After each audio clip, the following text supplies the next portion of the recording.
Brother, may I have some oats?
And welcome back, guys. Welcome back to some Bingus. It's me here with Mitch Riz.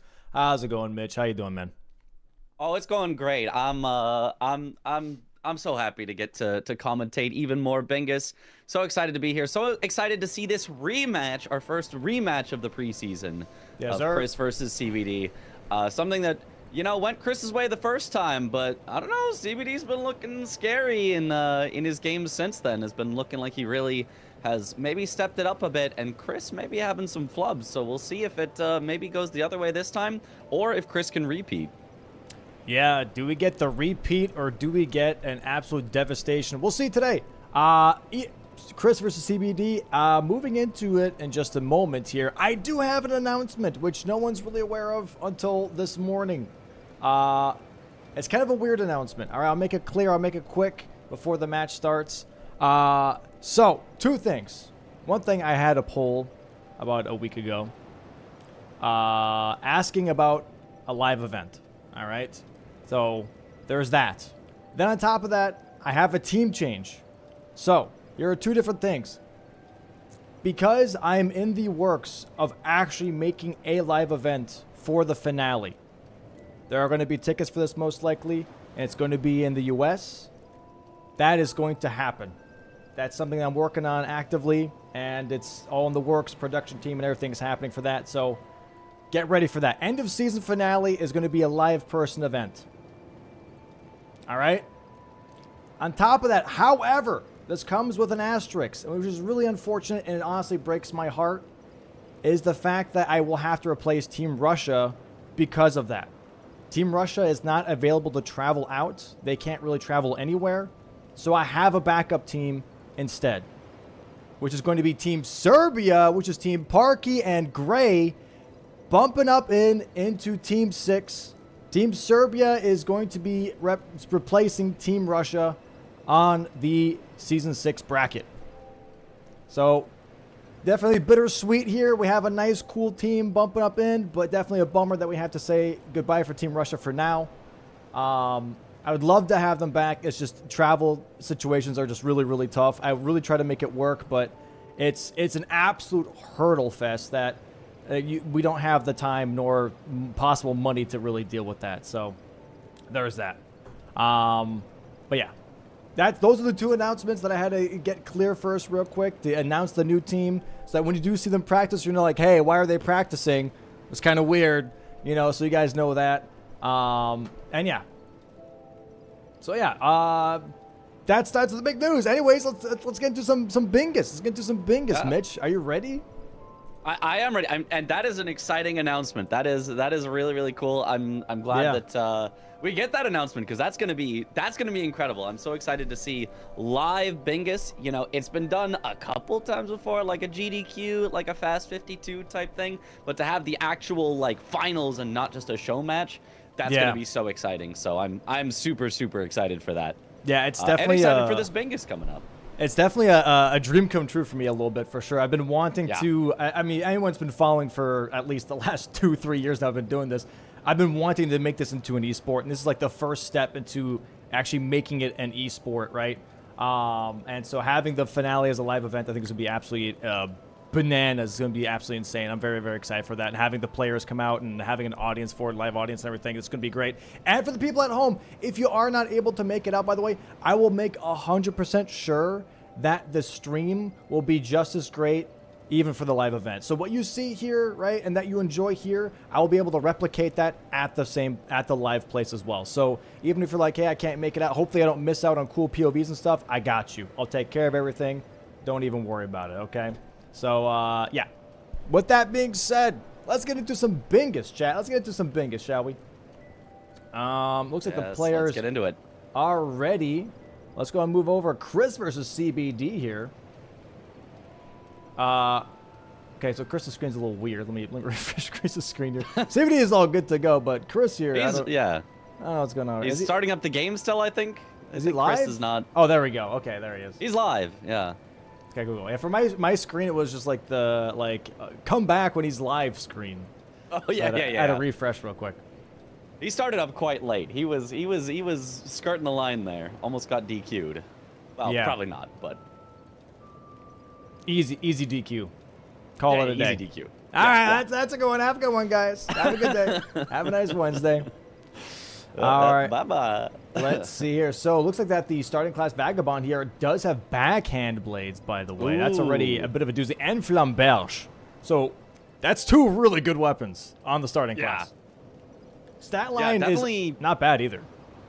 Yeah, you've got your pick of good weapons, a solid stat line. I don't love the Mind and the Arcane necessarily, but it's got a great amount of dex, great amount of strength, and you can get, you know, vigor and endurance out of it. So, yeah, definitely we might see both of them go this, but we'll see what the other classes are. They don't usually check the other classes until the timer actually starts counting down their 3 minutes of prep. So, for that reason, we'll only see the Vagabond for now, but if they end up with that one, it's a good one. Oh, it's because Chris is not even in the voice lobby. Come on, Chris. Come on, dude. Chris, come on. Come on, man. Come on. All right. All right, yeah, it looks like that we're all set to go, though. Yeah, so yeah, I think this is a really strong class just to begin with. I'm not going to lie. It has great strength and dex, 14-14. Has some arcane in there as well, which is all right. If you get the black wet knife, you can make some use out of it. Otherwise, it's kind of like whatever. But we have mind here. Now, if the mind and vigor were swapped, this would be like one of the best classes you could ever ask for in bingo. But still, 14-14 for strength and dex. You have so many weapon options just off of that stat line specifically. It's really, really nice. There's a lot of great swords and a lot of just like axes, great hammers that you can wield with 14-14. So I really want to see what the weapon options are going to be for these players besides the backhand blades and flamberge. But we're most likely just going to be seeing these 2. I'm not going to lie. This is already kind of an insane loadout. But yeah, base game first is going to be also very interesting because CBD has been saying that Chris is better at base game than he is. So we'll see how this game 1 goes and see if CBD does clutch up. Game 2 could be looking very interesting. Could be looking very, very monka-dubs for Chris, if you will.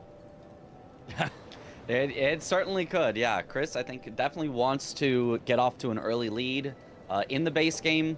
I think that's going to be his best shot. So, yeah, if CBD clutches up, then Chris has to, like, counter clutch up in the DLC, which would be very interesting if they kind of maybe won on each other's favorites. But yeah, I think we have seen that before. I think we have seen that in some of these matches where we thought somebody was going to win one way and the other person was going to win the other way, and it completely flipped. So you never know. You never know with these matches.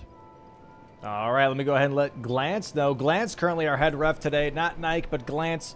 Appreciate having Glance back. Going to be setting up the players here and having them slide on over to their separate voice comms. I let them know that we are ready to start. So once we see that 10-second countdown happen, we are ready to lock in for the match. Center square here, Mitch. What would you think? What would be a nice little taste test, if you will, for match 1? Ooh, a center square. You know what?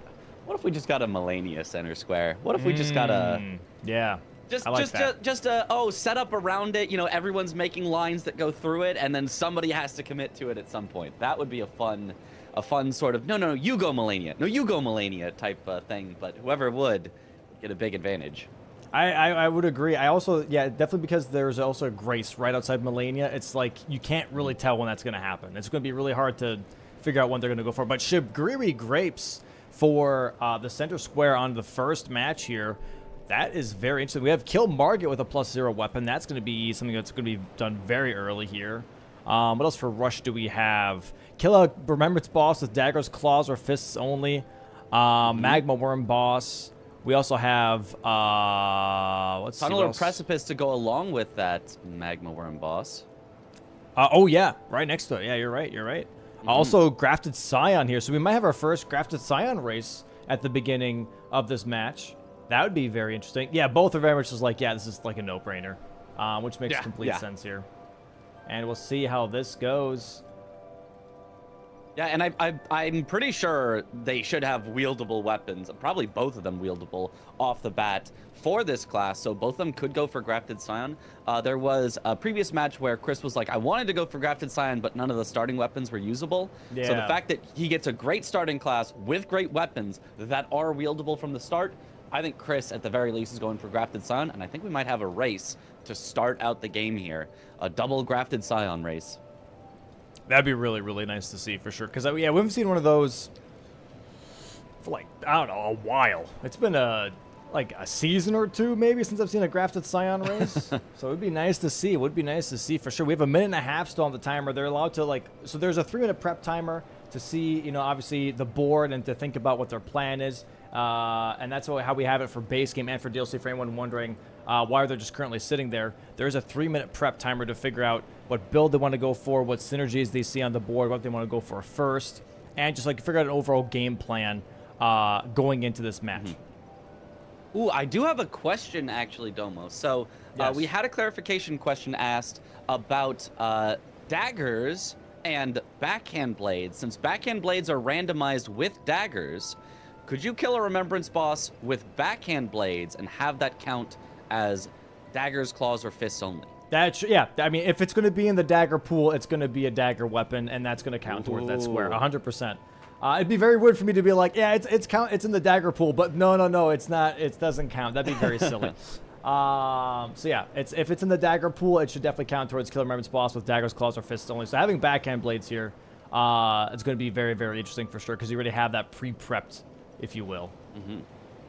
Yeah, and a great one. Like a great, probably the best dagger you could get is just the natural backhand blades, and that's what they've got. So yeah, they don't have to do that much setup to go right to that square. They don't have to look for claws. They don't have to look for fist weapons. They still could. I mean, claws and fists are great, but yeah, just having that set up super early is going to be really interesting, especially with Radahn's Great Rune on the board. Having an early Radahn kill kind of gives you priority on that second square.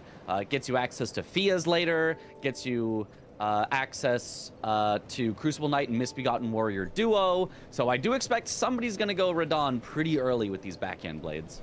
Yeah, no, I agree. We're currently in sync here, double class on the board.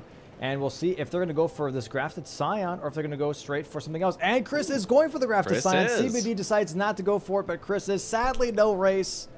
But Chris still going for a square here. And it's a corner square, by the way, too. It's one of those inner corner squares. I really, really like that. There's a really good position for it. Oh, he's already at half health, though. Nice stagger, though. A little risky. A little risky. Yeah. We'll see if he can keep it. He has to go hitless from here, except for maybe a bit of Scream. This is a good attack to see. You can actually just strafe around it. Oh, but he had to roll. That was dangerous. Okay, gets the buff into second phase. He should be able to get another stagger here close. Ooh. Nice. Okay, there's the stagger. Gets the riposte. It's going to be close if he gets a bleed. Oh, the bleed. Nice job. And a weapon check, by the way. Short sword. Whatever. Whatever. That wasn't even that good. Nice square there, though, for Chris. Already marks on the board. Not that far behind from CBD here. Gets a nice corner square pretty much for free. Yeah, about a minute fight, you would absolutely always take 1 minute for one square. I mean, if you think about it, that'd be the game over in 25 minutes. Yeah. So, like, that is a really, really efficient square for Chris. So, excellent job. Good start for Chris, for sure. That bleed put in a bunch of work. We got 2 bleeds out of that on that grafted Scion. And yet, CBD not even at Torrent yet. So, Chris, maybe like 40 seconds behind here, if I'm being honest. Like, he's really not that far behind from CBD at all. So we'll see what the play is now. I'm assuming kill Market with a +0 weapon is going to be very, very soon here. It has to be. Yeah. You've got Flamberge. It's got bleed on it. You've got backhand blades, which even at +0 should shred pretty well. So, yeah, I expect we'll see that. Maybe that's the kind of thing that CBD wanted to rush instead. He said, well, Margit gives way more runes or gives access to Hyetta, Shabriri grapes eventually. Maybe CBD is just thinking that extra synergy along with Margit is going to be more powerful than the grafted Scion that Chris got, which it absolutely could be. And I expect that CBD could probably have just about as fast of a fight on Margit with these weapons. I agree. We might have to do a quick little greatsword check here on the Chariot, by the way, on the way towards Stormhill Shack. Stormhill Shack. And we'll see what that weapon is, because it could be something really good. It could be like Death's Poker. That'd be fantastic. I like a Banished Knight's greatsword as well, but we do have Flamberge. That's like one of the better ones you could probably find there. Death's Poker would be the best, probably. I can't think of any other greatsword. Alabaster. Health and Steeple. Those are some pretty damn good ones. So Chris going to be near that Chariot, by the way. Might go for a weapon check here, but immediately CBD going for Golden Seed and maybe Old Altus Tunnel for some stones first. Interesting. Probably getting some upgrades. I think this is reasonable. You know, you're maybe giving up that Margit with +0, but he might be setting up for Radon here, which is just always a good play at some point. Yeah, And but yeah. I'm thinking, like, wouldn't you think was as CBD though that seeing Chris mark grafted sign, you know you have a head start on Margit +0. Wouldn't you want to go for that just as a confirmed square? I think I would. I think that would be a good play. But I don't mind a lot of other things on this board. There's a lot of rush that they can do. The Magma Worm, honestly, wouldn't be terrible to set up and go for. Radon wouldn't be terrible to set up and go for. I like the Margit with +0 because, like, you don't need to set up. It's kind of anti-setup. So I agree. I'd probably go for Margit.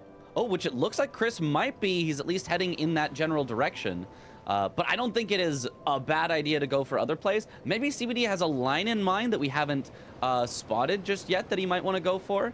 It would be a little hard to get the Magma Worm, Tunnels, and Shibiri Grapes if you give up Margit, because then your opponent would be closer to that Shibiri Grape there in Stormveil. So I don't know. We'll see. Maybe he's got a line in mind that he wants to rush, or maybe he just thinks there's more synergy here on the board than what we're noticing.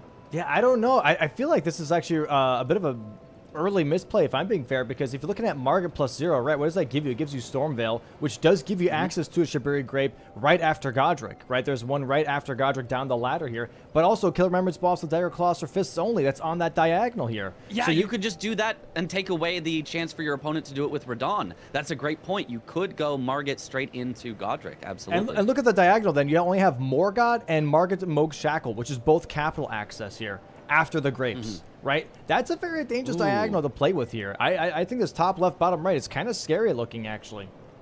Yeah, Chris could just try to push that. Because, yeah, he's actually just ahead on everything if he just rushes that. That's actually almost an unstoppable diagonal. Yep. It's a very, very strong diagonal for sure here. Gets a first stagger on Margit already. Old Altus Tunnel here for CBD grabbing some rocks. And we should get a bleed proc here very soon. There it is. Very nice. Margit going to go into phase 2 right now.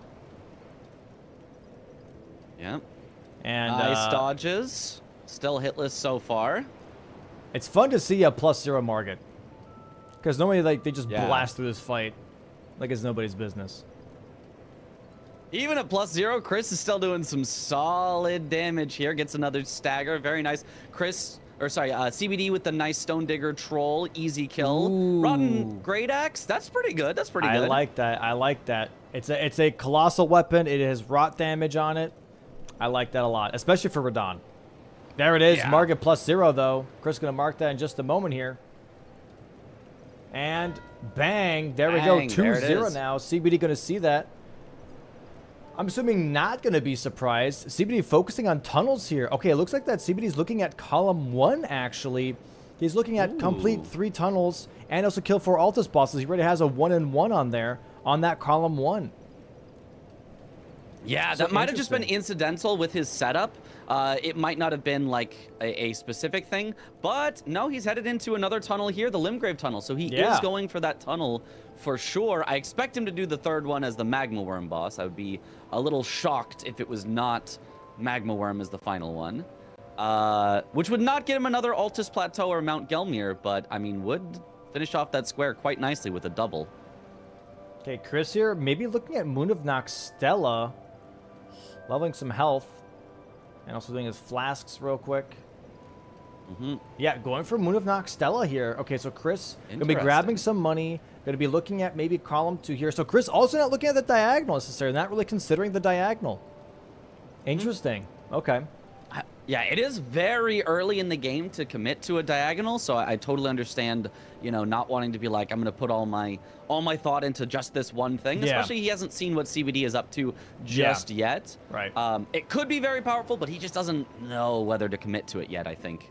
Definitely is what he's thinking. High risk, high reward for sure if you're just going to like immediately bulldoze the first line that you see. It is still a very pretty line, obviously from our side, because we can see both perspectives. So that's a very, very tempting line here. But yeah, Stone Digger Troll one more time here for CBD. Is going to go kill his cousin that's just hanging out in the other tunnel here. And we'll see then what he is thinking for a third tunnel. I'm assuming, like you said, Magma Worm boss would be really, really solid for sure. Also, it's a weapon check. You know, it's a katana. Does it get the riposte right after a bleed proc? Very nice fight here from CBD. 2 charge R2 should take care of this.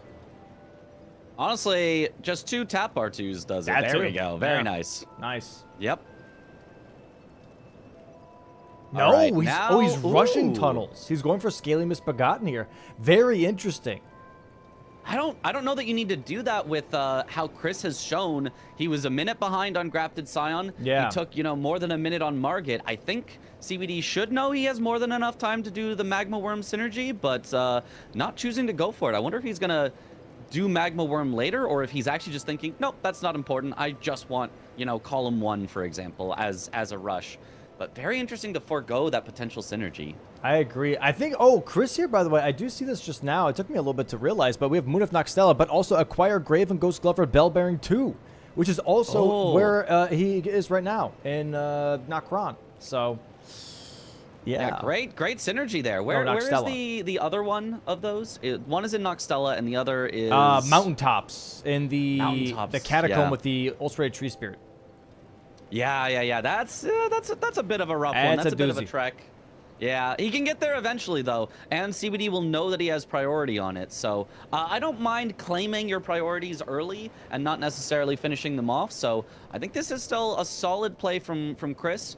Even if he's not going for the diagonal, he is still making some good progress on a lot of squares all at once. CBD kind of rushing 1 square without too much synergy for it. I'd still give Chris the advantage in this spot for sure. I do like this, however, for the sake of weapon checks. Scaly Misbegotten does drop a great axe. So this could be an Omen Killer Cleaver, potentially, for him. And that would be a really, really nice weapon to have as well. He already has backhand blades, don't get me wrong, but ain't nothing wrong with getting maybe an Omen Killer Cleaver.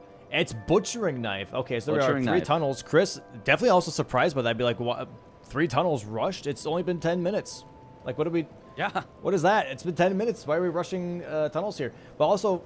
For CBD now, he already has some prep done for his weapon, right? Chris hasn't upgraded at all. He's still at +0. CBD already has Somber 4, 5, and 6. Has the other colossal weapons he can look at. Is grabbing Smithings 2 and 3 now in Shifa. So CBD really just setting up himself. Gets 1 square on the board, but also making sure that he has got that weapon upgrade in motion, if you will. While Chris currently still at +0 and has no rocks in his inventory.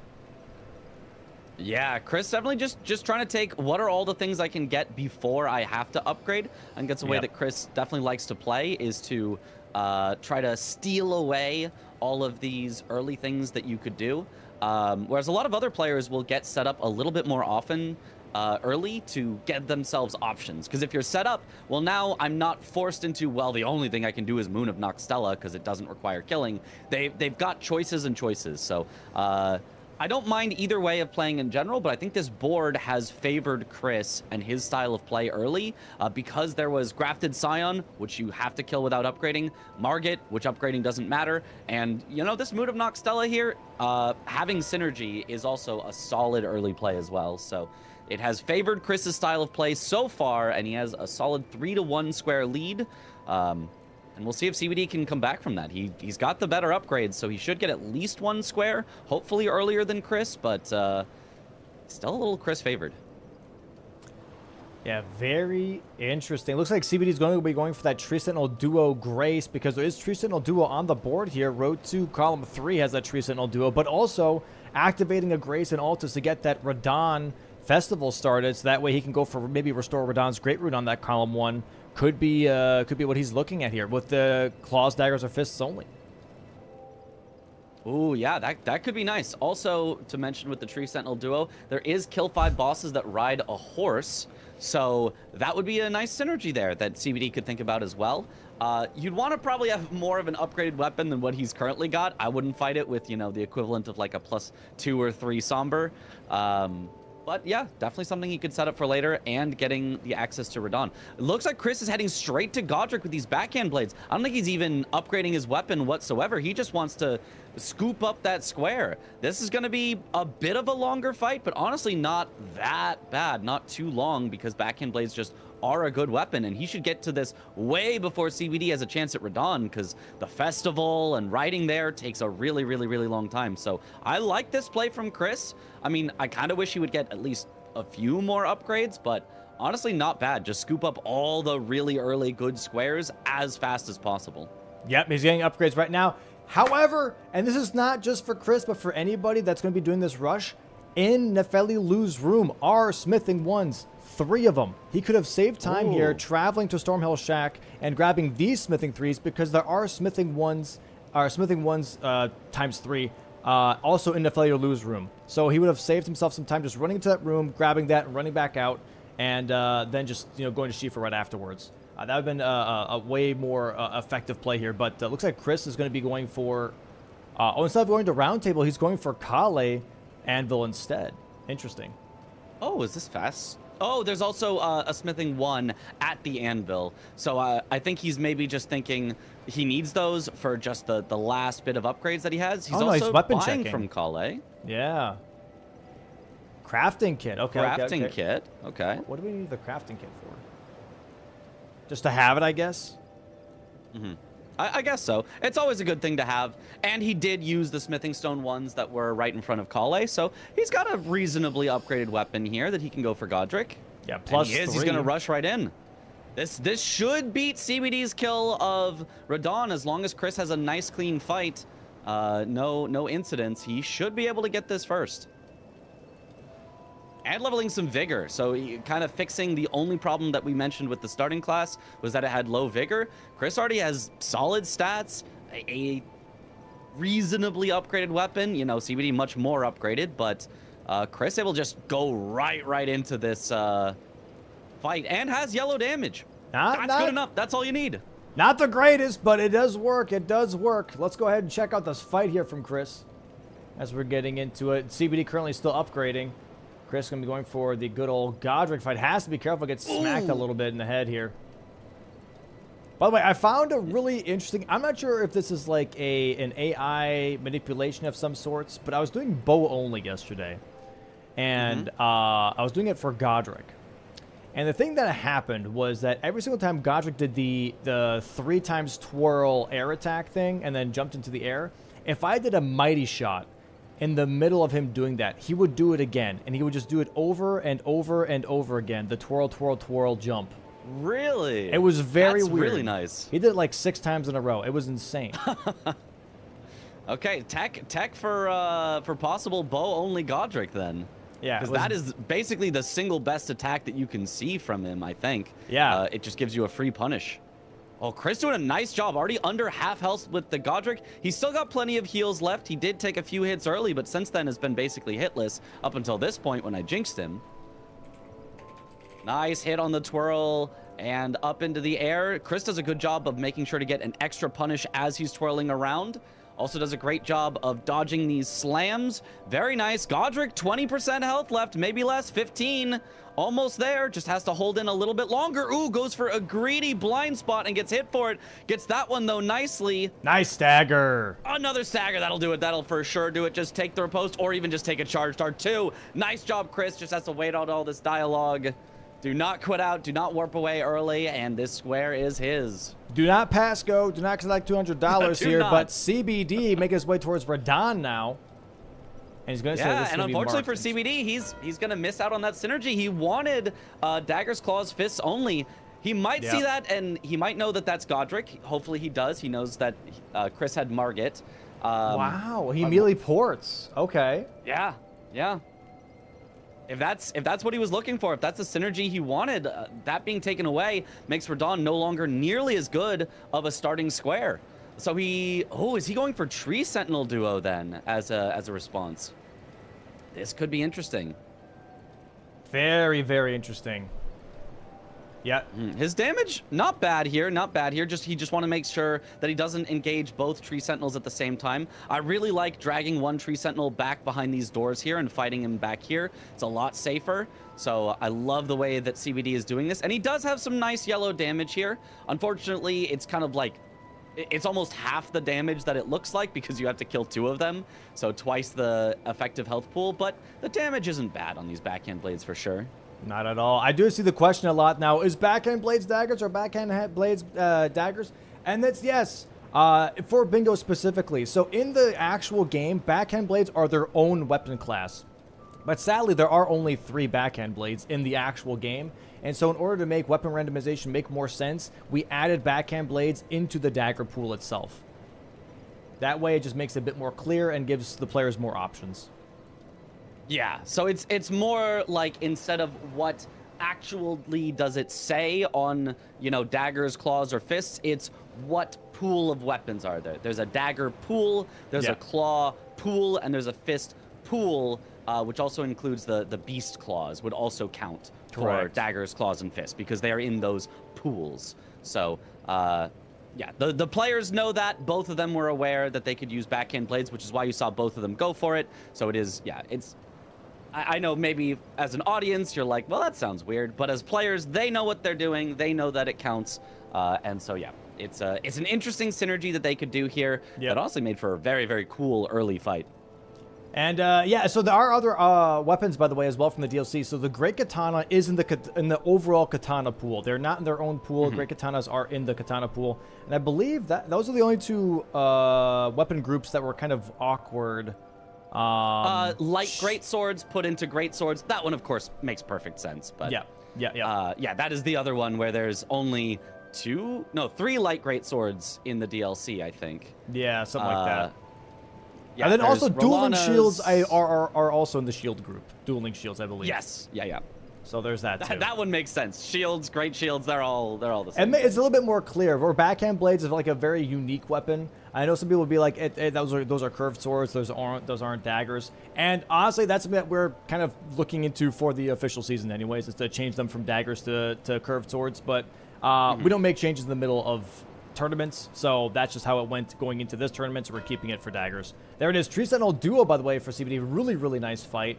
Also on not a very high upgrade level here, so a nice pickup here from CBD very early on. Tree Sentinel Duo, 20 minutes in, 2-4, or 4-2, depending on how you're looking at it. And looks like Magma Worm here, maybe Theodorix potentially here for CBD. That does give a ton of runes. This isn't a board where runes are super, super necessary.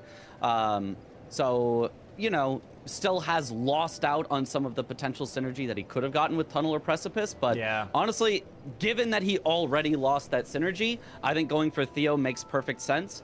It's right here. It's way closer than the one in the tunnel. And even though it's going to take longer, those runes that he's going to get is going to accelerate everything he does after. He's going to be so much stronger. He can get a ton of dex. He can get a ton of vigor if he wants to live and be able to fight harder things. He can do whatever he wants with it, and so it's going to be a very, very nice. CBD is going to be way ahead in terms of accelerating into the late game than Chris, but he is still currently down 4-2, which is not that comfortable of a position, and gives Chris time to get upgrades if he wants. Yeah, I mean, Chris is working on that grape square, and like we said, that top left, bottom right diagonal is very scary, and he's not being contested on the grapes either. And so all it's going to be is Margaret and Moog Shackle and Morgott, which is full capital access, which means both players have to have 2 great runes to even access that. And so we're going to see whoever's going to get there first, because Chris currently has 1 great rune killing Godric. CBD ported out of Radon, so he doesn't even have a single great rune yet. So right now, CBD looking like he's in a bit of a hot water here, or hot lava. Haha, super hot fire. Okay. That's funny. Yeah, so Theodorix here, staggering. I'm glad you like that one. Really? Oh, he's got the Falx, by the way. He got the Falx on top of the backhand blades. That's crazy. Very, very similar type of weapon, being the paired weapons, but the jump attacks on Falx with the natural bleed goes really hard. Backhand blades, normally you would infuse with bleed, but in the base game, it's harder to get the whetstone knife to actually make that happen, but Falx just has bleed on them, so almost an upgraded version of backhand blades for this base game bingo here. What a really nice setup for sure. Really, really nice setup here for CBD. This is going to very much be front-loading his damage, but is that enough damage for him to make up capital? You know what I mean? Margaret and Moog Shackle here, Morgott. You have to set that up. I'm assuming after Theodorix he might be doing that. I'm not too sure. He's grabbing Magma Worm here, but it's going to be blocked out by Shabiri. Jesus Christ, what's going on today? But it's going to be blocked out by Shabiri Grapes anyways. So it's going to be kind of a dead square. It does block column 2. There's that. But beyond that, it's just a lot of money, you know? It is a lot of money. Yeah, I think CBD will have definitely some chances here in the late game. But if Chris fully rushes this diagonal, he is very, very, very far ahead. Well, maybe not very, very, very far, because CBD does still have access to Radon, which gives him the first Great Rune that Chris has not gone and done the festival for. And CBD could make up and do Godric pretty fast, but being forced into Capital early as a block is not something you want. So it really puts Chris in the driver's seat to either go for it, and then if CBD doesn't respect it, then Chris could just win on the diagonal. And if CBD does go for it and Chris pivots off and gets other squares, then Chris could be way ahead on majority. So this is a very, very scary situation for CBD and a very great situation for Chris. CBD killing Theodorix here, by the way, getting a lot of shmoney money, around 220,000 smackaroonies. That's a lot of money to begin with, and that's without going to Halletree, right? This is just money that he got from a boss, and this is going to really set him up nicely for the rest of the match. That's going to give him, like, what, 20, 30 levels, and you can pump all of that into Dex if he really wants to really make these Falx weapons shine. Going to be grabbing that Somber 7 and Somber 8 here in the Lake of Rot, and then after that, I'm assuming just go for full upgrades and then go for an absolute tear on Remembrance bosses. Oh, yeah. From there, CBD is going to be slaying everything with these weapons so quickly. This Hyeta Shiburi Grapes is kind of a slow square, so Chris has been setting it up for a little while and still does not have it just yet. So it is taking him a while to set up this threat, giving CBD a lot of time to set up, and you know, he's gotten a square in the meantime, might even get a second square or a third square before Chris is even able to finish this one off. Okay, looks like Chris also got the Falx. I'm assuming that was a weapon shop check. Going to be upgrading his backhand blades for now. Going to be using the Falx later. And, yeah, we're going to see if he's going to finish Grapes right away or if he's going to go for something else first and then finish Grapes. Looks like CBD is already setting up Capital, going back to maybe... Not Capital, sorry, Altus here. Maybe finish Altus bosses to get that column 1 and row 5 blocked and started. Not too sure. Putting a lot of levels into Dex, just as I thought, and some levels into health. That's always really nice here. Maybe making it nighttime here for the Night Scav. He's looking at doing Altus bosses here, closing out that row 5, and then maybe looking at doing Morgott. This is looking really interesting because if Chris doesn't get Capital access after Grapes very quickly here, that column 1 can be very dangerous, 100%. CBD is set up for Radon here. CBD is also more set up for Capital when it comes to Graces. And on top of that, just has more damage. Top's key here might be the big point. Oh, Jesus. Wrath of Gold coming out here from Edgar. Pissed off. Spawning on in. There's also a Halberd check, I guess, technically here for Chris. Gets smacked in the head. I don't think he can use a Halberd over any of the weapons he currently has. But if he got Golden Halberd, that's Golden Vow. That is a buff nice you could check. apply. Nice check, for sure, 100%. Knight's Cav here for CBD on the Falx. Yep. Oh, nice Knight's damage. Cav also being a boss that rides a horse, so he's getting some nice synergy here. Altus boss that rides a horse. Very, very nice. Very nice indeed. Has to be careful there not to take the damage from the Knight's Cav spawning in his horse. That can always be a little devastating. There we go, though. Nice bleed proc. Nice. Gets one more Altus boss, one more boss that rides a horse. And going straight for Gillica, maybe, which I think is always... If you have Altus bosses on the board, you always go Gillica, in my opinion, because it's Ritual Sword Talisman. It's just... It's such a valuable thing to go for.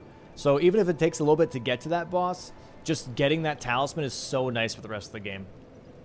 I totally agree. I have said this over and over. Go for things that make you stronger if you can in synergies with other things, because they'll save you total time across the whole board. And yeah, that talisman, Ritual Sword, it's so powerful that in the DLC where they've got a shop and access to, you know, tons of talismans throughout the game, that is the #1 most bought talisman in those DLC bingos. That is how powerful it is. Yep. So really, really good one to go for.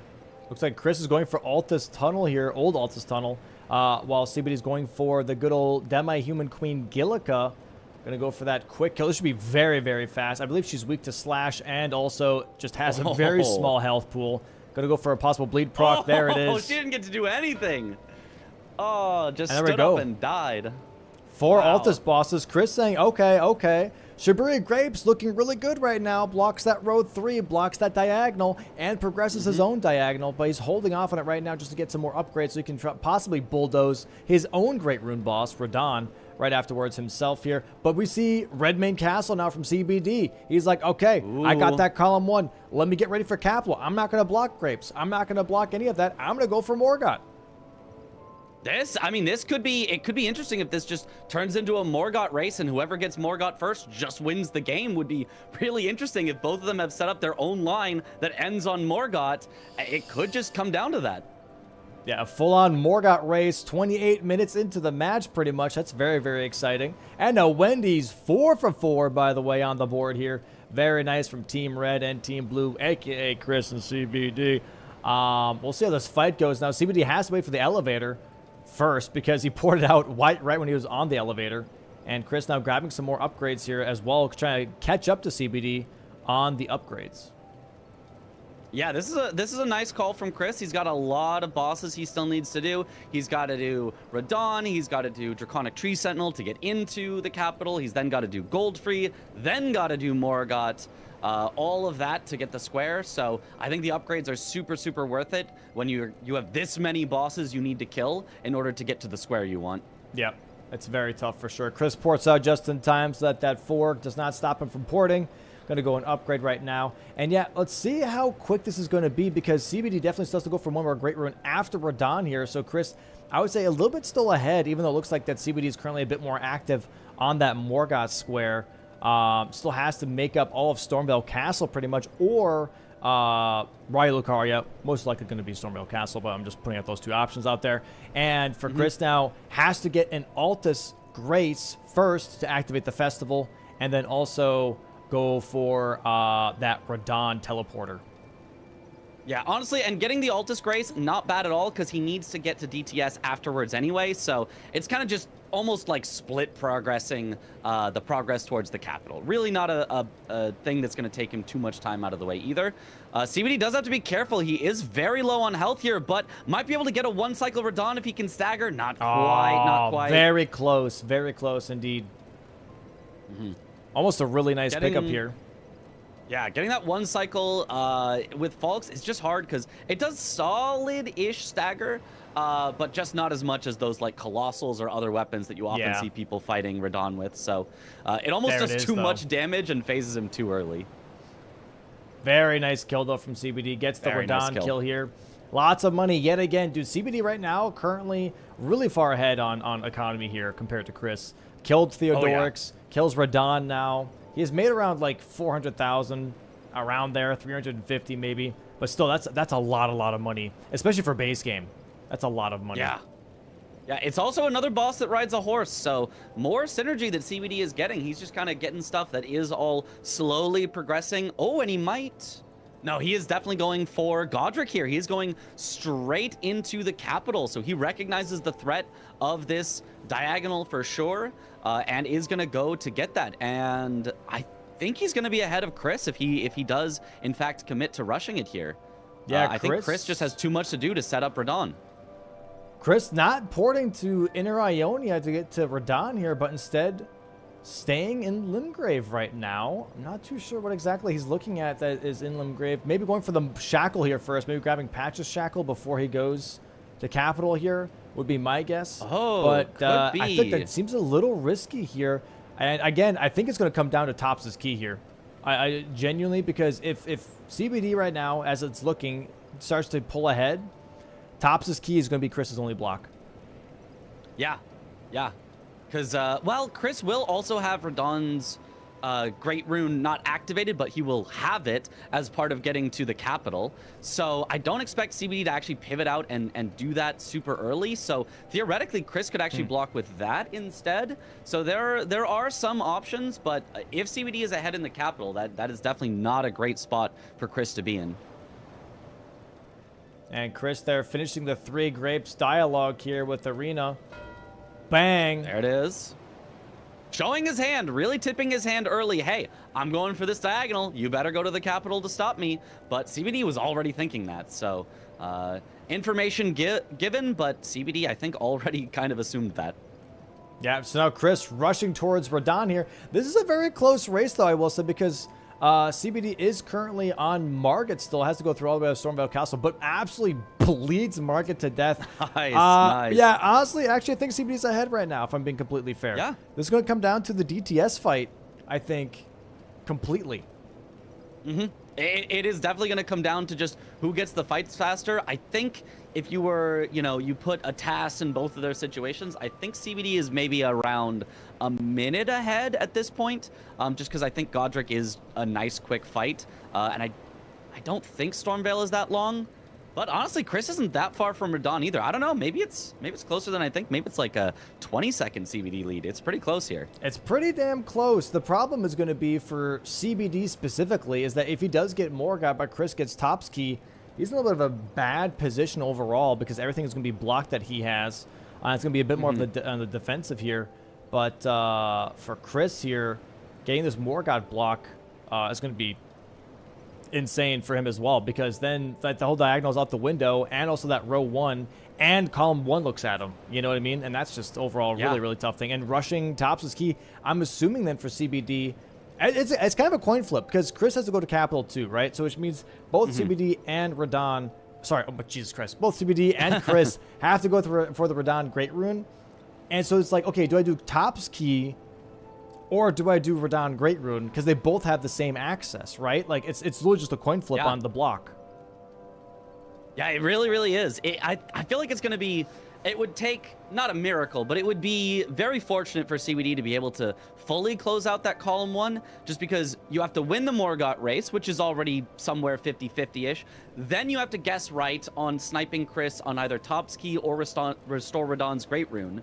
And then you have to win the last race for the other one as well. So it's going to be hard to get all 3 of those before Chris can get any of the blocks, but certainly possible. We have seen games like that where everyone's just kind of, all the snipes go in one person's direction and they just win. So we'll see. Yeah. This is looking very interesting. Okay, so CBD already entering the Godric fight here. He's definitely going to be done before God damn it, before Chris starts the fight. It's hard to say. We've been talking too much these last few days. It's hard. Also, there's a lot. It's like CBD with Chris. There's 2 C's. Chris. Yeah. Got Godric. There's a C in there too. Yeah, somewhere in there there's a C. Somewhere in there there's a C. Oh, nice fight so far from Jesus. CBD, getting the bleeds, getting the jump attacks. Yeah, CBD is going to clean this fight up really, really, really quick. That's a very big bleed. Very big stagger. Bang. Oh, what a kill. Holy. Okay. Well, insane damage. Yeah, that gives him very, very early capital access here. We'll see if he finishes it out or if he wanted to get a little progress, then go back to Radon's Great Rune, go back to Topski. I think he is just going to rush capital. But you never know. A lot of people like to do a little bit of split progressing. Yeah, Chris here. Wait, is he heading for the shackle? He's going for the shackle first. He's doubling up a little bit, giving Chris a little bit of time here, I guess, to get to capital himself. This is very, very interesting.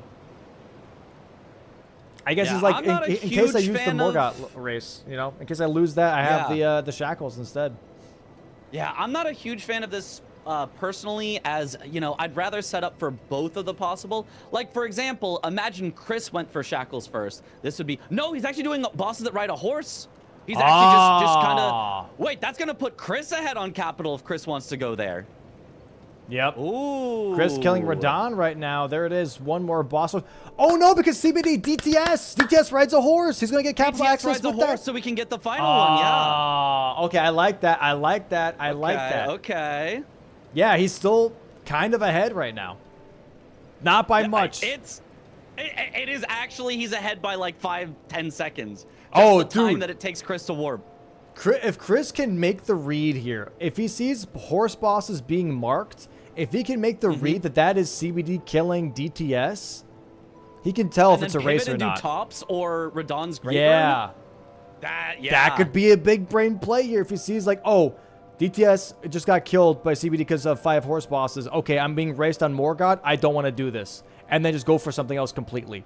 Completely avoid the race. Definitely could be, because Chris still does have the majority lead at the moment, although it's about to be tied when CBD gets bosses that ride a horse, because it's 5-4 currently. It'll be 5-5, so Chris could still win majority. It's not like he's behind and has to try to push his line. But also, what if Chris, let's say, loses DTS, but loses it by just a few seconds, like 10 seconds? You could still think, well, I can make up 10 seconds on the fight. Maybe. Or maybe not. I mean, because CBD does have very, very fast fights so far. The Falks is shredding things. There's no bleed that you can do on gold free, but Chris is also using Falks, so it's kind of a toss-up for them, just who is going to have cleaner fights. CBD does have a lot more runes, though, and is basically fully upgraded. Chris, I think, is also pretty upgraded, +8. Okay, I think they are the same upgrade level. I think they're both +8, so... You know, it's a bit of a coin flip. CBD does have more money, which means he does have more levels, most likely here. He does have 124,000 currently in the bank right now, but just in general, I think he might be a little bit stronger. Also, looking at the health bars here, Chris's health bar is definitely a lot bigger than CBD, so that means that he probably put more stats into dexterity to get more damage output. And yeah, I think for Chris here, it's very much a coin flip, right? It's very much like, okay, if he sees horse bosses, he could try and still race Morgott, or he could still be like, you know what? Maybe CBD goes for Shackles, I go for Morgott. Or maybe I go for Morgott and he goes for Shackles. But either way, yeah, he might be thinking there might be a trade-off here. Ooh, CBD not going for the Falks, switching to the Flamberge here. Very interesting. The Falks, I think... It does pretty good damage here. You can get a lot of good jump attacks because it is a tall horse boss. But CBD is a little bit ahead currently. Oh, not yellow damage from Chris's Falks, though. If he does the jumping, it looks like it. But yeah, without the jumping, not a lot. Flamberge definitely doing a lot better damage here. Oh, there's a bleed proc, though. Oh, Phase 2 as well. Yeah. Oh, they're actually kind of evened up. About 50% health for both of them. CBD doing a lot more damage per hit, but Chris just able to keep up the aggression and get those bleed procs. Okay, CBD. Oh, they are still so close. Oh my god, huge bleed proc. Oh, giant bleed proc for CBD. Down to about 10% health left. He's definitely going to get this one first. He's going to get it first. Yep. Bang. Yeah, there it is. Nice kill. Bang. And Chris again, sees it. That might tell Chris, hey, 5 horse bosses. Either that's Radon or that's DTS. It's got to be something critical. Yeah, I mean, he's got to know probably that he already did Radon in order to... Oh, Chris dies! Oh, Chris dies! Okay, now he's got to pivot out. Now he's got to pivot out for sure. But if he does pivot out, he loses a lot of travel time not using the Stake of America. He is going to go back for it. He's going to use Stake of America, and he's going to commit to it. Dude, that's risky. That's risky. That's very risky. Genuinely, if I was Chris, I don't know. It's a hard read to make in the heat of the moment, but seeing 5 horse bosses being like, okay, this has to be DTS. I'm going to be losing the race to probably Morgott or Shackles. It doesn't matter. It's too much of a coin flip. We're currently tied 5-5. Let me go for Top's Key. Let me go for restoring Radon's Great Rune. I already killed him. Let me just restore Radon's Great Rune. Let me just do that. Yeah, I don't necessarily mind maybe finish off Draconic Tree Sentinel so that he at least has capital access. Let's say CBD only takes one of the squares but not the other. He could come back later. Sure. But yeah, as soon as he gets the Grace after this, I would love to see him pivot out for sure. Yeah. There's a nice bleed proc here for Chris. CBD currently running it, running all the way through capital. We're warming up. We're warming up, Chad. It's the first game of the day. All right. Hey, give me a second. Give me a second. And Chris now currently beyond 50%. Jesus Christ, what's happening, bro? Holy shit. Having a hard time here. Not just me, but Chris as well. Dying to DTS the first time. Getting to DTS now the second time. Third health is left on the bar. Maybe a quarter. Lightning strikes coming in. Doing a nice job of baiting out the close lightning strikes, which is a lot easier to dodge than the far lightning strikes. Doing a good job. This is a very scary attack. Nice dodge. Just runs away from the big slam follow-up. I totally agree with this. It's a gigantic hitbox that lasts a really long time. Ooh, but gets slammed for going in for the dashing attack. Has to heal back up again. He's completely out of heals at this point. Well, he's got one left, but he's got one full health. I thought he was going to use it. But, okay. He baited me. Nice. Baits out the close lightning again. Nice. Ooh, but it's in scary positions. Nice. Avoids it. Good dodges nice job. Here. Just one Just more like a tag. No. That was so close. He gets it. Okay. Oh, he's playing with fire. Literally. That was not okay. That was not okay. Maybe grabs the Grace here and leaves. Does he That's leave? what I would like to see. Doesn't do a pivot warp. I think he's committing. He's leveling? Or he's at least sitting and leveling. He's leveling, so you have to talk to Melina inside. He's leveling here. Yeah, yep. That makes sense. But I that don't does like indicate this, that he though. might actually be No, he heading is though, pivoting. to the capital. Oh, what a call. Wait, hold on. No, he's Okay. going to Murkwater Cave. So he's going for patches first. He's grabbing the shackle half first. Okay. I mean, I guess he Okay.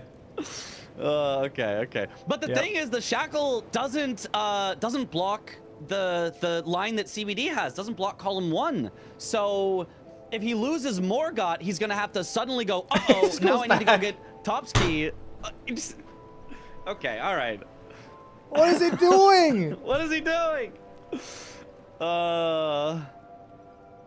Someone told him to jump off a cliff, so he ported there real quick, did that, and then came back. He's like, all right, side mission complete. Script writers, less obvious. Script writers, less obvious. Yeah. We gotta hide that we're having Chris throw here. Crazy. He's gonna pop Radon's Great Rune here, or Remembrance here for some money. But CBD already on his way to gold free. Yeah, This very is far ahead on interesting. this Morgott race. Yeah, Yep. there's no way Chris wins the Morgott race. He could win the Shackle race. It just doesn't do anything. As soon as CBD wins Morgott, Shackles is kind of a non-square at the moment. He really needs to get Topski or Radon's Great Rune, both of which are not that slow. Like, he definitely could go for them faster than he could get Shackles. So I don't love this play. I mean, maybe he just assumes that CBD wasn't going for capital with the 5 bosses that ride a horse, which, you know, in this case would be the wrong call. Yeah, I don't know. I feel like I don't want to say it's obvious, but I want to say that it's a very strong indicator when you see 5 bosses that ride a horse that has to be either Radon or DTS. And maybe if Chris is thinking, oh, it's Radon, he's like, okay, I got time. I died to DTS. Yeah. Okay, I got time. He's not here yet. You know what I mean? But in reality, it is DTS. And so now gold free is dead. Now there is the mark. I didn't even see there was There gold it free is. on the board. Chris Not seeing did that I. now. Wait. Oh, so that at least tells Chris, but that should tell Chris, uh-oh, I need to pivot off and get Topski or Radon's Great Rune, which he might do after the next Grace here. He might just grab the Avenue balcony so he can come back and get the Shackles later. But yeah, he has got to go for the block now. Such And an early taking capital. the majority lead at this point. Yep. Maybe Chris is like, okay, he's going for gold free. I'm going to go for Shackles. I don't. It just doesn't block right now, and it's a slow square. Sure, you're taking away some of CBD's priority in the capital, but this, you know, is gonna let CBD race you on Topski and Radon's Great Rune, and if CBD wins both of those races, game is just over. So taking, you know, a chance that you lose 2 races and lose the game is not a position I would want to be in. I agree. This is not, I think, the right call here from Chris, being like, okay, he's going for Morgott. I'm going to go for Shackles instead. I don't know if that's the best move at all here. Topski and Radon's Great Rune is even Steven for both players here. Chris doesn't have an advantage on either. I don't like this. I really don't. It's tough. It's tough. Maybe he just gets a little more progress and pivots out still, but I don't know. It's going to be tough. There is one thing to consider. As soon as he sees Morgott killed, he actually has a little bit of extra time to pivot out because CBD will have to go to the tree, touch the tree. Nice kill by CBD, by the way. Nice fight on What a Morgott. fast kill. What a fast kill. He does have a little bit of time. He can grab the Grace and immediately pivot out right now because CBD still has to talk to Melina, which is going to lose him some time before CBD is allowed to warp. He's heading, it looks like, to restore Radon's Great Rune. Okay, So Chris honestly successfully pivots. This is fine. That makes sense, actually. He was going to see, like, okay, is it Shackles or is it Morgott? If it's Morgott, I have time because he has to sit down and talk to Melina. Honestly, fair. It gives him a minute head start, regardless of which square it is. He has a minute head start. And it's restore Radon's Great Rune, which I like. It blocks column 1 here, but also gives him a chance for row 4. What an insane especially play, because he is ahead on those Shackles.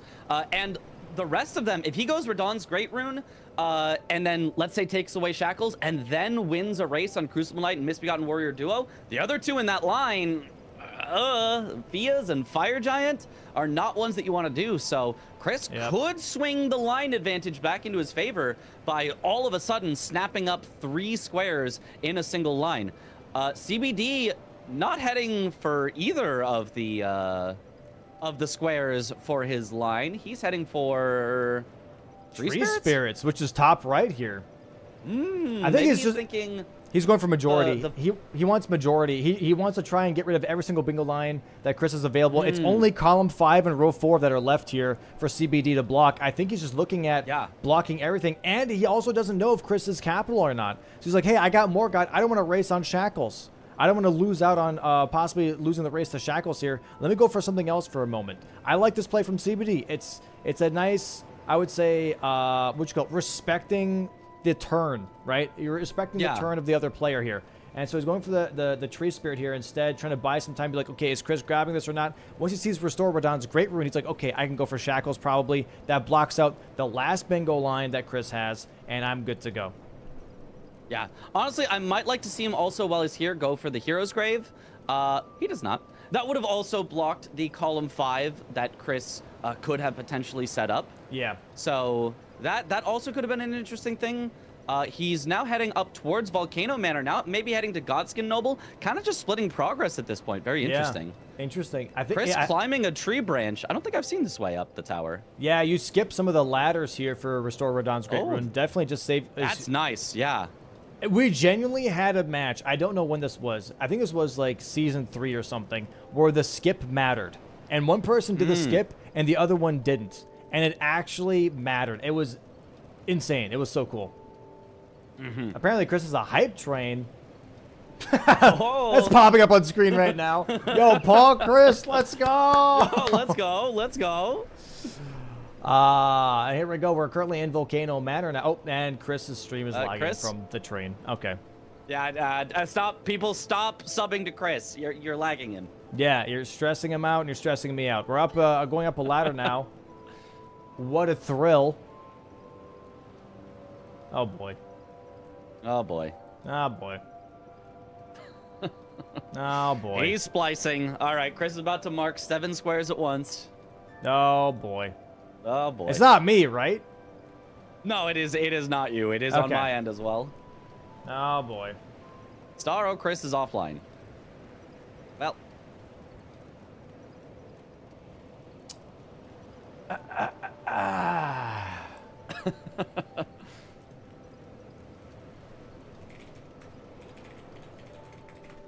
Hey, look, hey, it's not even us. I'm not even using the restream service. It's not me, chat.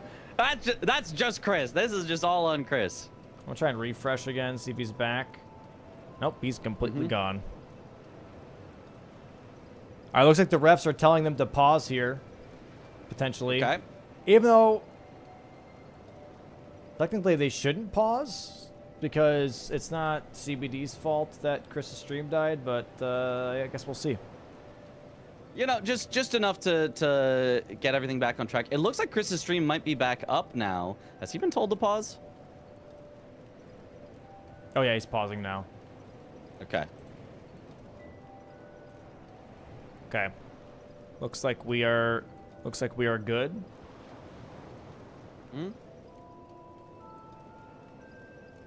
All right. A little bit of hydration break here for the players. Chat, hydrate. Hydrate. I'm gonna have some coffee. I've got some water. The best hydration, just pure water.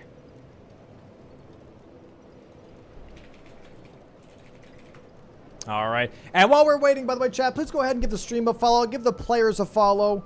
Give Mitch here, please, also a follow for all the great commentary. That'd be fantastic. And while you're at it, if you guys got a nice saucy primer just, you know, collecting some dust there in the back of your room, go ahead and put that primer up on the channel. That way you can watch for free, no ad viewings at all during these matches. That'd be fantastic. That'd be pog. And we should be able to get back into the match here in just a moment. Yep, looks like they're gonna do a countdown to when they're gonna restart, so they can restart at the same time. Oh, nice primers, Chad. Nice primers. Yeah, we're looking like we're going back in. Chris is notified we're starting back up here in the match. Just a moment. Here we go. And we're back in. Okay. All right. Refresh Chris because he's still like looking at his board. Yeah. Okay, we're good. Yeah, there it is. Restore Radon's Great Rune is marked now. CBD should see that and be like, okay. That's fine. It's looking like it's turning into a majority game. Both of them doing a great job of blocking each other now. CBD working on, that was his second tree spirit, so he just needs one more in order to claim it. He does know he could hold off on that a bit if he wants, because Chris was just heading to Radon's Great Rune, so he's probably not going to snipe it away. And he's going to go for Crucible Knight and Misbegotten Warrior duo. I really like this. This does block Chris's last potential line, assuming CBD also gets tree spirits after. So I think this is a very, very good play from him. It's also pretty fast. It's not that slow of a square. The Misbegotten Warrior goes down super quick. The Crucible Knight takes a bit longer, but honestly, a single Crucible Knight, not that bad. Yeah, really nice damage here from nice CBD, riposte. by the way. Narius here getting absolutely melted as well here by Chris. Going to go for the Patches Shackles. Moke Shackle here. That's interesting. Yeah, so CBD actually already playing the majority game while Chris is still like, hey, I might have a line. CBD already preemptively blocking it with this duo fight into Tree Spirits. And CBD then also not having any bingo lines left besides column 4. But with Shackles, that's going to be Chris's last block too. So yeah, once Chris gets Shackles here and CBD gets Tree Spirits and duo, it's anyone's game. Yeah, it will absolutely just go to majority. Something that I think both players are very, very comfortable with. Just play for majority.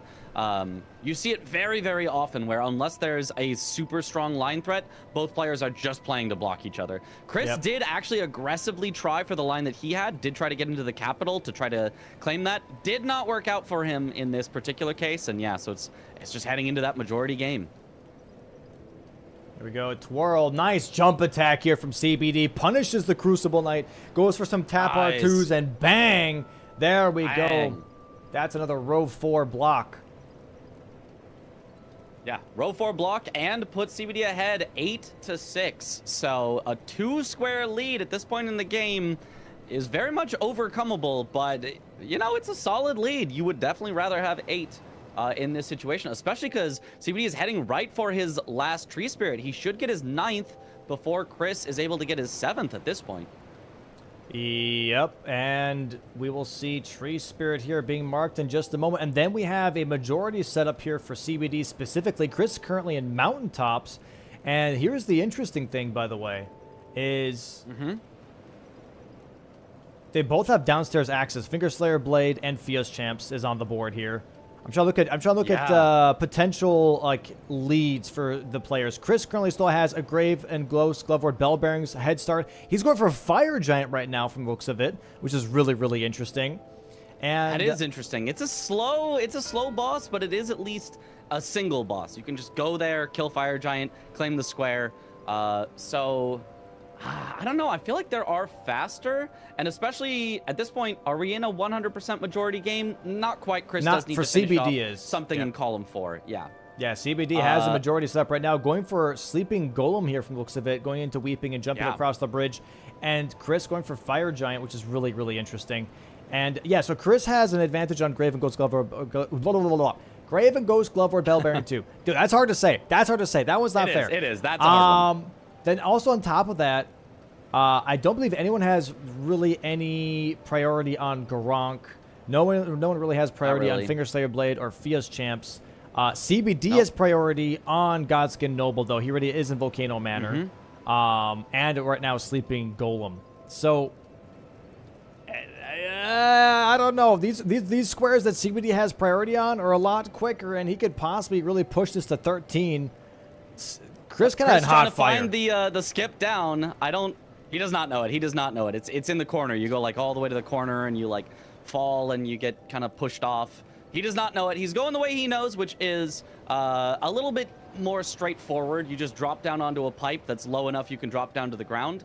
So it's a very reasonable way down, but a little bit slower than what some of the other players know. I normally just drop down where the other pipe is, lower down. You go past the lobster here. That's what I do.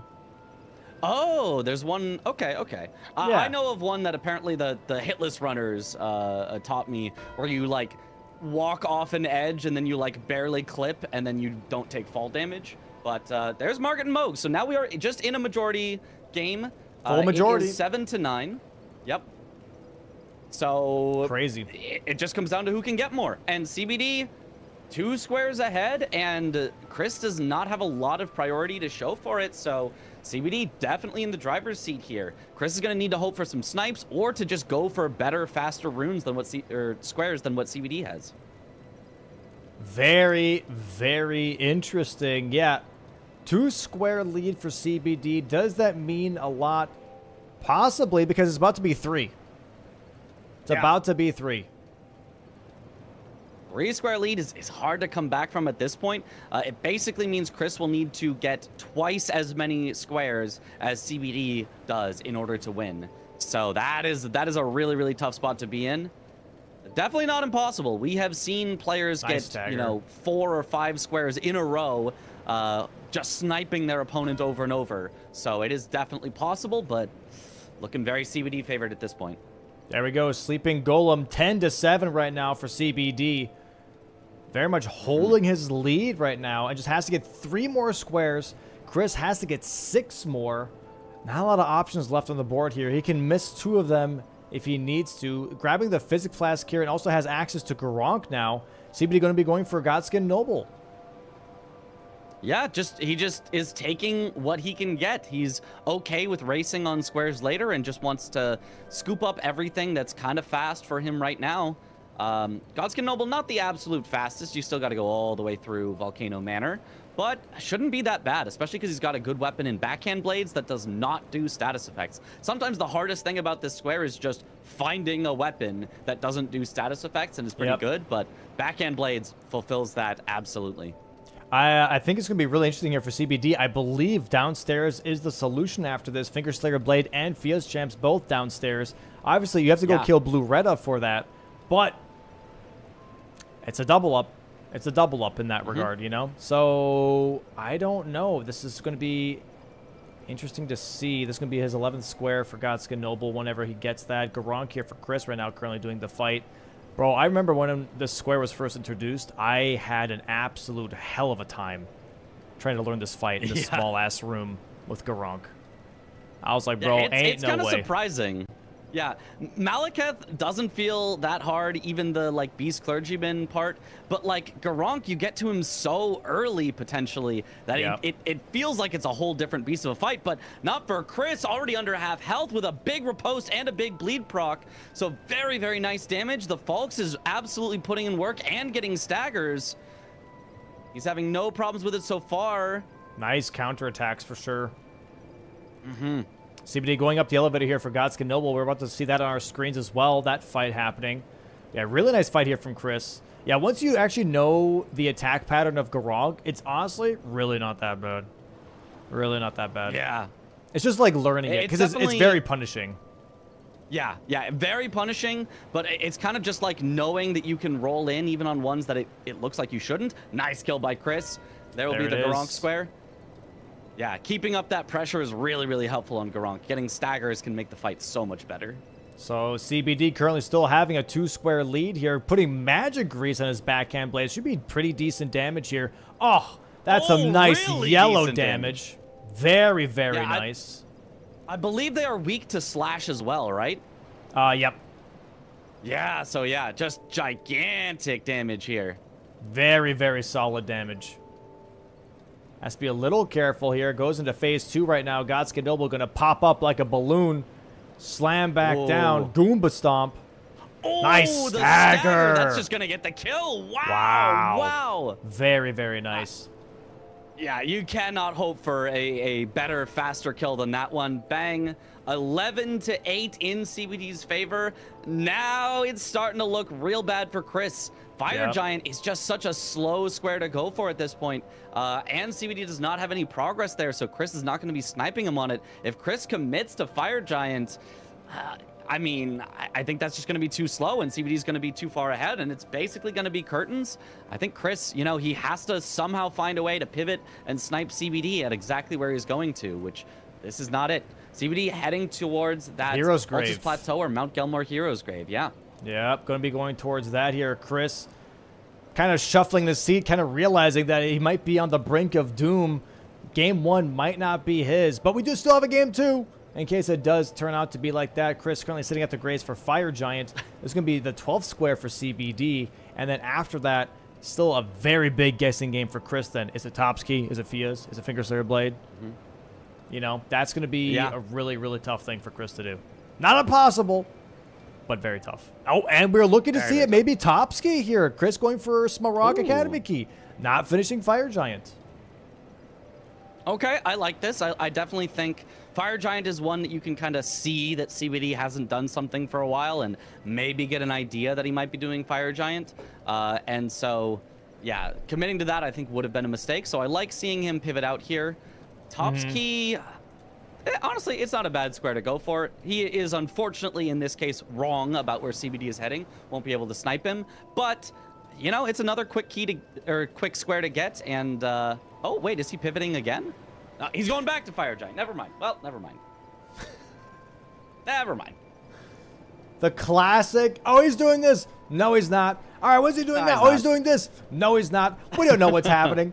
Just go ahead and do what you gotta do. We lost track at this point. I've had too many times where I'm like, oh, they're doing this. This is gonna be crazy, and then they immediately move. We're like, okay, well, that hype up was for nothing. Don't they know we're hyping them up? Can't they just do what we're hyping them up for? Exactly. Exactly. All right, Fire Giant here for Chris now on the big screen. Let's go ahead and bring him up here real quick while CBD is running through this Hero's Grave. See how the damage is looking. Not too great. Not too great. It's okay. It's going to be a long fight for sure. The bleed procs are going to help a lot when they do happen. And Falks is a bit of a bleed machine, but I am... Oh, a stagger. Very nice. Okay, doesn't let him roll away immediately. Yeah, has a third of his health down already. Only two-thirds left. Yeah? I don't know. I'm not too impressed with this damage. I'm not going to lie. I was expecting a little bit more. I agree. I was expecting a little more, but I mean, it's not too surprising. Fire Giant is one of the largest health pools in the entire base game, so it does just take a little while to get him down. CBD here make its way through the Hero's Grave right now, getting past the Chariot. Going to be doing the drop down, I believe, or he's going to do the lava run. I'm not too sure. He's going to be doing the lava run instead. I'm surprised people are opting more for the lava run than they are for the Chariot. I think they're kind of the same. Am I crazy? Yeah. CBD was telling me that apparently if you get lucky, the Chariot is much faster. If you get kind of normally whatever lucky, they're about the same. And then if you get really unlucky, then it's actually a bit slower. How can you get unlucky with I think the he was Chariot? saying it's faster on average. I don't know, but that's what he said. So I trust him. I haven't timed it. Fair enough. I think it's if you get unlucky is that like it goes up instead of down, even though you're above it, kind of a thing. Oh, nice! Oh, nice damage from proc. Chris. Bleed proc. The riposte unfortunately does almost nothing. The riposte on Fire Giant is so bad for some reason. It's so bad. It's just horrible. But he still almost got it. Has to hit the leg though, which does almost no damage. But he is still building up bleed. One more bleed would definitely do it. Just has to be careful of getting killed here. Nice dodges. Nice. Hit him in the head. Okay, a few more hits will probably do it. He's so close. There it is. Nice kill by Chris. Oh, wow. First try Fire Giant here for Chris. Going to be getting his 9th square on the board. Lots of money here, too. CBD going to be like, okay, Fire Giant, that's fine. That's fine. I'm at the Hero's Grave. I'm going to be at 12. Like, I'm cooking. Red Wolf here now for CBD. Yeah, as soon as CBD gets Red Wolf, Chris will need to snipe every single remaining square. But Chris does have the better priority on Grave and Ghost Glovewort Bell Bearings. He now has the much better priority on Top's Academy Key. And they are even on Fia's Champs and Finger Slayer Blade. So it's possible. It's possible. It's just going to be really, really, really tough. Oh, you know what I would love here? Oh, dude. Dude, you know what I would love here, actually, for CBD? Fia's Champs. He killed Morgott. He can go to Moog Sewers, kill Moog Sewers, go through Deep Root Depths. He killed Morgott. The seal is gone. He can skip all the way to Fia's. That's way faster, though. That's so smart. And that'd be so sick. Have done Morgott. Yeah. I love that. That'd be so awesome. Yeah, you would be giving up on the potential to race for a Finger Slayer Blade. You'd basically just be giving up that square. But honestly, I don't mind that. I don't mind giving up that square in order to get faster access that your opponent probably has no chance of racing you on. Yeah, so I think it's a huge play.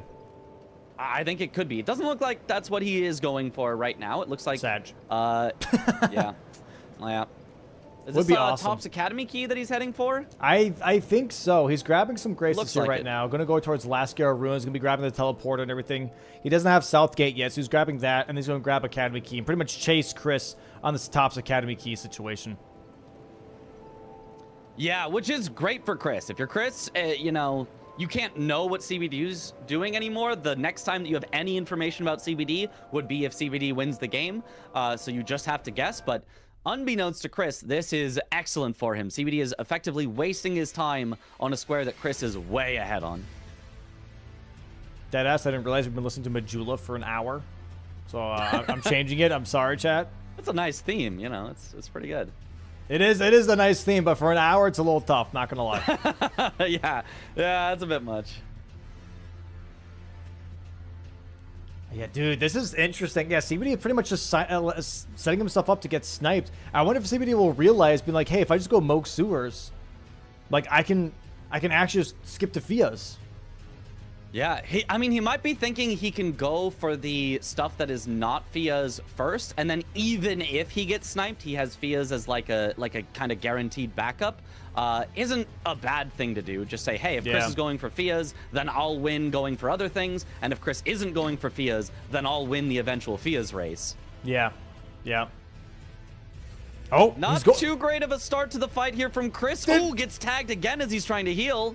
Did CBD see it? Did he see it? Ooh. Did his third eye open?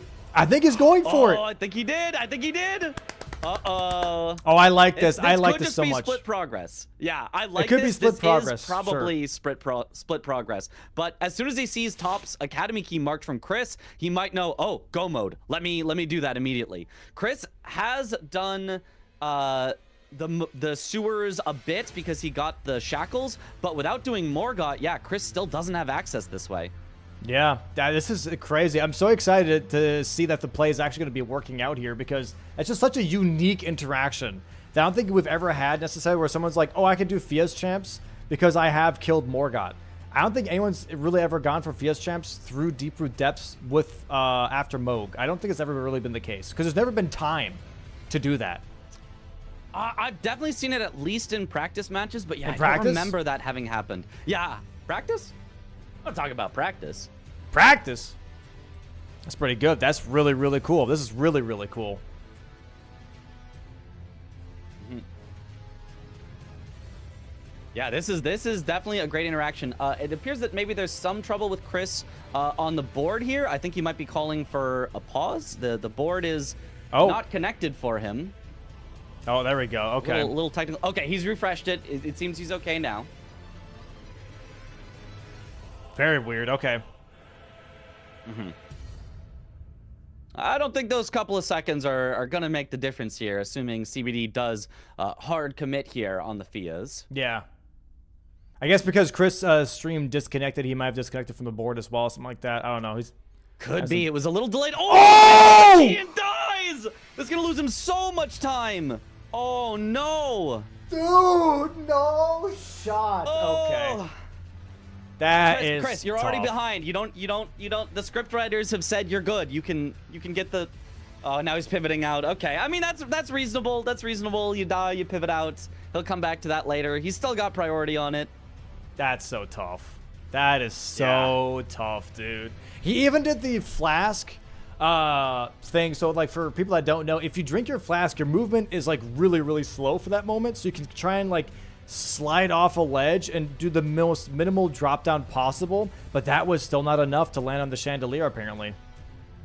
Yeah, and it looks like he is gonna go for the Finger Slayer Blade and Fia's Champions.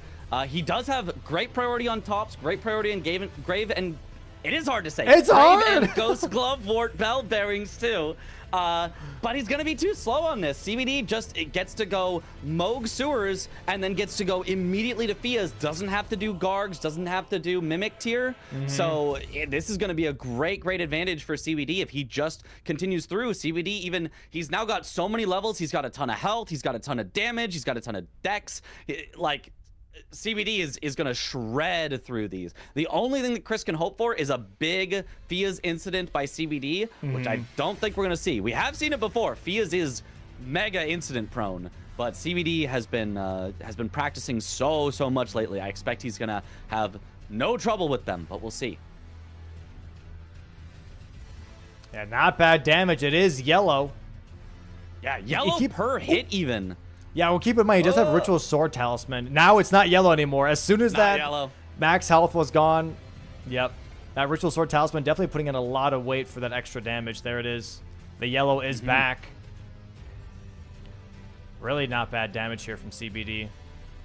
Not bad at all. He just wants to make sure he doesn't get hit. Not only because you never want to get hit, but yeah, to keep that Ritual Sword up. So it will save him time not going for hits. It is not faster to trade if you've got Ritual Sword. Oh, it takes a tiny tick of Blood Flame, but that's still going to disable the Ritual Sword. Yeah, no more yellow damage. All right, does heal that up so that he gets his Ritual Sword back. Nice hits, nice stagger. Bang, bang, hits him in the head so many times. Nice takes the riposte at the very last moment. Huge damage. I'm not sure why I'm not sure why Chris kicked that poor... What was that guy called? What are those little guys called? The yelling dudes? I don't know, but I don't know why Chris kicked him either. It is right. It's You're not just me. I used to be so good at talking. I blame Domo. This is bro. It's fucking hard, man. It's hard, dude. Chad doesn't understand, man. It's so easy to trip over your words when you're saying so many words back to back. Yeah, it really is. Now CBD also has to do this little drop down kind of, not puzzle exactly here, but this parkour section has to do it nicely here to get down to the bottom. So potential for incidents here as well. Nice first jump by CBD. Nice second jump. He's got some good setups. Nice. Oh, barely landed on that one. Nice. Nice backstep. Backstep for that one. Ooh, I like that. Walk off, bang. There he goes. Nice. All right. Deep root depths. Exactly Here we where are. that hidden wall is. Chris Nice. back in Raya Lucaria, by the way. Yeah. Oh my god, he didn't grab a single grace. No, he did not. Not before the Red Wolf, not after the Red Wolf. Jeez, that's why he poured it. He was like, bro, I ain't no way I'm doing that run back. Well, he's doing it now. He had to do it eventually. So yeah, that is tough. That is insanely tough. But yeah, we're moving on through the deep root depths here now. In my first playthrough, I never saw this, by the way. I never saw deep root depths. Really? I never even killed Moog. I didn't know that he existed. I missed like I didn't come from this direction. I did find the three fingers, but I never found the hidden wall, I think. But I did find deep root depths through Valiant Gargoyles on my first playthrough. I didn't see an experience. I didn't see any of that until I saw a Voice Critical video, which was him saying this is the best boss ever, and it was Moog. And I was like, who the hell is this? I have never seen this boss ever. So I was like, oh god, I have to go back and actually like play the game a little bit more. I missed so many things. Yeah, there's so much stuff in this game that can just be so hidden, which is really neat when, you know, it feels like it's got these secrets that you get to discover. Not everything is just laid out for you along the main path is really cool. Yeah, no, I agree. Let's do this one. Let's do a little bit of Slave Knight Gale. Ooh. One of my favorite bosses of all time. That's an incredible boss. I think it's best, or at the very least top 2 in the entirety of Dark Souls 3, maybe even the entire Dark Souls trilogy. Trilogy for me, 100%. It's the best one. It's the game. It's the one boss fight I was like, dude, like this is genuinely cinema to me. It felt like such an anime fight with his cloak doing attacks. I thought that was so sick. Fia's Champ's out here for CBD. He's right there. He is at the door. Right there. He's knocking, being like, hey, this. Let me in. GG. All he's got to do is not have an incident. It looks like he is going to go with the backhand blades. The backhand blades does have a nice Ash of War against NPCs. The Revenger's Blade can often stagger lock NPCs, but That will be very, very risky when there are 3 of them. Sure, you could stagger lock one of the NPCs, but then the other 2 might just hit you from behind. So we'll see if he sticks with this. A lot of people go for more of a hit and run style, some sort of like big weapon where you can just kind of hit them once, then back off. So we'll see if CBD wants to stick with this Falx here or not. Oh, yeah. Love it, love That's it, dude. the stagger lock. Absolute shredder. Yeah. All right. Put him in a On blender. Rogier. Oh yeah. Slice him, dice him, put him in a stew. Oh my lord, that is so much damage. That is so much damage. Oh, even sticking with it for the 3rd one. Oh, but slightly mistimes it. Still gets very solid damage on the scariest one, the one with the 2 big axes. Oh, and a backstab. That's rare to see. Nice kill. Okay, does need to get more mana for more Revenger's Blades. Okay, has to run away from the skulls a bit. Yeah, a little bit of delay. Oh, but is able to go in on Lionel, but unfortunately it's hard to stagger Lionel. He's got very, very heavy armor. Okay, gets a bit more good damage. The other one is just kind of AFK in the corner there. Now finally joins the fight. We'll see if he swaps to trying to kill that one first. Nice running attack. One more of those should kill that one, and then he'll have a 1v1. Bang! Oh, there it is. Okay, Lionel, he probably can Revenger's Blade, although it is a little bit scary. Runs in through the skulls. I really, really like that. Just go under them so that they miss. Topps Academy key is marked for Chris. This does make it 10 to 12, but all CBD has to do is finish off this fight. He's got tons of health left, tons of healing left. Should be fine with it. He's just going to take it a little slow. He knows he's got time. CBD looking at his non-existent watch, be like, yeah, I got time. I got time, yeah. Me when I got time? Because he knows Chris is not here. Ooh, another trade, but if he just trades... Ooh! He doesn't have any healing left after he uses this last one, and his healing flask almost does nothing. He's still at half. He just can't afford to trade with Lionel twice more. He's got to get 1 clean hit on it. Oh! There it is!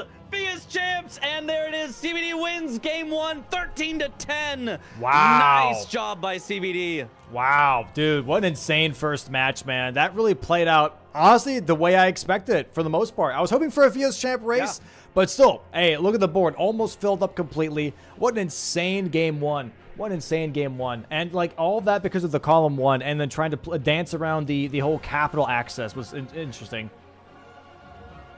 Fantastic. Yeah, Chris, I mean, really had a good shot to possibly snipe away those capital access squares, but just with a death on DTS put him way far behind, and then he kind of had to pivot around, had to try to sneakily get some squares, and he did a good job with that, but unfortunately CBD just got way too much synergy in the capital. Gold-free Morgott, 2 squares back-to-back, and then kind of had his pick of whatever he wanted to do from there. So great job by CBD, knowing that he needed to race, setting up for it early, winning the race, and then just taking it home from there.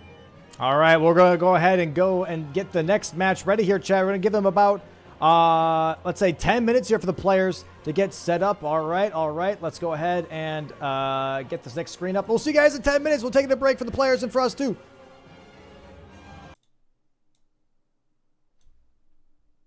Hold on.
welcome back, guys. Welcome back to match 2 between Chris and CBD. Match 2 being DLC. Welcome back, Mitch.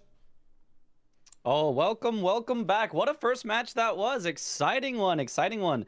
Didn't go the way that maybe we predicted from the start. We said maybe Chris thought he had an advantage in the base game, but CBD taking that one there and heading into DLC where CBD feels very, very strong. So we'll see how it goes. Yeah, I agree. It's going to be very, very interesting here. Sorry. I shaved my freaking mustache this morning and I have hair up my nose. So sometimes I have to like clear out my nostrils. We have DLC match loaded up now. Players seem to be ready in just a moment here. And yeah, I really wonder how this board's going to play out. Chris has been practicing DLC a little bit more, and we have been saying like, oh, so-and-so thinks they're better in the DLC than the base game. But for some reason, it's always the opposite when they win. Yeah. Right? It's not always the format that they're most comfortable with. And I think, honestly, it makes a little bit sense because if you're practicing both, but you don't feel confident in one than the other, when you don't have as much confidence, you play a little bit safer. And most of the time, playing a little bit safer makes you make stronger decisions rather than risky decisions, right? Because if you feel too confident, all of a sudden you're like, hey, I'm feeling pretty good in this. I could do some risky double play, triple play here if I really wanted to. Whereas if you feel a little less confident, you might be like, okay, I'm going to make a bit of a safer choice here. And most of those times, those seem to be the strong choices that the players need to really win that match. So we'll see how this plays out for the players themselves here. They should be loading into their seed here in just a moment. We'll see what the starting class is. I have a little sneak peek, actually. I want to look at this real quick. Beginning weapon on the first class is the Shodel. Not too great. Oh, nah, that's not, yeah. That's like, that's Stats whatever. on it okay. That's whatever. Not that good, but that's all right. But we'll see. It's just the weapon, Yeah, just the weapon. DLC, just the weapon. Yeah. No need to look at stats. Yeah, so they'll pick something else for sure. Then there's got to be something better than that. Yeah. We'll see what the other classes are in just a moment here. It looks like they're still loading in for just a moment. But center square here. What would you like to see? What would you like to see, by the way? Ooh, center square. You know, a Bale center could be interesting. Chris, of course, loves to do Bale. That could be a fun one to see. I hope it's not Mikola crosses because that one's like so rushable. It would kind of force a rush, which also can be interesting to see. Some races can be pretty fun. But I mean, I feel like it would maybe make a little too much swing if we had a center square that was Mikola crosses. but we'll see. I would like to see a level 85 square in the center. Ooh. I think I would like that. I would like a how much money can I make as fast as possible type of square and like work around that kind of a square. I like those a lot. Yeah, it's got synergy with literally everything that you can do. As long as you're killing something, you're getting runes in the DLC. I mean, there's a few things in the DLC that give basically no runes, like Dane or something like that. But most bosses that you can find a way to kill, you can find a way to get some solid runes. So yeah, that is always an interesting one to play around. Nope, I agree. And looks like both players are set in stone and ready to go. I'm going to have to see if the refs are ready to go as well. Once we give them the heads up, this match should be started. We are hovering over the classes, though. And yeah, I wonder how it is going to be for Chris now, losing out on base game, having a bit of a tough choice here, obviously, with the lines that were chosen at the time and trying to rush capital. How do you go into DLC, you know, facing off against CBD here? CBD probably riding a little bit of a high here, winning game one, being like, okay, just play smart, play slow, you know, try and make right choices, good choices, nothing too risky. But yeah, I don't know. This is tough. Maybe you're Chris and you're like, maybe I have to play more risky to make up for game one and have a really strong game two. Yeah, could be. I mean, it did feel like he played game one a little risky as well, going immediately for the diagonal line. That did end up getting him in a little trouble because he lost out on capital anyway, so he kind of just was behind on things. So I wonder if he'll take that, you know, into heart and be like, okay, I should play safer. Or maybe the opposite. He'll go, well, he won't expect it 2 games in a row. What if I just go for another diagonal? Could be really, really interesting to see. Yeah. I agree. It looks like we are ready to start. Players are set. Refs are set. And we should see the countdown here. 10-second countdown on the clock. Okay, we got a countdown to the countdown. We got. I see a countdown to the countdown. And there Okay, we now go. we got the 10 countdown. seconds on the clock. Here we go. Players now. Lock in, lock in. And for the DLC, we have this cool fog wall. For anyone that has this. Oh, kill Mesmer Center. Mesmer Center. Okay, I like that one. I should have said that one. That's a great center. I love that. It shows you need some map progress to get there. You could go through Hippo and do the Memory of Grace with 300,000 runes in the bottom left, as long as you make sure to get the golden horn tender, I think is what they're called in the DLC. As long as you get that, you can basically get that along the way. Very interesting one. A golden hippo, even a square on the board. So Hippo start is looking really, really strong. There is also Ancient Dragon Man bottom left going along that same diagonal as everything else. And Ancient Dragon Man, a great one because it gets you access to that southern coast area where you could do a lot of different things down there. So a lot of different options for what they could do early here.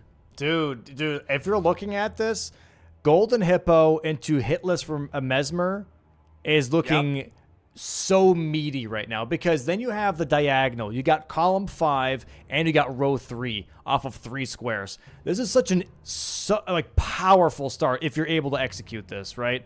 If you're going to be greedy and go for Mesmer early, this is a really strong Bermuda's Triangle right now. Oh, yeah, definitely. Yeah, and I mean, there's even other great squares early as well. There's Killer Red Bear, which can also get you the 300,000 runes. Maybe you do that just to try to take away the synergy from your opponent with Golden Hippo. There is 2 Kindred Cookbooks on the board, which is very, very fast, very easily rushable. 2 of them does not take much time at all.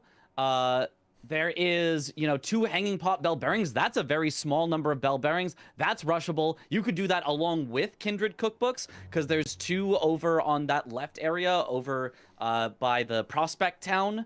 So, I mean, there's a ton of synergy. There's a ton of early stuff. Verdigris Discus is on the board. Like, it's a buffet out here. They can choose whatever they want and have a good time here. I really like this board because what it does is pretty much pit 2 different things against each other. It's like, do you go for the very obvious, super strong play of Golden Hippo into Hitless Mesmer with Burn the Ceiling Tree, and maybe even Memory of Grace 300k here? Or do you go for all of the nice pickings that go a lot quicker, that you can do without having to rely on execution? It's just pick up and getting some map progression and making sure you get on the board, right? Which one's more effective here? And I guess we'll see which ones they pick here, but I really like this, that there's 2 very strong paths that they can take. Yeah. If I had to guess, I think Chris is more the style of collection before upgrading. I think he might go Verdigris Discus. He might go 2 Kindred Cookbooks. He might go Hanging Pot Bell Bearings even, something like that. 1, 2, or 3 before he finally upgrades, whereas CBD, I think, might be more likely to go directly for an upgrade and straight to killing the Golden Hippo. Absolutely. Throw everything Mitch just said out the window. Chris immediately going to roundtable and upgrading. Okay, never mind. Immediately going for the upgrade. That's crazy. That is insane. As soon as you finish your sentence, Chris immediately goes round table. That is so funny. I mean, it looks like that CBD's rushing immediately to Graveyard Skip here. And yeah, Chris immediately upgrading. They both start Rusted Anchor, as we said, was like a really, really strong weapon. So I'm assuming Chris sees the really strong play. It's like, I want to go Mesmer. I want to get this as soon as possible. I'm upgrading right now. And CBD may be looking at the collecting that you were talking about. Maybe being like, you know what? That does look strong, but I could go for other stuff. I can go for Kindred Cookbooks. I can go for Legendary Ash Summons if I really need to. Hanging Pot Bell Bearings. Those are all really easy to pick up here, and I don't have to do anything super crazy for it. So, I don't know. We'll see. Ancient Dragon Man, you know? CBD might still be heading for a kill square first. He might just be trying for a little bit of extra efficiency. If you go and get a Grace and then pivot warp back to Round Table, it's slightly faster than just warping back to Round Table at the start. Because as you notice, when Chris warps back here to the first Grace, he's going to be a little bit behind the fog wall. He's got to make up some time. He's actually just kind of losing time by doing the warp first rather than doing it on the first Grace. So we'll see if CBD does a pivot warp here. I think, he didn't do it at least on that Grace. Yep, going to Tioliev for now. Chris bought some armor, also bought the Sacrificial Axe here and the Rusted Anchor. Using the sacrificial axe, I guess, for starting off because he doesn't have enough levels to use the rusted anchor just yet. He does have some money. I don't think he leveled. He hasn't leveled yet, so you could use the rusted anchor if you really wanted to, but didn't want to sit down and level just yet to not, waste any time going for a different square here. Also going for graveyard skip. So now TLA skip here from CBD, TLA skip, graveyard skip happening from Chris here in just a moment, and we'll see where the decisions are going to line up because maybe Chris is looking at rushing Ancient Dragon Man here over Mesmer. Ooh, certainly could be. One thing that I don't see players go for, but I kind of wish they would go for in some of these situations is getting the Blade of Mercy along the way. Can save you a lot of time on fights, but both of them opting not to do it. If you're going for ADM, Blade of Mercy doesn't do anything, but if you're going for Hippo, that is a powerful talisman that they could have considered, but they are both choosing not to go for it here. He's going for Ancient Dragon Man. Okay, interesting. Ooh. Not going for the Mesmer kill, but for the Ancient Dragon Man. No, it is ADM. Yeah, he's going right for it. Wow. Okay. This makes sense why he would want that axe just to be able to wield it right away. He thinks ADM is the most important square on the board here, but CBD does not agree. They're going in completely different directions here. You know also why he's maybe doing it is because he doesn't want to waste levels in case ADM drops a really good katana. He doesn't want to put levels into strength for Rusted Anchor. He's like, you know what? That's a weapon check. This is a square on the board. If this drops me Rakshasas, I want to have as much dex as possible to make sure that weapon shines.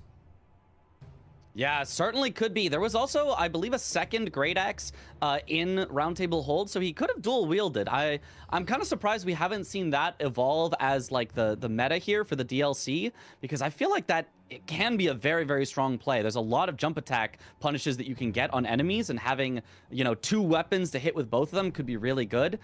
Chris taking some damage here as he's heading to ADM, has to use some of his heals going in, but he should be all right here on ADM as long as he plays it nice and cleanly. But CBD grabbing Skidoo, getting more powerful, and yeah, I don't think ADM has enough runes for the Memory of Grace with 300k, so CBD should be getting a 2 squares for 1 here, while Chris is getting more map progress in ADM. Yeah, he has Wild Strikes on the Sacrificial Axe and also Rot Grease now, so this should be a pretty decent fight. Let's bring up Chris onto the big screen, see how this damage does. No Skidoo Blessing, so that's going to be a little bit rough damage, but actually kind of yellow and kind of strong. Honestly, yeah.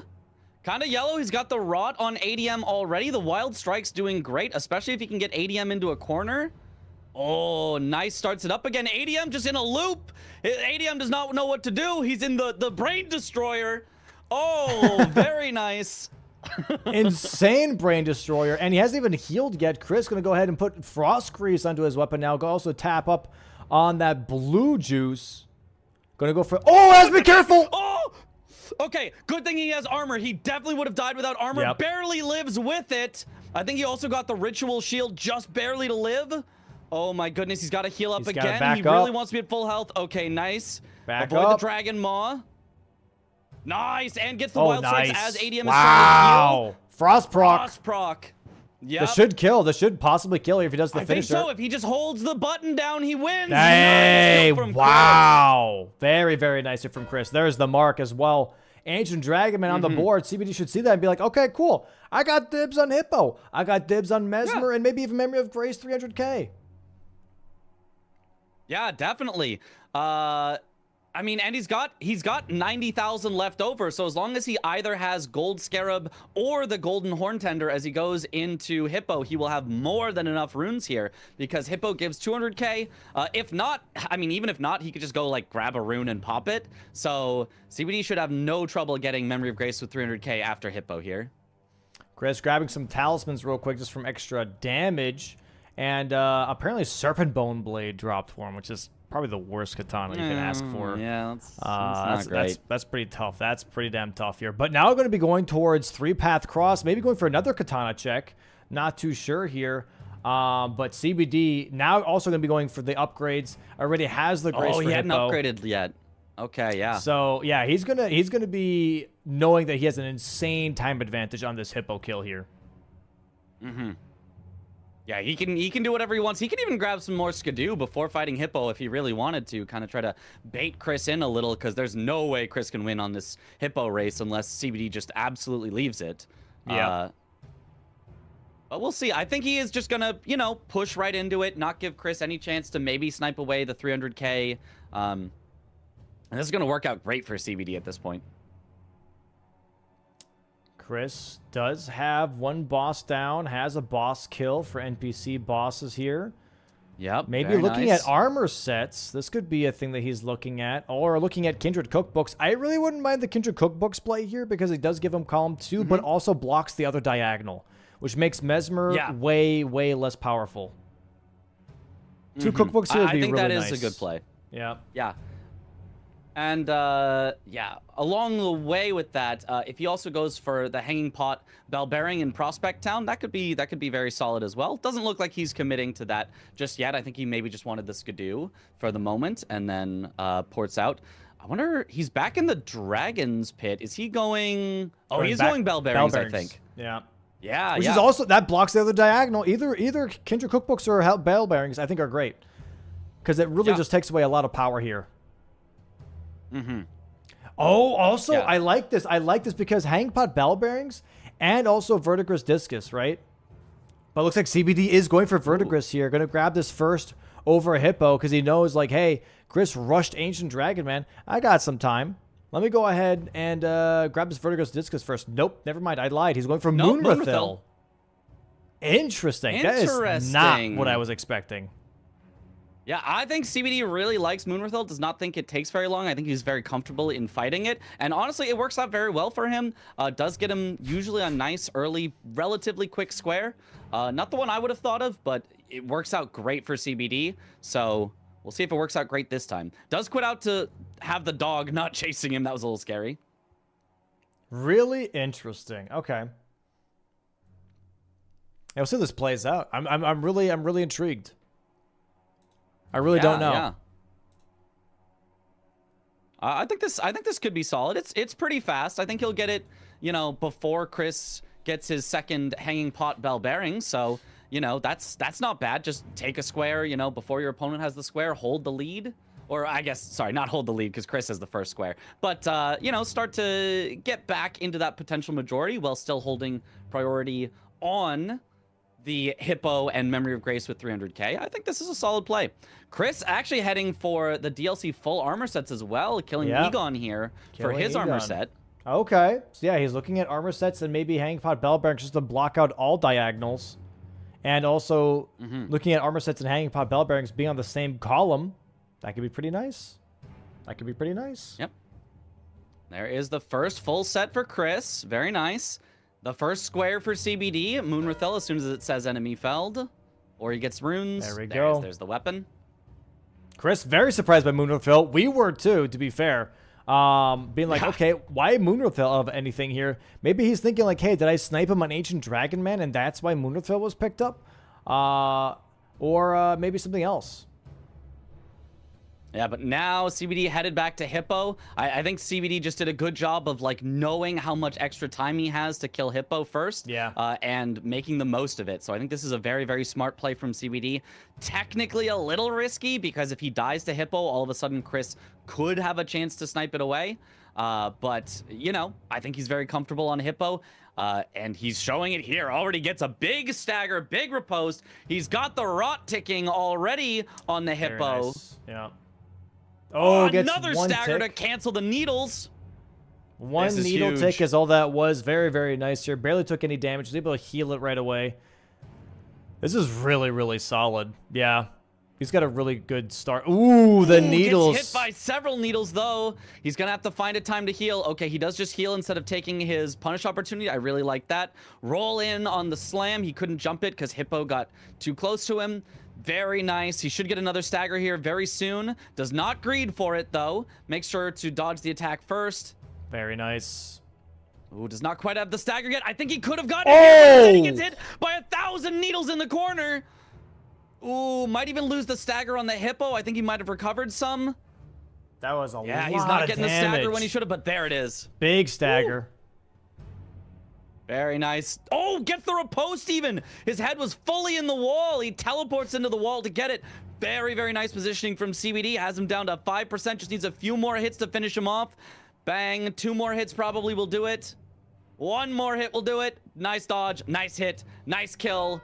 And let's see if he gets enough runes from that. I don't think he got enough runes just from that. He's going to need a little bit more at this point. This should tell Chris, like, hey, okay, so he just grabbed Moonrefill after seeing that I got Ancient Dragon Man, and now has Hippo. So now Chris really has to figure out, like, yeah, what's my game plan here? Is it Hanging Pot Bell Bearings? I think so. I think Hanging Pot Bell Bearings and armor sets would set him up really, really nicely. It would set him up really, really nicely. But CBD heading for the Kindred cookbooks, which Chris can have an advantage on potentially, but I think CBD has started on it so quickly. I think CBD is definitely going to get it first. Chris heading back to the 3-path cross, probably heading for the Kindred cookbook and Hanging Pot Bell Bearing, it's hard to talk, synergy, but is going to get the Kindred cookbook sniped away first by CBD. So all Chris is going to get is the Hanging Pot Bell Bearings, which isn't bad, but I mean, you really wanted this to be a 2-for-1 and a 1-for-1. You know, when CBD has the 2-for-1 advantage, is not going to be too great for him. Yep, so CBD going to be grabbing possibly cookbooks before Chris does. Going to be a little tough here, but Chris will have armor sets before CBD. So there is that. So even if he does lose out on cookbooks here, CBD already has 2 incants as well. Yeah, 2. 1 from the Hippo and now the 1 grabbed here. So, Dane. It's 3 incants. Yeah, all he needs after this is just to head back to Morth Ruins and drop down and get the 1 after that little skip, and then that'll be another square for CBD. So it's looking quite nice for CBD. He's also ahead on the Memory of Grace with 300,000 runes because he's got 200,000 in his inventory. There's the cookbooks. There it is. There's the 2 Kindred cookbooks. 3-1 for CBD. Will he go back for the incants? Yes, he will. He's going for the incant here first. Going to grab that right next to Dane here in the Morth Runes in the hole. Chris going to be grabbing this other Hanging Pot Bell Bearing. Misses. Misses. That's definitely, like, this is more of a time sink than people realize. Like, this takes you another, it's like at 30 seconds for each attempt. Maybe looking to get a longer weapon here. It's really not great. Something that you can do as a backup is have something like some throwing knives in order to knock it down if you miss on the way in, but Chris does not have it, so has to go all the way back around. Hopefully does not miss it this time. He does! That anchor's just so slow! He might want to swap to his axe because it swings faster to get it, because this anchor is just missing by swinging too late. It's got a big hitbox, but it's not making up for how slow it's swinging right now. He's going for it a 3rd time. There it is. Incants here for CBD. Currently 4-1. I don't think we're getting a Wendy's 4-for-4 here. I think CBD is going to be able to get another. Okay, there it is. Nice job from Chris. Gets the bell bearing. CBD should be able to get another square here pretty quick. Verdigris Discus looks like is the choice. Oh, misses that jump. Is going to have to redo it.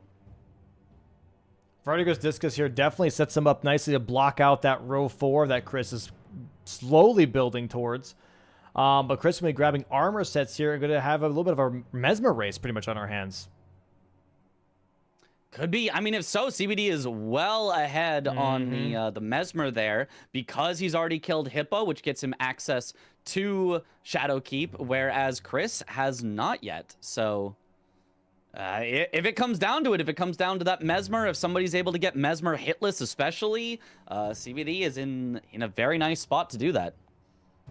Yep, Chris gonna grab. Is there painting rewards on here? There is. Okay, so grabbing the painting here, which is nice. Gonna have a little bit of advantage there on painting rewards, and then now going straight towards that church, whatever the hell this is.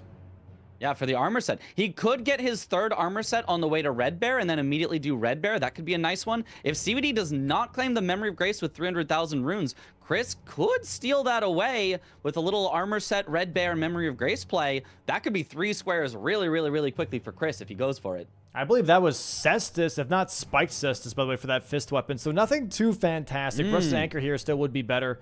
But yeah, Chris now in the position to be grabbing that 3rd armor set and also maybe a Red Bear. Where is Red Bear? Row 1. So that would block out the row 1 and also the column 3. So that would be kind of nice. Yeah. Just more coverage on the board. More coverage on the board, for sure. Yeah, especially with CBD grabbing this Verdigris Discus, that column 3 could have been a problem, given that CBD has better access on Mesmer. So getting that away, I think, could be very, very good for Chris. And it does look like that's where he's headed to. as long as he does actually do the red bear after. I hope he has the golden horn tender here as well. You can get one in Morth Ruins, just killing the pot guy. That can give you a ton more runes on this red bear, but I don't know if he grabbed it yet. I don't remember seeing him grab it, so he might not have enough runes afterwards. I kind of like this column 4 for Chris now, though. I'm not gonna lie. This column 4 is really in his favor almost. Besides the legendary ashes, he really has one painting reward, painting in his pocket here. So legendary ashes he could complete in a Rao base, and then kill a base game boss in the DLC. Would be Tree Sentinel or even Demi-Human Mariga. Because he already killed Ancient Dragon Man. He can get to, because he's got ADM, yeah, so he can get to Mariga really quickly. That's actually quite a nice little sneaky line there that he could go for. The 2 legendary DLC Ash Summon, he'd probably want to set up before committing to that. But yeah, he's way ahead on painting rewards, having one of the paintings already and having Southern Coast access through ADM. Looks like Chris is not committing on the hippo, or sorry, not committing on the red bear. He's committing on the hippo here to try to get Shadowkeep access, which he does need for painting rewards. So this that's what I'm thinking. I think he might be seeing column 4 here because he's like, yo, if I kill hippo, I get access to the other painting reward here. I killed Ancient Dragon Man. I like this. I think he might be seeing the column 4 I do like this, yeah. I would love to see him, do Memory of Grace, 300,000 runes first, which gets him access to Shadowkeep, then go immediately for Legendary Ash Summons. I think that's the easiest one for CBD to block, and then just finish off base game boss and then painting rewards. Yeah, it could be unstoppable here. This looks really, really nice. I like this. I like this a lot. This is huge. Oh, pivoting out, though. Does not commit on the hippo just yet. He might be going back for the Horn Tender. I think he's going back for the Horn Tender. Yeah, he wants to make sure he gets the 300,000 runes here. And actually, CBD doing the same thing, going back to Morth Ruins. Maybe also grabbing the Horn Tender. No, going for Red Bear? Nope, Red Bear, which will get him enough runes in order to take this away. So it'll come down to who has a faster fight. Hippo for Chris or Red Bear for CBD. Whichever one is faster will win that square. I don't think Chris will be too upset with losing that square because it kind of still hides his progress towards what he's doing. So we'll see, though. Hippo and Red Bear are approximately equal length fights. I feel like Red Bear maybe has a little bit less health, but I feel like Hippo has some good, consistent opportunities to hit him, whereas Red Bear has like the roar that can force you out and various other things. Hippo can stall as well in the second phase, but as long as you keep good staggers, you can kind of bully the Hippo a bit. So we'll see who has the faster fight here. Yep, CBD already into the fight here. Chris now entering as well. Red Bear starting with the charge attack. CBD having yellow damage is really nice. Chris has Rotgraze for the anchor, though. That might help him just speed this fight up just a little bit for the edge here. Pretty much same damage. Yeah, Chris did not have yellow damage, I think, on one of his R1s there. Stagger already. The rolling R1 doesn't quite do yellow, but nice yellow damage for CBD. CBD's got it down to 60% health already, so definitely a big advantage for CBD on this. The only thing is CBD might want to spend some runes after. He's going to have, like, too many runes, and Chris could maybe just Memory of Grace right away. Nice roll. Yeah, very nice. It's possible Chris could win it by that, but I think CBD is going to get the kill first. Wait, but it's actually really close now, and Chris should get a Frost proc here soon. Does not interrupt the needles, though. Okay, nice just avoiding them. Though. Yeah, CBD has it down to 25% health compared to 50% health for Chris. Chris gets tagged again, taking away his talisman. Nice job from both. Okay, CBD's got it down to 10% health here. Nice stagger with the Frost proc. Should do a ton of damage, but CBD has the kill first. Is he going to Memory of Grace right away? There's the Red Bear marked. Or is he going to go spend his runes first? He's going to Memory of Grace right away. Wow. Bang, there's the double. Okay, CBD currently 7-3 right now. 4-square lead. Very risky, but very efficient play here from CBD. Gets 2 squares pretty much for 1. Okay, and now if you're Chris, the line might be your hope here. You might just say, well, I can win this line. Because outside of that, this is a big majority lead for CBD. Yep. And CBD immediately going for summons. He's countering. Legendary DLC Ash summons. Yeah. Great Oh, wow. great awareness by CBD. Oh, wow. He does not have line blindness. He has line like fixation. He knows exactly where to go to block the most threatening lines. Yeah. And it has been so effective. It worked super well for him in game 1. He recognized the diagonal right away and went immediately to capital before Chris was even showing too much progress on it. And here again, he recognizes that column and is heading right for the legendary Ash summons. Very, very nice play by CBD. Oh, Chris has Torrent die? That was a weird. Chris has been having a little bit of a hard time with this jump. I think he had a little bit of a hard time with it yesterday as well. Getting stuck in the terrain when he loaded back in.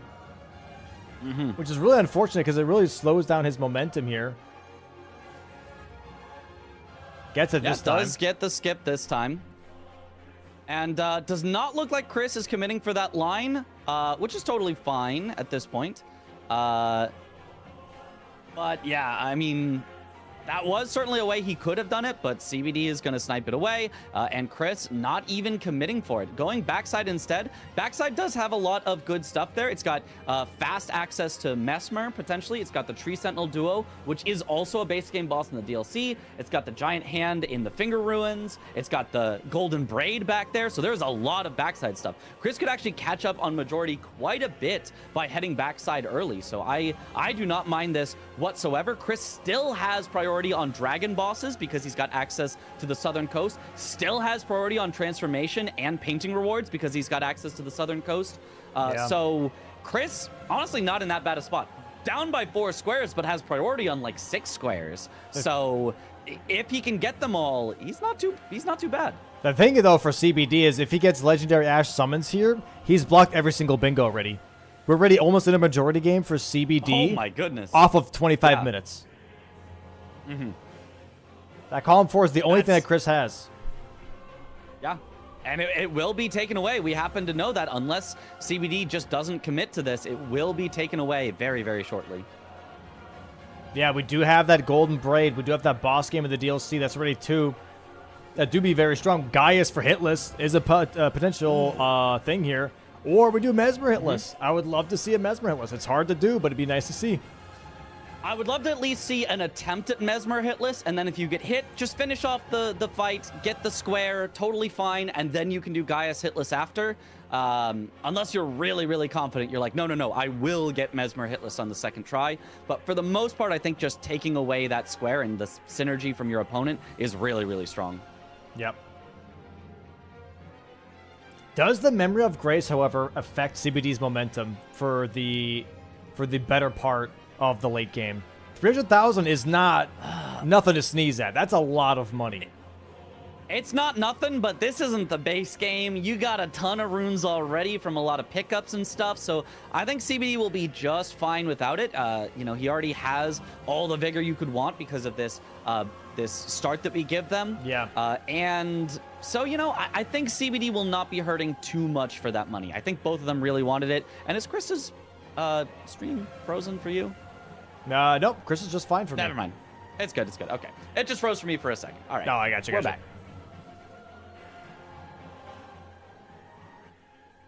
Apparently my cam is behind as well. Weird. Are you good? No, you're good. Okay. Okay. Oh, yeah. No, yeah. Let me, yeah, you want to turn off your camera and try it and, like, load up again or something? Let's see it. How about now? How about now? Nope. Go ahead and just rejoin the call. Try that. Okay. Okay. Hey, that's my face, chat. How about now? How about now? That's perfect. All right. There we go. There we go. All right. Now, yeah, let's see here. So, backside for Chris, he's pushing in those backside squares that we like to see. And for CBD now, he's going to be grabbing that other legendary Ash. He has one. This is going to really activate row 3 for him. And so, Mesmer hitless on that row 3. It would be a doozy. It would be a doozy. I don't expect CBD is going to go for the two-handed talisman while he's here.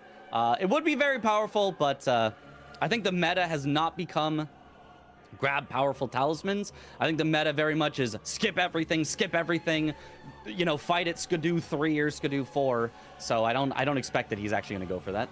Yeah. I'm expecting some interesting plays, though. Especially with how this board's developing. Mm-hmm. Would be absolutely insane.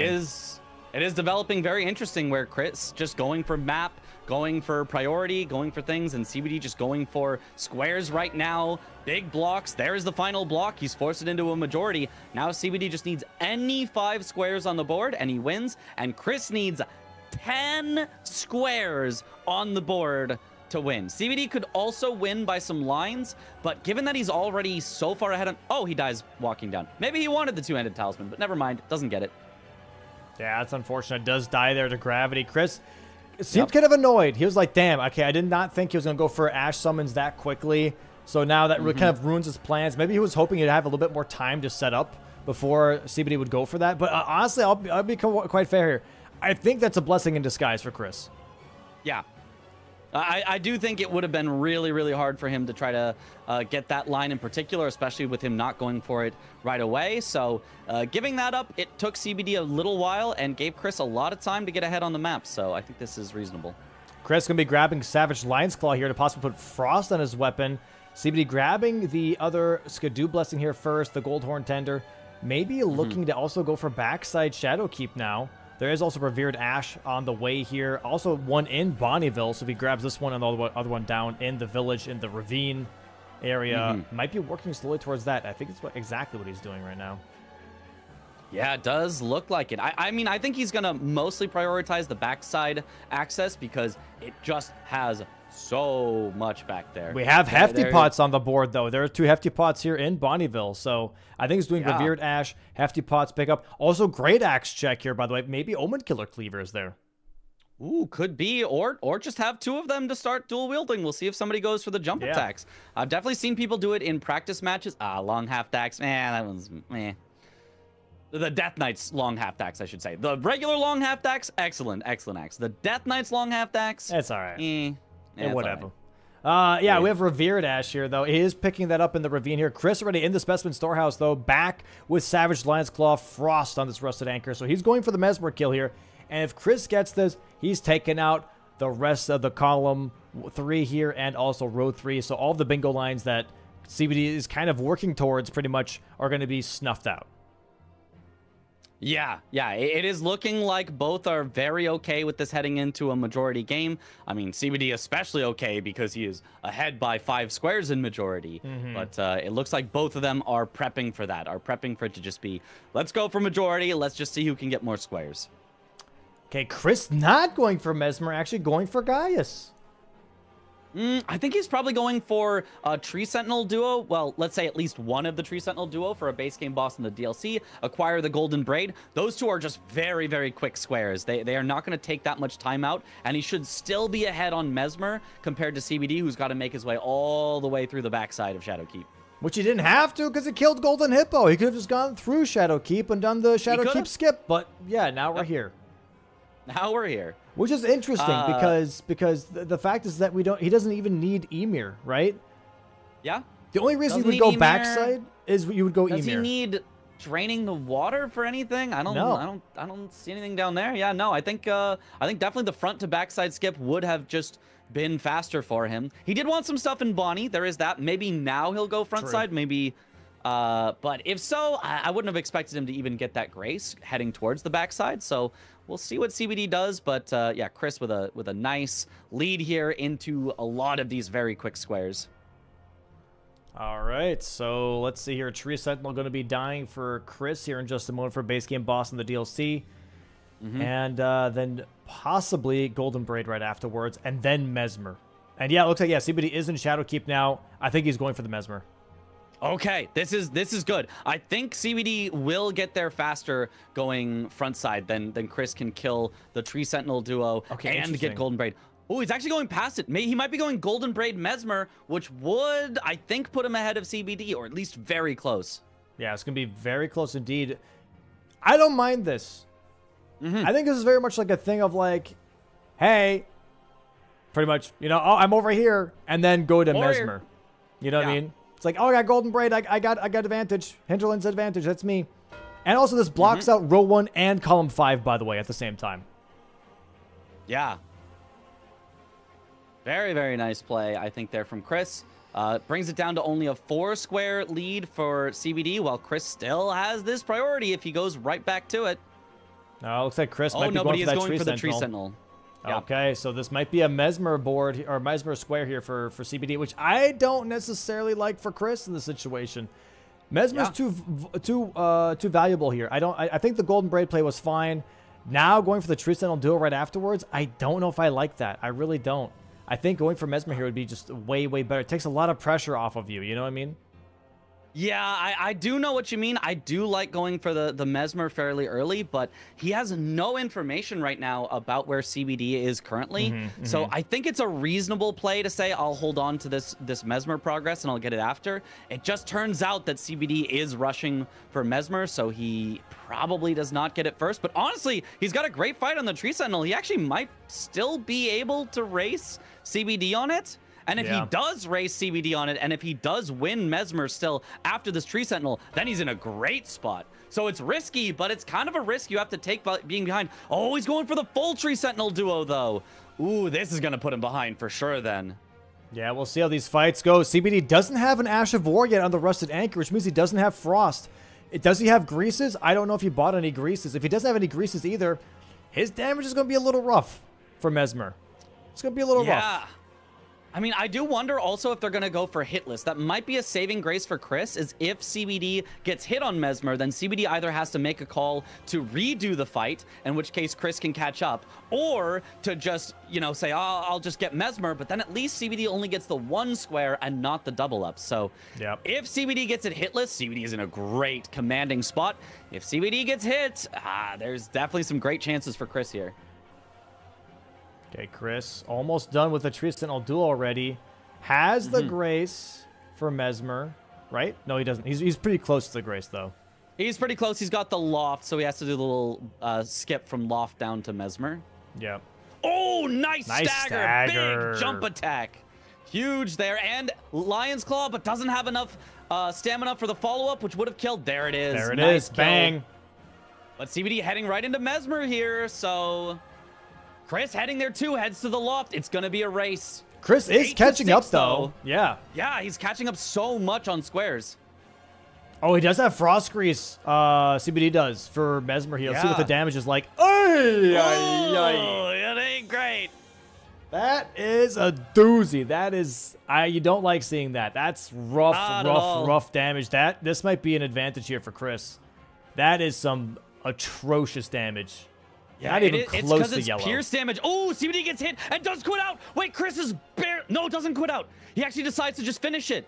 I thought he was going to quit out, and then Chris was almost going to be ahead, but no, he's going to commit to it. He was debating. This is not terrible for Chris, though. Chris aggroing Cood here. Has to be careful not to get stabbed by the fire sword. Gets to the door. Yep, nice. He's going to wait for the door to open. He might quit out to get the Fire Knight off of him, or he might just commit and send it. Grabs the Skidoo. Very nice. Yep. Nice. Okay, CBD has about 30% of Mesmer's health down, but that is with a Frost proc already, so it's going to... Yeah, and the Frost Grease has worn off. He does do yellow damage now with the Frost proc happening, but this is still kind of rough. Chris right behind him. Chris porting to Graveside Plains here. Maybe grabbing... a Grease for a different weapon? Oh, could be. Or Talismans, or it is Rot Grease. Yep. Oh, CBD gets hit again. Still fairly controlled. He hasn't lost a lot of life or a lot of healing yet. But not the absolute cleanest fight we've seen from him, and especially not the fastest fight with this damage. This damage is rough. This damage is rough indeed. If Chris doesn't quit out, he could technically take this. I think Chris's damage is going to be a little bit better. Chris's damage might also suck because... Oh, no, he swapped to a weapon that's standard because he knows that Pearson's so good. Immediately takes a hit, though. That's... He quits out! He quits out. He wants the hit list. No, don't get greedy. You're behind. Okay. Oh, boy. Oh, boy. He wasted a Grease, yeah, and... $10,000 down the drain. Here we go. Rot Grease now in the sacrificial axe. He does have a second one. As long as he can still get the Rot with it, this is still very, very much, you know, worth it, potentially, but... We'll see. Okay. Nice hits so far. He does CBD really... in the second phase. Doing some good job of dodging. Oh, Chris almost got frame trapped there, but manages to avoid it. Very nice. Chris's damage not good with this little axe here. But he's just trying to get the rot with it. Yep. Just wants to get the rot proc. Should be popping here in just a bit. Gets tagged. Does get hit. He's not quitting out. He's not quitting out. I think that's a good idea. I think that's a good call. Mesmer Rot just is really hard to procced. do hitless. Gets absolutely slammed. He's low health. He's got to back off. He's got to heal. He's going to probably have Mesmer throw a fireball, though. No, does not. Okay, Phase CBD 2 is here. going to get this kill first, though. I wonder if when he sees it, Chris is going to quit out and possibly save Mesmer as a future hitless boss. He shouldn't, because Burn the Ceiling Tree is on the board, too. Burn the Ceiling Tree is on the board. Yeah, I mean, I agree, but is it something you need right now? He's not going to be super far into the Mesmer fight, it looks like, by the time CBD finishes it. Oh, my God. Chris taking a lot of unnecessary hits here right now. CBD's damage is really not that good. Chris has Frost procs, has Rot procs. He's got all the procs in the city. Gets a stagger nice here, stagger. too. Phase 2. Oh, but CBD is really, really close here. So really close. Under 10% health left for CBD. Just has to be a little careful here and close it out. He's not doing great damage, but just a few more hits will do it. Big explosion gets hit. Oh, no. He's in a oh, my God. Avoid the stakes. Oh! CBD dies. Chris can get the square first. All he has to do is have a clean fight here. Nice frost proc from Chris. He's very much in the driver's seat at this point. Big explosion for Chris, too. Does avoid the big explosion part. He only takes a bit of ticking damage. Avoids the snakes. Okay, he just has to clean it up here. He should get a stagger soon as well. Goes for the charge star, too. Does not quite stagger. Oh, my goodness. Nice dodges here from Chris. Almost a stagger. One more should do it. Jumping R2 oh gets it. Oh, my God. Gets it. Takes the riposte. Chris is so close here. Doesn't get the hitless, but does block column 3 and row 3 here. One more frost proc could happen. CBD now going for the hitless. He quit out. You can see. Oh, my God. Bang. Happy about this. There's the square for Chris. 8 to there 7. It is. Chris has basically eliminated the lead that CBD has. Chris still has better priority on the giant hand. Chris now has priority on ceiling tree. Chris has priority on painting rewards, dragon bosses. It has almost completely flipped into Chris's favor. Wow. Insane Mesmer fight. Both trying the Mesmer hit list. And like I said, it's really, really, really hard. Both of them attempted it. They could not get it. But now Chris maybe going for the hitless Gaius here now. That would give him extra Skidoo levels as well. CBD constantly quitting out here. Really getting frustrated right now. Trying to get that Mesmer hit list. Doesn't want to go anywhere else. But now, does it really matter? Is it worth wasting your time on Mesmer hit list? I don't think it is. And he's agreeing. He's leaving. Yeah. I mean, I totally agree with this. I think as soon as you... Oh, gets grabbed, has to quit out again. I think as soon as you don't get a hitless fight around twice, I think it's just like, okay, I'm not in the mental space for this. I need to go somewhere else. I need to try a different boss hitless, or I need to, you know, maybe even just reset my mind and come back later. Yeah. Because it is so easy to snowball where you just keep getting hit, and then you try to rush more because you think you're behind, and that gets you hit again. Yep. So... it is really, really something that you do not want to let snowball on you.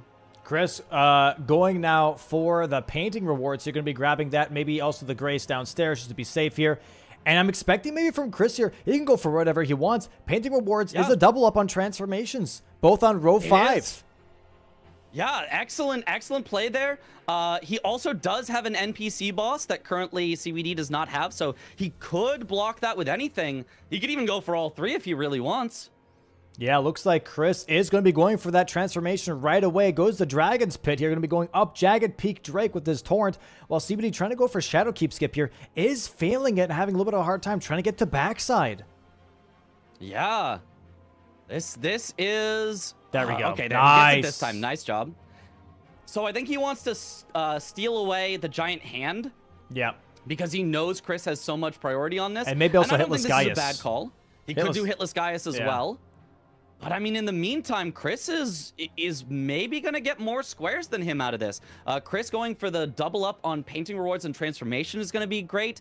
Chris still has priority on dragon bosses. Chris is closer to St. Trina if he wants. Like, I don't know.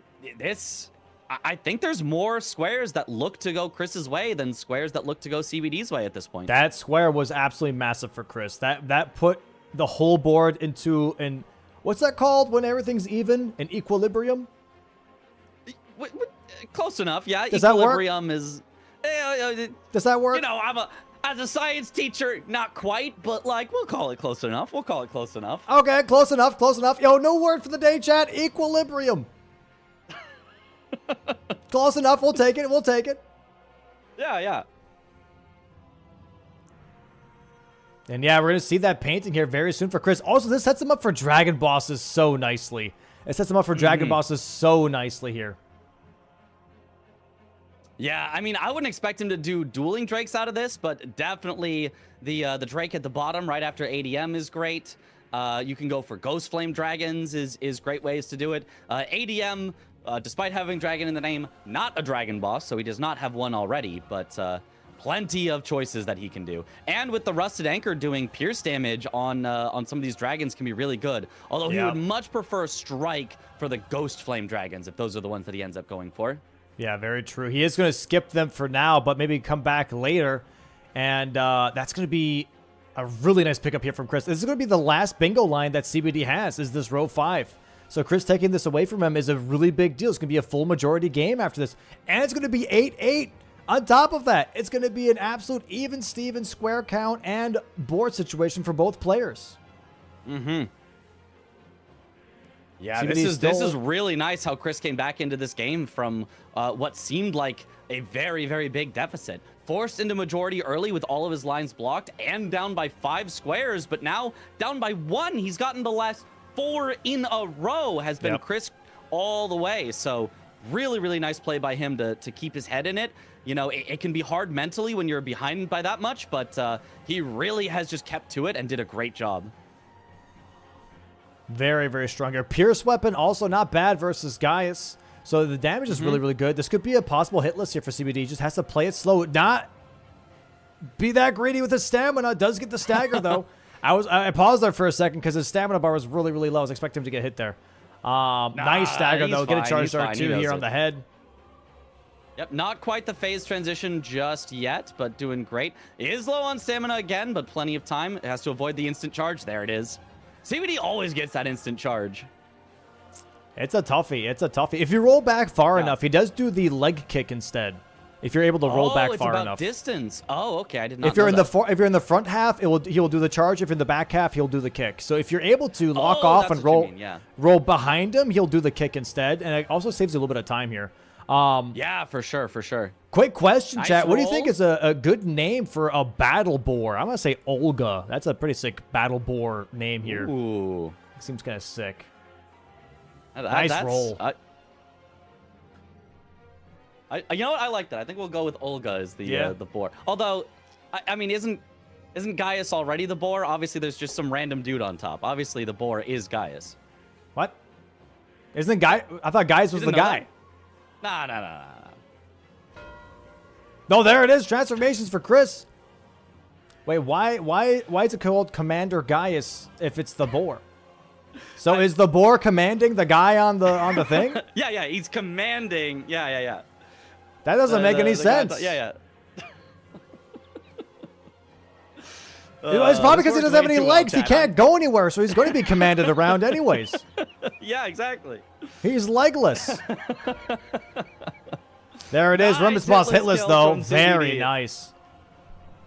All right, so 9-8 still in CVD's favor, but Chris, you know, he's got progress on some dragon bosses here if he wants. Looks like he maybe is heading to the second painting reward, and while he's here, I would not be surprised to see him also do the Ghost Flame Dragon that's here. Also, Revered Ashes is going to be a pickup. So grabs the painting, bang, bang, 9 squares to 9 squares. Yeah, this is really, really tough now. CBD was in the driver's seat, but now slowly falling behind. Yeah, I mean, he's got these Skidoo to kind of make up for it, so he should have faster fights from here, but yeah, I don't think he's very happy about having to go for Gaius for that, because Gaius didn't really synergize with anything else. He just had to go Gaius just because it was an easier hitless boss, which lost him quite a bit of time. Jail here. Yeah, Chris going to go for hefty pots now.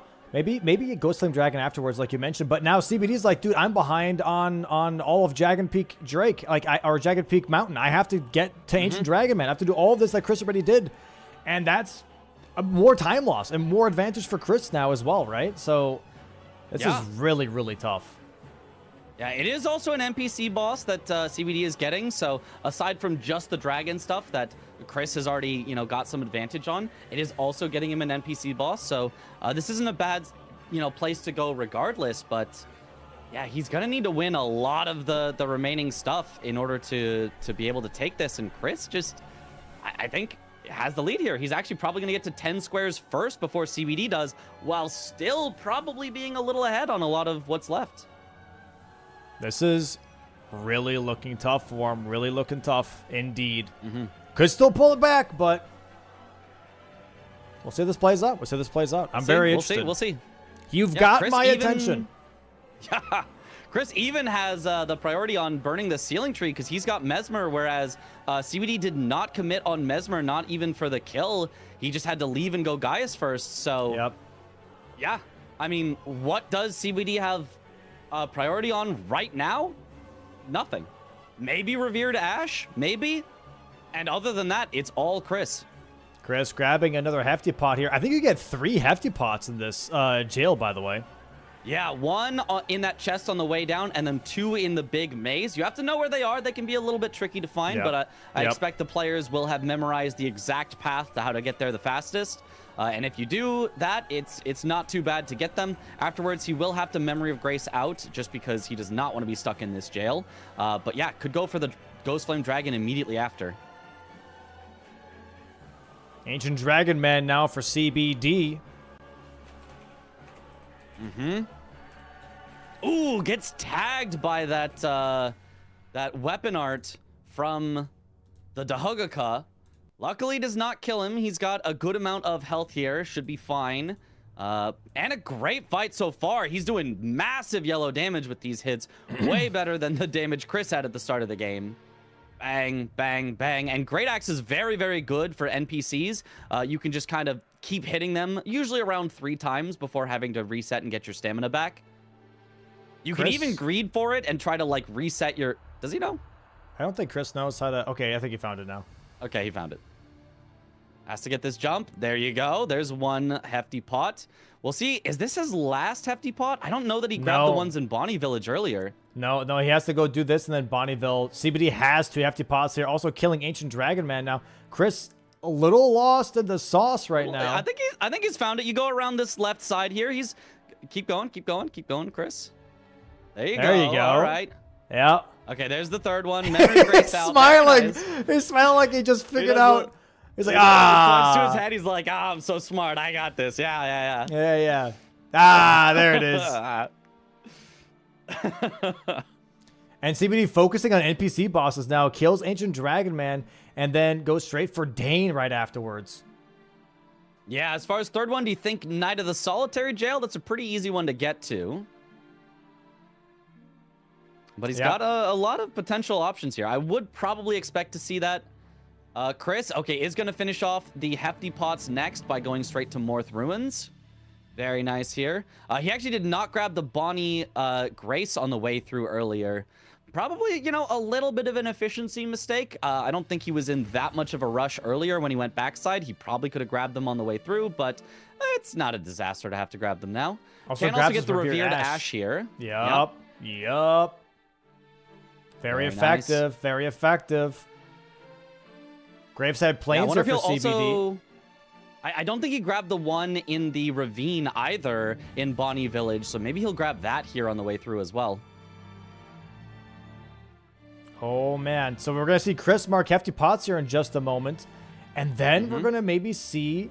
We're going to see Solitary Jail Knight for CBD here. And I'm really curious what Chris is going to go for afterwards. Maybe Giant Hand. I could see him go for Giant Hand. Okay, bang! There is the hefty pots. 10-9 in Chris's favor. I think that's where CBD at least maybe, you know, was thinking about going next. I think he reacted a little bit like, ah, dang it. But he is going for Solitary Jail Knight. This should tie it up 10-10. We're getting into the very end game now.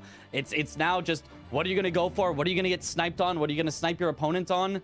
We will see. Ooh, Chris definitely heading for Revered Ash here, going to Belurot. So very, very nice play here. You can collect them pretty quickly at this point.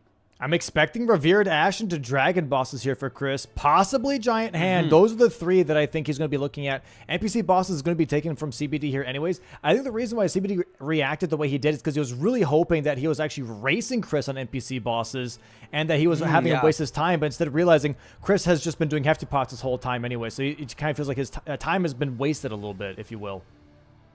Nice fight, CBD though. Oh, does tie it up here 10-10, but it still does feel very Chris favored. It feels like CBD needs a sniper two in order to seal out this game. But right now, it's not looking likely, at least on this Revered Ash square. Oh, I think he's heading for it as well, but Chris should be ahead at this point because he's already in Belurot, assuming Chris has enough other ashes that he's grabbed at this point. If he just gets the ones in Belurot real quick and then levels, this should be Chris's square as well and waste some of CBD's time. This is looking really, really tough here for CBD to make up. He does have a place now next to a dragon. There is that. Yeah. That's the one thing he's got. So does Chris. So, you know, Chris also has a grace that's even a little closer with the Belurot jail. But yeah, at least CBD can challenge on dragon bosses for sure. Neither of them have gone for it yet, so the advantage is kind of washed out at this point. CBD's done ADM, so he's got access there. CBD is close enough on the Ghost Flame, so it really will just be whoever commits first on that one. Chris skipping the Grace here, by the way, going just for the next quickest Revered Ash in Belurot. I'm assuming he just needs one more. He already has quite a few. You grab the double. You need 7, I believe, because it's 11122. That sounds right to me. I don't remember. It's been a while. But I want to say yeah, around there. That sounds right. That sounds right. It's usually around the ones in Bonnie, the ones in Belurot, and then it's like 2 extra. Sometimes the one in Gravesite Plain. You can do the one after Tialier skip down at the bottom on the way to Elac River. Things like that. So yeah, he should be very close if he does not have it immediately here. Okay, CBD upgrading some things here really quick. Also grabbing the Holy Tier. He's going for dragons. He just grabbed the Holy Crack Tier from Kale, so he's going to go for this Ghost Flame Dragon in the lake as his first kill. Currently tied 10-10. Chris, however, going to be marking his 11th square here in just a bit.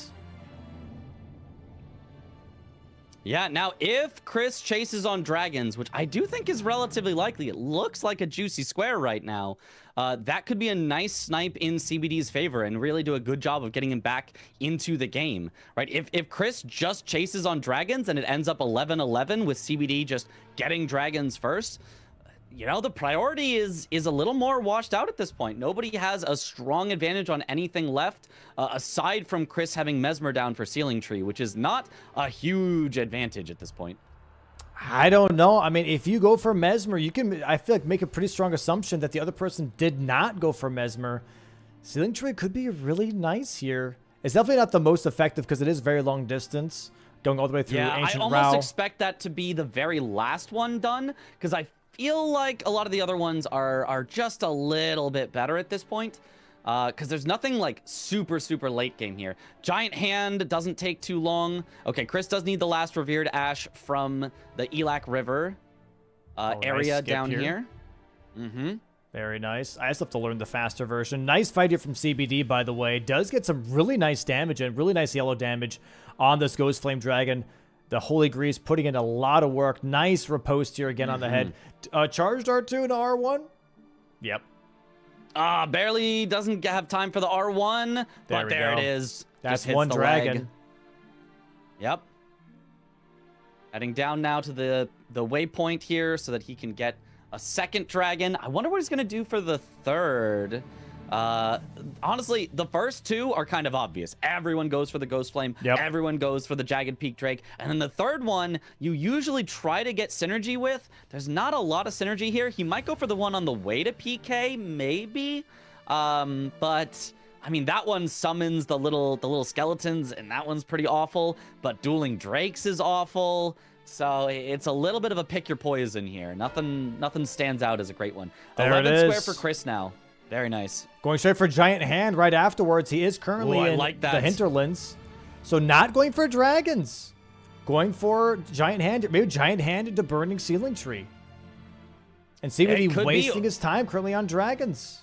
Yeah, or Giant Hand into St. Trina. Honestly, either one, not a bad call from Chris. And I think has a good shot of winning either one that he goes for. So might be in a bit of a, not exactly unlosable situation, but a very, very likely to win situation for Chris here. Yep. As long as he does not, I guess, chase on dragons after getting the Giant Hand. Yeah, one more dragon after this for CBD should seal the deal on the square. Grace too for Chris. Oh, nice. I don't think there's a Stake of America there, is there's there? another Grace further down they can grab. Oh, right. I forgot that one. Yep. Yeah, there's like so many Graces everywhere. Yeah. He'll grab this one probably, and if he gets this first try, I mean, this is going to be a very quick. They might be even then because by the they time might be racing. CBD is oh, CBD is racing wow. Okay. They gotta lock Chris in. Way ahead. But, if you die, it's a huge time sink. Yeah. It could swing the other way. I mean, Chris is ahead right now basically because CBD died to Mesmer. So it would only be poetic if CBD gained the lead back by Chris dying to a Giant Hand. Could be cinema. Does Chris have... Okay, does not. He's going to stick with the Frost Grease here, or Frost Ashes on his... I think that's a good call. On his Rusted Anchor here. CBD could also grab Fire Grease here. The Giant Hands, or hands in general, are weak to fire. We'll see how the damage is overall for these two players. Chris hopping down the hole right now, and the Giant Hand appears. Oh, nice Lion's Claw to start. Nice Good RNG dodge. here for him, for sure. Nice RNG. Yeah. You definitely want... You don't want the running attack. That's like the worst attack that the hand does. But Chris should get a stagger here. He always does a loop of, it's like the flick, and then it's the run. Every time. Oh, nice Such stagger. good RNG does not here get for the Chris. riposte, but... Wow, yeah, already down to like 30% health on the hand. Does get hit by the running again. That just happens. Honestly, you're almost okay to just trade with that every time. Yep. Oh, misses with the charged R2. You don't really want to go for that unless you're right next to him. You want to try and stay near the stump if you can. Okay, gets hit here again, but heals up. That Ritual Shield putting in a lot of work to make sure that you're not taking too much damage. Oh, goes for the Savage Lion's Claw. That does not work out well, but he gets the hit. There's the snipe. 12 to 10 in Chris's favor. He has his pick of whatever he wants to go for. The only thing that will not work out well for him right now is Dragon Bosses. The other two, he's got a good shot of winning. He might try to split progress as well. Yeah, he's going Dragons. I kind of expected this. Well, he might go Dragons or St. Trina. He could go St. Trina. Yeah, you don't know. You don't know. Yeah. He might go a dragon on the way to St. Trina.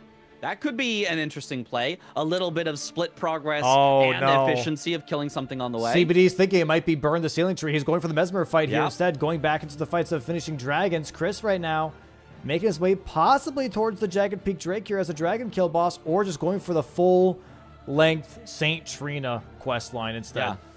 No, I really, really like this from CBD. I think that you need to get Chris to waste his time on something you have priority on. So by not finishing off dragon bosses, he's getting Chris to kill a dragon boss right here, which is wasting some of Chris's time. So very, very smart play by CBD, not finishing that off right away and instead doing a little bit of split progress himself. I think this is very, very good call from him.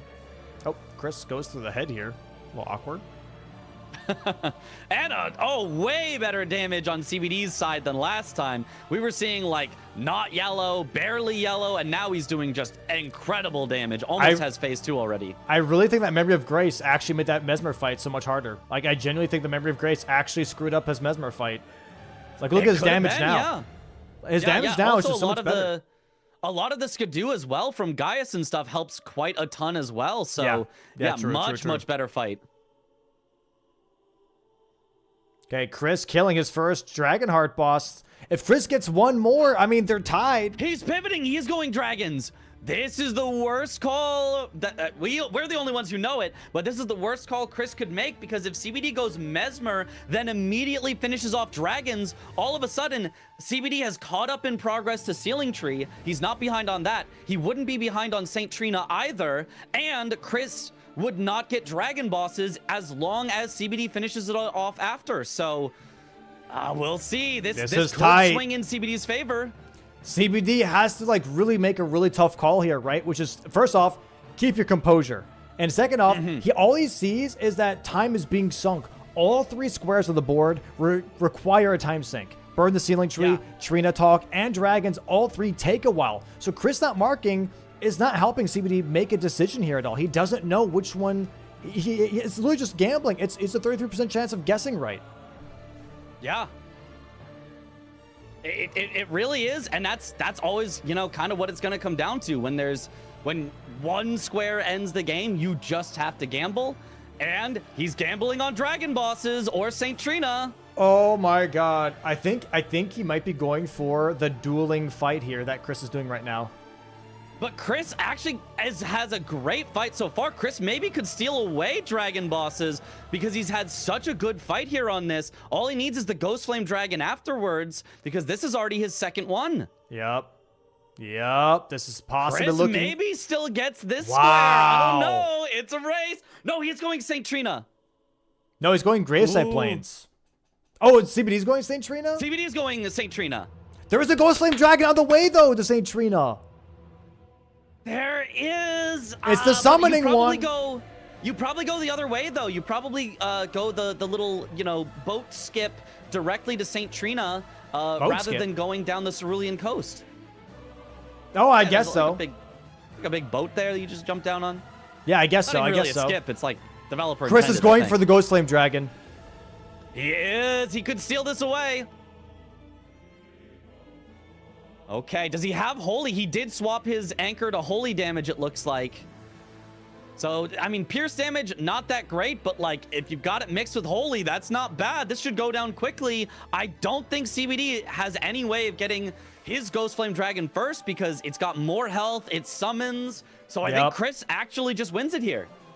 I think Chris is locking in game 2 for himself. We'll see it in just a moment here. Really nice skip here from CBD, getting into the Crimson Coast. Going to be making his way towards Carol's Hidden Grave. Going to be grabbing that. Grayson jumping down here. Chris already getting a stagger off the rip here. Oh, and big damage on that head. First riposte already. Almost halfway. And we're looking at a possible game 3 here, chat. Yeah, not just possible, very probable. And, you know, will happen with just a few more hits from Chris. If he gets another stagger here, that basically ends it. My God. Jumping R2. Wow, does not get the stagger. I thought it Gets would. really good RNG here, though. Oh! But he gets hit by the flame. He's got to heal up. Gets hit again. He's going to have to heal again. This is not great messes for up the skip to Cerulean Coast. Oh, no. Oh, this is truly a bit of a disaster. Chris gets it, though. Okay, he just Chris has to heals. lock in, not get hit. Tags the foot. Air attack. Nice Stagger. dodge. Okay. Not yet. There it is. Stagger. And Chris is going to win game 2. Here this we is the go. Savage Lions Club against that Bang. one. Is bang. 13-10. Chris wins game 2. Wow. We're going to have a game 3. Holy Cinema. schmoly. Holy. Wow. Game 3 it is. Mesmer claiming another. Wow. Yeah, it really came down to that Mesmer. If CBD, you know, just had not died on low health Mesmer, he looked to be having all of the priority on everything, but it just all slipped away right there. And, you know, it's bingo. It can turn around that quickly. And in this match, it really did. Insane. Actually insane here. Chat, we're going to go for a quick 10-minute break again. Give the players some time to rest. Give the casters a moment to rest as well. We're moving into game 3. Get yourself some drinks. Get yourself some snacks. We're about to move into the highlight of the matchup. All right, we'll be right back. Hold on just a second. Make sure the next screen is correct. Un momento, por favor. Here we go. All right, chat. BRB. BRB.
All right, and we're back. We're back. Hello, guys. Hello. Sorry, I was eating a cracker real quick. I was trying to eat something real quick. Welcome back. But before we do game 3, we have to figure out. Excuse me. We have to figure out exactly what game we're doing. Is it base game or is it DLC? And we have a nice little. Bring out the board. We got the board. We got the board, chat. What do we want to see, chat? Let me know in chat. What do you guys think? Base game or DLC? What do you guys want to see? What do you guys want to see? The board will tell us. I love seeing DLC. I kind of want to see another base game match between them. I feel like it's just always exciting. It's just always so back and forth on those base game matches between the two of them. So I don't know though. Well, let's see what the board says. A lot of DLC is what I see in chat here. A lot of DLC. Oh, I see lots of blue. Ooh. Base game. All right. There it is. Base game it is. Interesting. All right. It's base game time. Let's make sure that the players are ready for the base game matchup. Very interesting. Base game was rolled on the board here. And we're going to be moving into match 3 between Chris and CBD. Absolutely insane. I did not expect this to happen, to be honest, because it was just such a strong start for CBD on that DLC match. It was such a strong start. And now, however, guess what? We're even Steven once again. We're on to match 3 base game. Yeah, but I mean, that also affects their mentals. I mean, I think making a big comeback almost in some ways can feel even better than having like a steamroll game where you just win easily. And having a game where you were in the lead and ended up losing can sometimes feel even worse than getting steamrolled over. So we'll see how their mentals hang up into game 3. I did a little bit of watching them in the break. Chris is just like jamming out to some songs. He's just singing along. He's like da da da da da, and CBD just doing like a full post-mortem. He's like, all right, what went wrong? There was that one death on Mesmer. Like, how can I fix this? So very, very different vibes between them. Again, keep in mind, though, that for CBD, he said, base game is Chris's forte, DLC is mine. And guess what happened? CBD won base game, and he lost the DLC. So maybe this is something good for him. He's like, okay, Pog, I won once before here. I could do it again. I could do it again. And for Chris, it's like, hey, I messed up base game once. I can lock in this time. Let me get some revenge on this base game format. So for either player, I think it's going to be very, very interesting for sure. And I'm very excited to see what board we're going to get on top of that with this board, with this base game. So the players are currently getting set up. Refs are making sure the seed is pristine for the players. No bugs, no glitches set up for that. Because we have, there's a mod issue where sometimes the shops will have Sword Lance from Gaius. So just making sure that that doesn't happen. So we have an actual, like, good base game here. But chat, what are we thinking? What are we thinking for who's going to win this? Shout out the name of who you think is going to win this. Stop using that stupid board to pick base game or DLC because it always picks base game. No, it doesn't. I picked DLC recently. The last time it was DLC. Yeah. How about tune in to last week, bozo? The board? Yes, the board. The board shall win. Yes. Should just spin a wheel. It's the exact same thing as a wheel. It doesn't matter. It's 50-50. I love the board. You silly gooses.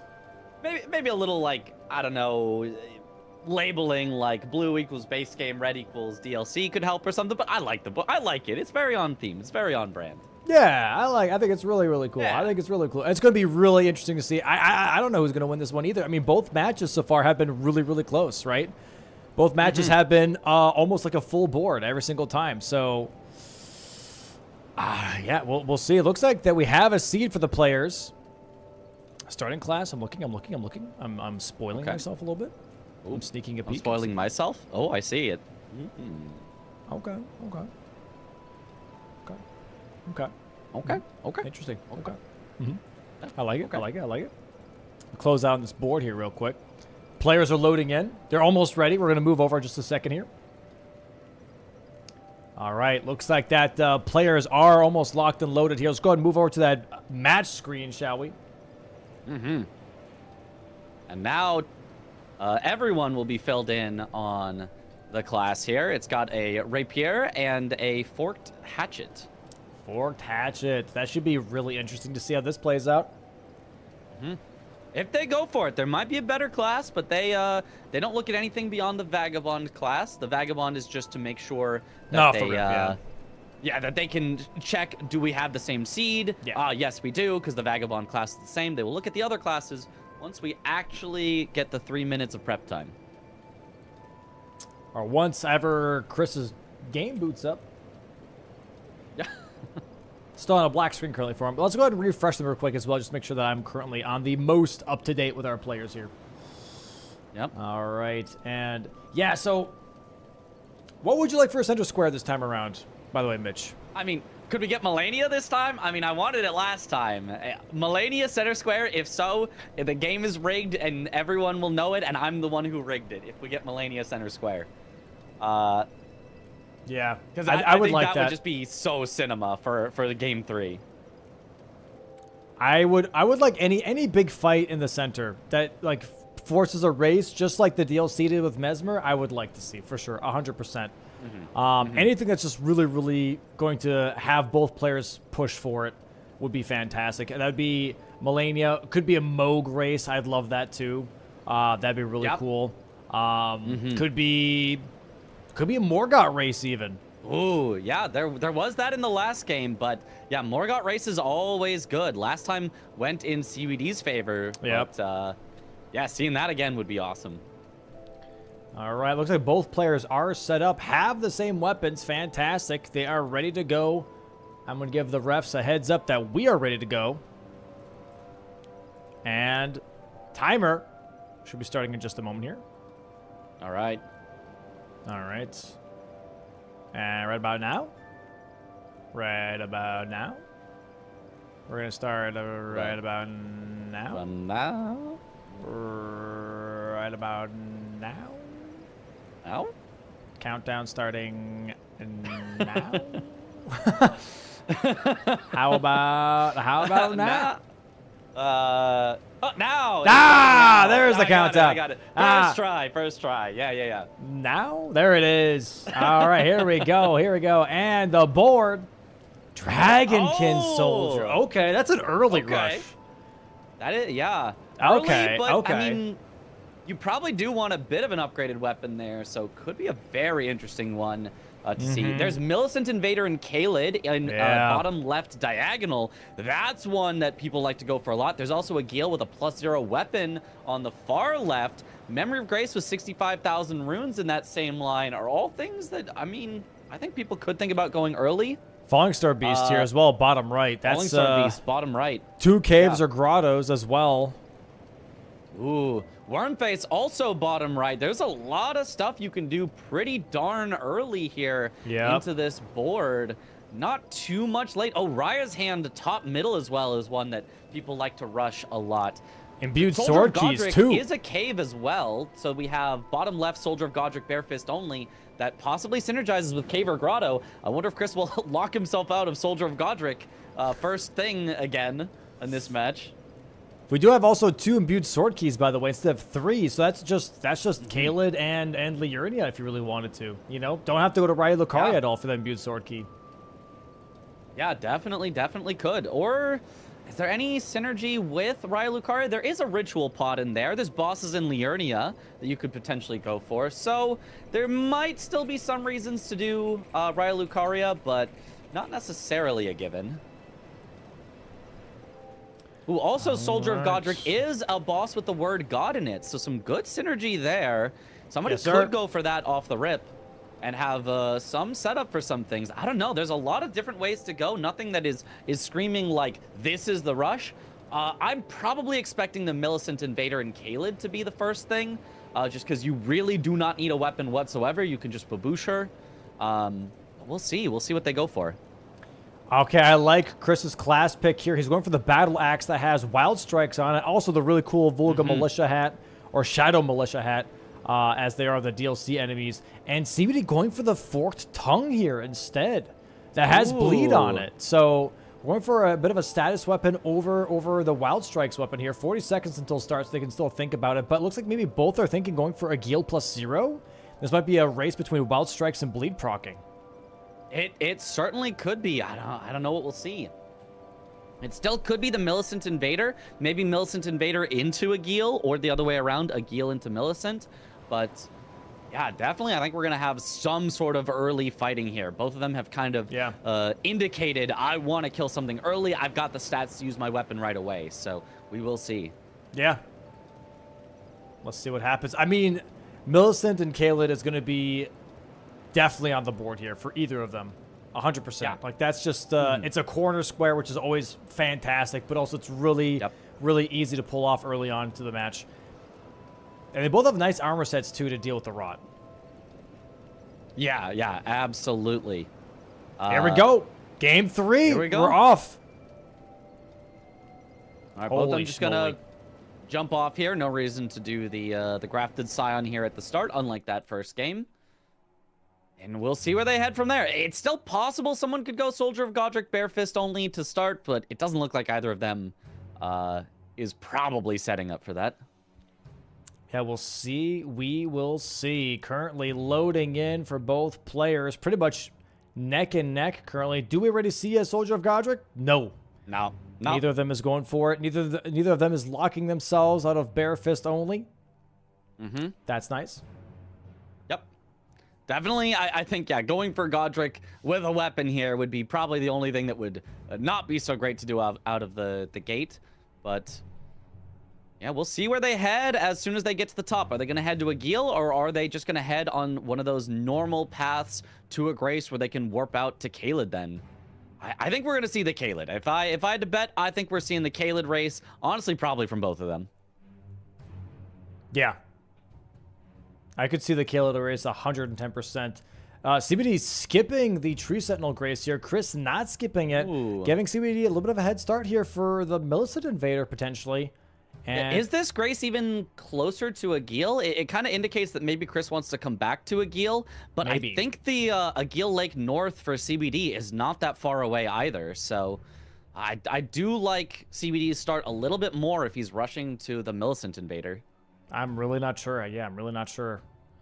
Going past the good old Church of LA. Oh, and grabbing the Grace in here. He's really wants to be set up to come back here later. Yeah, very interesting. Yeah. I mean, I guess he wants that for Cave or Grotto, right? There is Bofa there. That is a Cave or Grotto. So Chris may be thinking there's so much potential rush on this board. I don't need to hard commit to one of them. I can set up to a lot of them. Maybe CBD gets, you know, Millicent Invader first, but then I can get Agheel, then I can get Cave or Grotto, you know, then I can get Soldier of Godric. Whatever it is that he ends up wanting, he has a much better chance at potentially in the future. All right, let's see here. CBD's sitting down, getting Torrent, getting all of those unlocked Graces as well. And for chat, whoever's curious. Oh, hold on.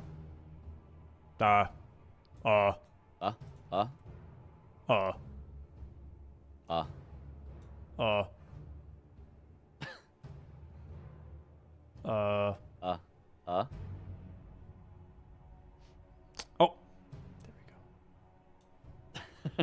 Waiting? Hold on. Waiting? Oh, Chris is going Agheel. Okay, so it doesn't really matter, but still map time, Okay. map time. Map time. Map is back. Chris is going to be focusing Agheel here. CBD not going for the Agheel, but going for the Millicent Invader instead. He is spawning her in right over here, as you guys can see. And then Agheel for Chris. Going to be going for that instead. Very, very interesting because we expected that both would be going for Millicent here. But I guess because Chris knew that he went for the other Graces, that he would lose out on a possible race here. CBD having a little bit of a hard time with Millicent not really going into the babouches. But there we go. Nice pop here. This map is now useless because I was expecting them to race. But I'm going to keep this on the screen just for now, just so we don't miss anything between the two players. Hold on. Oh, nice babouche again from CBD, and there is the kill. Very nice, very quickly. Ooh, he marked too early, had to unmark, remark, but it's still his. That was within 5 seconds for sure. All right, there we go. CBD marking it on the board. And Chris here trying to go for Agheel here. Yeah, because the Gil got stuck on the cliffside would be my guess. Yeah, that's very unfortunate. That is very, very tough. Classic Agil shenanigans. So has to fully restart the fight here. So now it's already 1-0, and Chris is only just starting on Agil. So not a great start to Chris. Yeah. To be honest here. And CBD getting that Falling Star Beast potentially here. Going into Celia Crystal Tunnel right off the rip. Going to be going for that Rot Grease tech. Going for Chris getting sucked into that riposte here for Agil. Sadly not getting the Wild Strikes off they could have gotten. Going for some more Charge Star 2s, however. Yeah, he went for the R1, so you got to figure. Oh, nice Wild Strikes. There we go. Bang, bang, bang. Take the riposte at the end of it. Oh, super nice. Very nice. There we go.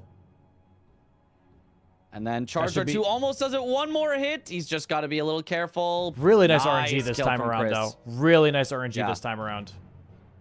Not far behind whatsoever for Chris. 1 square to 1 square. This is not bad, but CBD has already gone into this Falling Star Beast tunnel, so it looks like CBD is going to get the second one, as well as you get some nice upgrade materials in here, specifically from the Falling Star Beast. I believe it's a Somber 6 that you get that players often want. Also, the Somber 4. Has to be careful. Ooh. Yeah. Wow. Wait, he also has Ensha armor on, I guess. That saved him there a little bit. Somber 4 here, Somber 6. Really nice armor. Damn. Okay, yeah. Kind of crazy. I really thought that Pest Threads was going to kill him there, that second tick on Pest Threads. I did. It did, like, barely any damage. It did, like, the tiniest little bit of damage, and he did manage to live. But now, you know, he's got to do the entire fight with no heals, so he has to do this not exactly hitless, but he can only get hit probably once. 2 hits probably kills him, so this is going to be a very, very scary fight. He has committed the Rot Grease to it as well, which is, of course, is the way that you want to do it, but he's got to be super careful here. Really not bad. Really not bad. Going to be getting a possible stagger here. Very, very nice. Okay, should get a Rot Proc or 2. Yeah, there it is. Rot Proc on the Falling Star Beast. Okay, now he just has to not die here. Chris currently in Liurnia, by the way. Going to be grabbing some other stuff here. Maybe looking at Ritual Pots, Cracked Pots, I believe. On that column 2 here. Yeah, that would not be a bad play. Nice synergy there, potentially. Oh, CBD with another stagger here. CBD doing excellent here. Honestly, he's getting yellow damage out of this, despite, you know, not really upgrading his weapon yet. So this is a really, really nice kill so far for CBD. I agree. All right, Chris getting into Jarberg. Nice. Yeah, Jarberg has 3 Cracked Pots and 2 Ritual Pots, so just a really, really valuable square no matter which types of pots you're going for, and especially if you're going for both. Also has some Smithing Stone 3s there. I actually didn't know about that in Jarberg. Yeah, nice pickup there. So also kind of helps with your setup, yeah. It allows you to not have to go to Shifra, because you can just grab 2 from the gazebo right after Southgate Raya Lucaria anyways. You completely avoid the travel time. Nice. Okay, CBD, the Rot Proc is going to win for him. There it is. Wow. Very nice Falling Star Beast kill for CBD. Both of them just getting good setup here. You know, taking squares that synergize with setup. This is really, really smart. This is how you go from, like, a good bingo player to a great bingo player. Is really recognizing how can I use the board to my advantage to help me get set up. And it involves this. It involves, okay, if I go here, I can get my setup done while also getting squares done.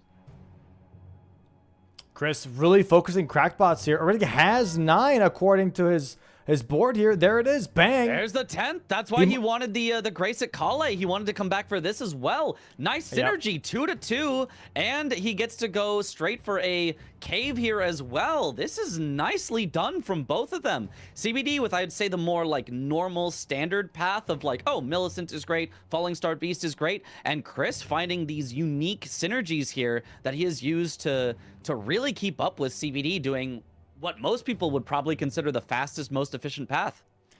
Yeah, I'm really wondering.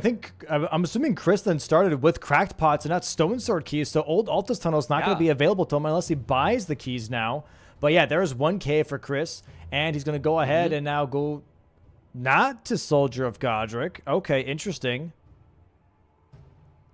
But Ooh, go... CBD heading for that center square. Dragonkin Soldier while his healer here in Shifra. Has he upgraded his weapon at all? Nope. I don't think he has, but it's still yellow damage. This is acceptable.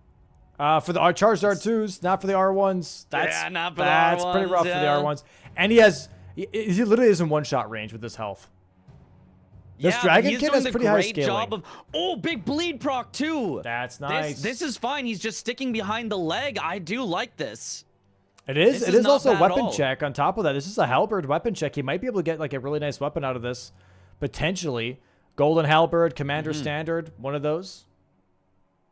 Yeah, definitely. If you can get a buff out of this, it's excellent. No matter what weapon you end up using, just having some sort of aura buff for yourself is always a good idea. Oh, another bleed proc and a stagger at the same time. Huge damage from CBD. The Dragonkin Soldier down to about 30% health. Very nice. Nice. Keeps the hits on the ankle there. I gotta learn that for everything I'm doing. I gotta learn that for bingo, for randomizer. This is such a nice fight from CBD. Ooh, unfortunately does get the turnaround attack. He's gonna have to try to get back into the little spot there. Nice though. Stays behind him. Just behind the knee is a nice little pocket that keeps on pushing you around. Has to be careful. Roar running attack here. Uh-oh. This should be enough to get the kill here. Oh, never mind. Nice. There it is. Nice. Wow. Early center square here. Chris nodding. Being like, okay. Yeah. All right. Banished Knight's Halberd. That's pretty bad. I really was expecting Chris to be like, damn, that's early. What did he get? What was the weapon? Banished Knight's Halberd. Okay, with spinning strikes, without. With it looked like it had the Asher Boy there on it. Early game that crushes. Okay. Early game spinning strikes halberd. Is it +8 already too? I don't know. Does that work with our weapon rando? That's a good question. I'm not too sure. It's a weird auto weapon. Upgrade it shouldn't, but I actually don't know. If it has spinning strikes regardless on it, honestly, it's really good. It's really like spinning strikes is it's like wild strikes, but just has more range. Yeah, a bit. I think it's a bit lower damage per second though. Probably. So it's still solid, but I don't think it's quite, on that same tier as wild strikes. Chris going for worm face here. I like this. Nice row 5 block here potentially for Chris. And wild strikes is really good here. I mean, I've been saying this for a while, right? Let's be careful. He's in the death blight a lot there. Okay, it only ticked on him a bit. He's only at like 20%. But he gets killed by worm face doing the just throw his face around everywhere. Oh, he's gonna have to go back. There is a Stake of America here, so we can try again. Doesn't lose too much time, but that is not great. You really want to get this one quick and get out. Yeah, Wormface acting like a Roomba trying to clean up the forest with its face there, but Chris getting caught by that is really, really tough for sure. But hey, he still has got time to get up to it, or to fix it. And does he have like anything else besides there? I don't think so. The flask charges. There's a golden seed here. He can grab flask charges here. That's not bad. Yeah, that's not bad. I think he mostly for now just wants the worm face. Yeah. But it's not a horrible spot to be. Also gives you an Altus Grace if you want to do Radon in the future, which you could do for like Memory of Grace with 65k runes. Radon does give 70k. There we go. So nice stagger. Nice stagger on the worm face and the riposte right afterwards. Very nice here from Chris. Just has to make sure that he doesn't. Did so much. Yeah. Really, really solid headshot damage here. Oh, one guy joining the fight, though, and he's getting death blighted so much here. He's almost death blighted. He's got to be very careful. He heals, but he's getting more death blight thrown at him. He's at like 80 or 90% death blight here, and he gets death blighted. Oh, just spit on. Oh, no. He almost had worm face, and now has to redo it again. That is tough. That is so tough. Ooh. I think he started panicking because the other tree guardian saw him and started walking towards him. I mean, that was a tough spot to be in for sure. Ooh, Claws of Night in the roundtable shop that CBD has just checked for. That would be huge. That's a big one. It's not only is it just a great weapon, it's also somber, so you can start to upgrade with somber stones, and it's very light, so it's cheap to upgrade with somber stones. So that is maybe, you know, one of the best finds that CBD could have found in Roundtable Hold for his situation right now. I agree. Chris right now trying to play it safe here. Has to try and go for that stagger one more time. Immediately gets a head slam from Wormface. Charged R2 on the legs here. Another spit factor on the floor here from Wormface. Tries to go for a stomp. Chris dodges just in time. Stagger here. And there it is. Wild strike straight towards the noggin. Chris should be stopping here in just a second. Doesn't even go for the riposte here. Oh, doesn't get it in time. Yeah, but there's that tree guardian again being like, hey, what's all this ruckus? What's all this ruckus next to this tree? Okay, nice dodging the grab. Goes for the tree guardian. Has to be careful of the stomp. Gets him. Ooh, close on the head slam, but does manage to get the dodge. Chris does heal up, does not want to get one shot. He might still get one shot at this amount of health, but he's trying not to. Nice job keeping up with his legs. I don't know if he's going to get another stagger here. He should very closely. He's kind of greeding it. Stop, just miss him, but he gets the kill. There it is. Nice job, there it is. There it is. Third try is the charm. There we go. Chris gets a square on the board, blocking row 5, 3-3 right now. Tied game. Tied game and no real lines to show for it, except for CBD does have that bottom left to top right diagonal. He's got 2 squares there, but outside of that, everyone's just kind of blocking each other's lines rather than really setting up for their own at this point. Yeah, Chris also buying those Night Claws, by the way. Really good DLC weapon. And now it looks like that we're rushing caves here from CBD, going also for that Bofa that Chris Ray went for before. Ooh, interesting. I wonder if CBD is going to finish that off and just take away this progress that Chris already had. Wow, that weapon art from the Claws of Night, the scatter shot throw, doing a great job. The Bofa likes to move around a lot, so he can be hard to keep up with and get attacks. But if you just throw from range, very nice damage. Does CBD go for the fisting of Rick, or does he just go for a kill? He is leveling strength, so he's gonna be barehanding Rick here. Yeah, and he should get this first. I don't think Chris is set up to go immediately for a cave or grotto. So, wow, this will be a nice pickup for CBD. Huge pickup. Yeah, this is gonna be a double up for CBD, and also already a progression towards kill 4 bosses with the word God in it. So this is setting up CBD to look really strongly here on this diagonal. And Chris, yeah, set up game right now for him. He did buy some keys. And he's going to be entering that old Altus tunnel. Going to be grabbing Somber 4, 5, and 6. Maybe even get a kill here on the Stone Digger Troll and getting 2 weapon checks. So pretty good. Yeah. Pretty good. Yeah, that's pretty good. And, you know, I would expect him to at least attempt to finish off the Stone Digger Troll, just so that he can, you know, get out. He doesn't necessarily have to, but honestly, I think it's faster to kill the Troll than it is to Memory of Grace, because even if you Memory of Grace, if you have the Grace that's inside of this tunnel, you still have to, like, ride the elevator back up, and it's really slow. So we'll see what he does. It is also possible to just not take the Grace and die or Memory of Grace after you get all the stones you want, but... Yep. Either way, we'll see what he goes for. Giza's wheel, by the way. Yeah, that's solid. I think I do like the Claws of Night better, but it's not horrible. Okay, looks like we had 6 damage, by the way, for each tap R2. That's really good. Ooh, so if you don't level strength, it's going to be 4. But since he has 6 instead of 4, that's an extra 50% damage here on Rick. And it's yellow on top of that. So it's going to be a little bit of a quicker fight than usual. Yeah. And this is not bad at all. Yeah. Yeah. Especially for also getting the synergy with Cave or Grotto. Like, this is a really nice play from CBD. I like it. Chris still gonna be more set up, though, at the end of this. So, yeah, it's looking, again, like another one where CBD is gonna get the nice early advantage in squares, but Chris will have the potential to make it back up later. Oh, also a God Boss. Yeah, very important as well. God Boss, Cave, and a square in itself for Soldier of Godric Barefist only. So very strong. Really nice. Yeah. It's crazy to say, though, that Raya's Hand of Volcano Manor is still on the board. That's not very normal, I will say. Not very normal. Ooh, does get tagged a bit. Might want to heal here. No, he's just staying in. He's just keeping the hits up.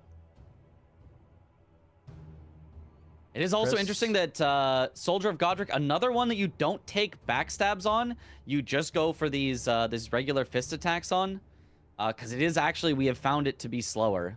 Yep. Yes, sir. Yes, sir. And Chris upgrading now. This is gonna be, we're gonna be skipping the Wendy's 4 for 4 here, by the way, because it's gonna go straight to 5 squares here for Memory of Grace from Chris. Memory of Grace. Oh wow. Okay. That's pretty nice, but does, you know, negate a little bit of the advantage he could have had from setting up. He is losing a lot of the potential runes he could have used, but I don't mind this at all. Take away that that potential square from CBD. Now you've got a bit of a row threat on row 2. If he does Ancestor Spirit, if Sacred Flash charges, Imbued Sword Keys, none of those is horrible. Bang, bang. There we go. Bang, bang. There's the 2 for CBD. Caver Grotto and Soldier of Godric, bare fist only. Ain't no way Chris is going to Ordina right now and doing Black Knife Assassins. No, surely he's going for like the freeze grease or something. Nah, surely not. Freeze grease for what? Ancestor Spirit? I don't know. Yeah, exactly. Exactly. Something. There's got to be something here. Let's see. He's not grabbing the grace here either. Or maybe he's grabbing the money and the freeze grease. Yeah, maybe you're right. Yeah, you might be right. Yeah. Okay. Oh, CBD dying to rats, by the way. Trying to grab some of the altars here for the Ancestor Spirit. Oh, so CBD is recognizing, hey, that row looks a little scary. Let me take that off the board. I mean, Ancestor Spirit is slow, but he's got the 1 square lead, so I think going for something that's a little slow to make sure you don't have any line threats against you is a solid play. I do not mind this from CBD at all. Yeah. Yeah, getting that column 3 is definitely really nice, especially with the word God in it. Because you look at this, by the way, as well. You have Ancestor Spirit, but taking Raya's Hand of Volcano Manor dies again. Guess what you get from that? You get Godskin Noble and you get Rykard. God Devouring Serpent. Yeah. That's 2 God bosses on top of that. So this column 3 all of a sudden looking really nice for CBD once against his Ancestor Spirit. Yeah, definitely could be. Finger Slayer Blade would be a little bit awkward for him to go for. It's a pressure point. Yeah, I really like. It's a pressure point. point. Yeah, it's not necessarily a thing where he's going to rush it. It's going to be like, hey, go do this thing because I don't want to do it. This is on you. I think Raya's Hand is like the big important thing for either of them to get right now, but neither of them has gone for it just yet. Chris coming back for the sacred, or yeah, the golden seed that he did not get when he was doing Wormface earlier. I think he just forgot about it. Maybe also heading up towards Windmill Village for god bosses, potentially. Yeah, looking at flask charges for sure. This could be a thing for maybe then also Chris, right? Or for CBD, column 3 looks really good. Guess what for Chris? Column 4. Chris already has a dragon down. He's already working on flask charges here. There's a bow only Godric. You got capital access, Mogan, Margaret Shackle. Or also, you know what's crazy, by the way? I just noticed. Margaret Moog Shackle is in the exact same spot as game 1. Exact same square spot. It is, yeah. It's in that inner corner square, bottom right. That's insane. But yeah, you could have that as a pressure point as well, you know? Yeah, definitely could. I mean, yeah, he could just go for dragon bosses. He could go for sacred flash charges, which he's ahead on both. He could then go Godric with a bow, and then just say, okay, CBD, you have to get Marcus and Moog's Shackle at some point, or if you don't, you know, I'm ahead on that. So very interesting. Both of them might go for like alternate lines. Maybe they rush each other. Maybe they go to block each other. It could end up very interesting here. Yeah, Chris focusing flask charges right now, going for all the golden seeds and Altus, which I think is a really smart move, and it gives him capital progression.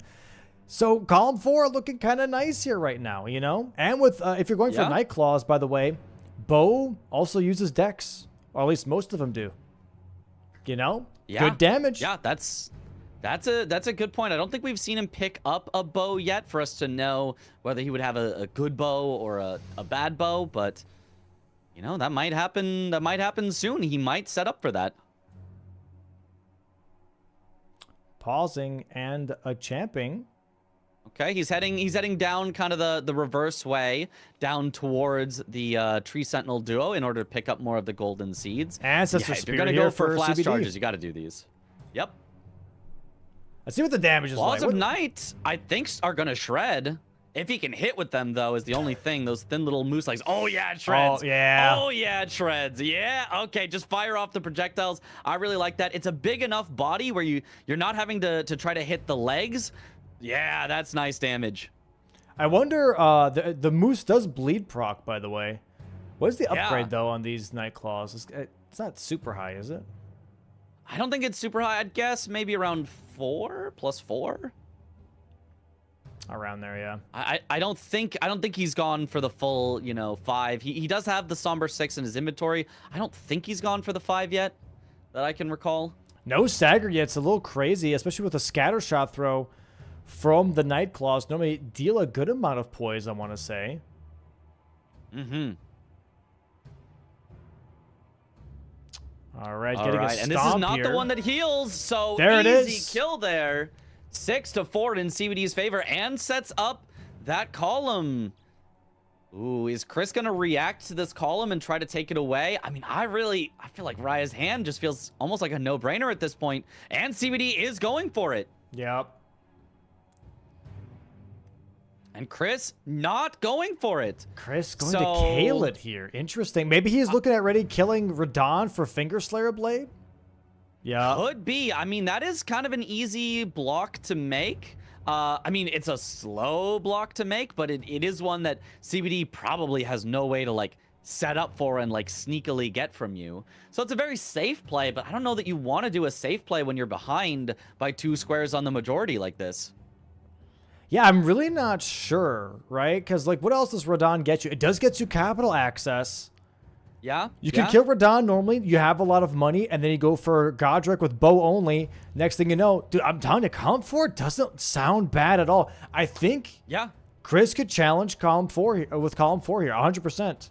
100%. I think he could. It's the question of, like, can he both challenge with Column 4 and block Column 3 before CBD has a chance to block Column 4? That I think is going to be the big question. I don't think the answer is yes. I think CBD will be able to block it, but maybe he at least forces CBD into something uncomfortable, and then Chris can get back potentially into the majority lead. If CBD goes for a bow only, I feel like that's the only thing here. Bow only or shackles. Chris already has way too many golden seeds for flask charges, and also has already one Dragonheart boss. So I don't see anything besides bow only or shackles being useful here for CBD. Same thing for Chris. Finger Slayer Blade might be his only move. And even then, it takes a while. So, like, why even go for that? Why not just go straight for, your own column at that point? I mean, I guess he's setting up for both by doing Radon for sure. So I don't think this is a bad call. Almost no matter what, I think Radon is just a good place to be, a good square to get, or not square to get, a good boss to kill to set up for squares later.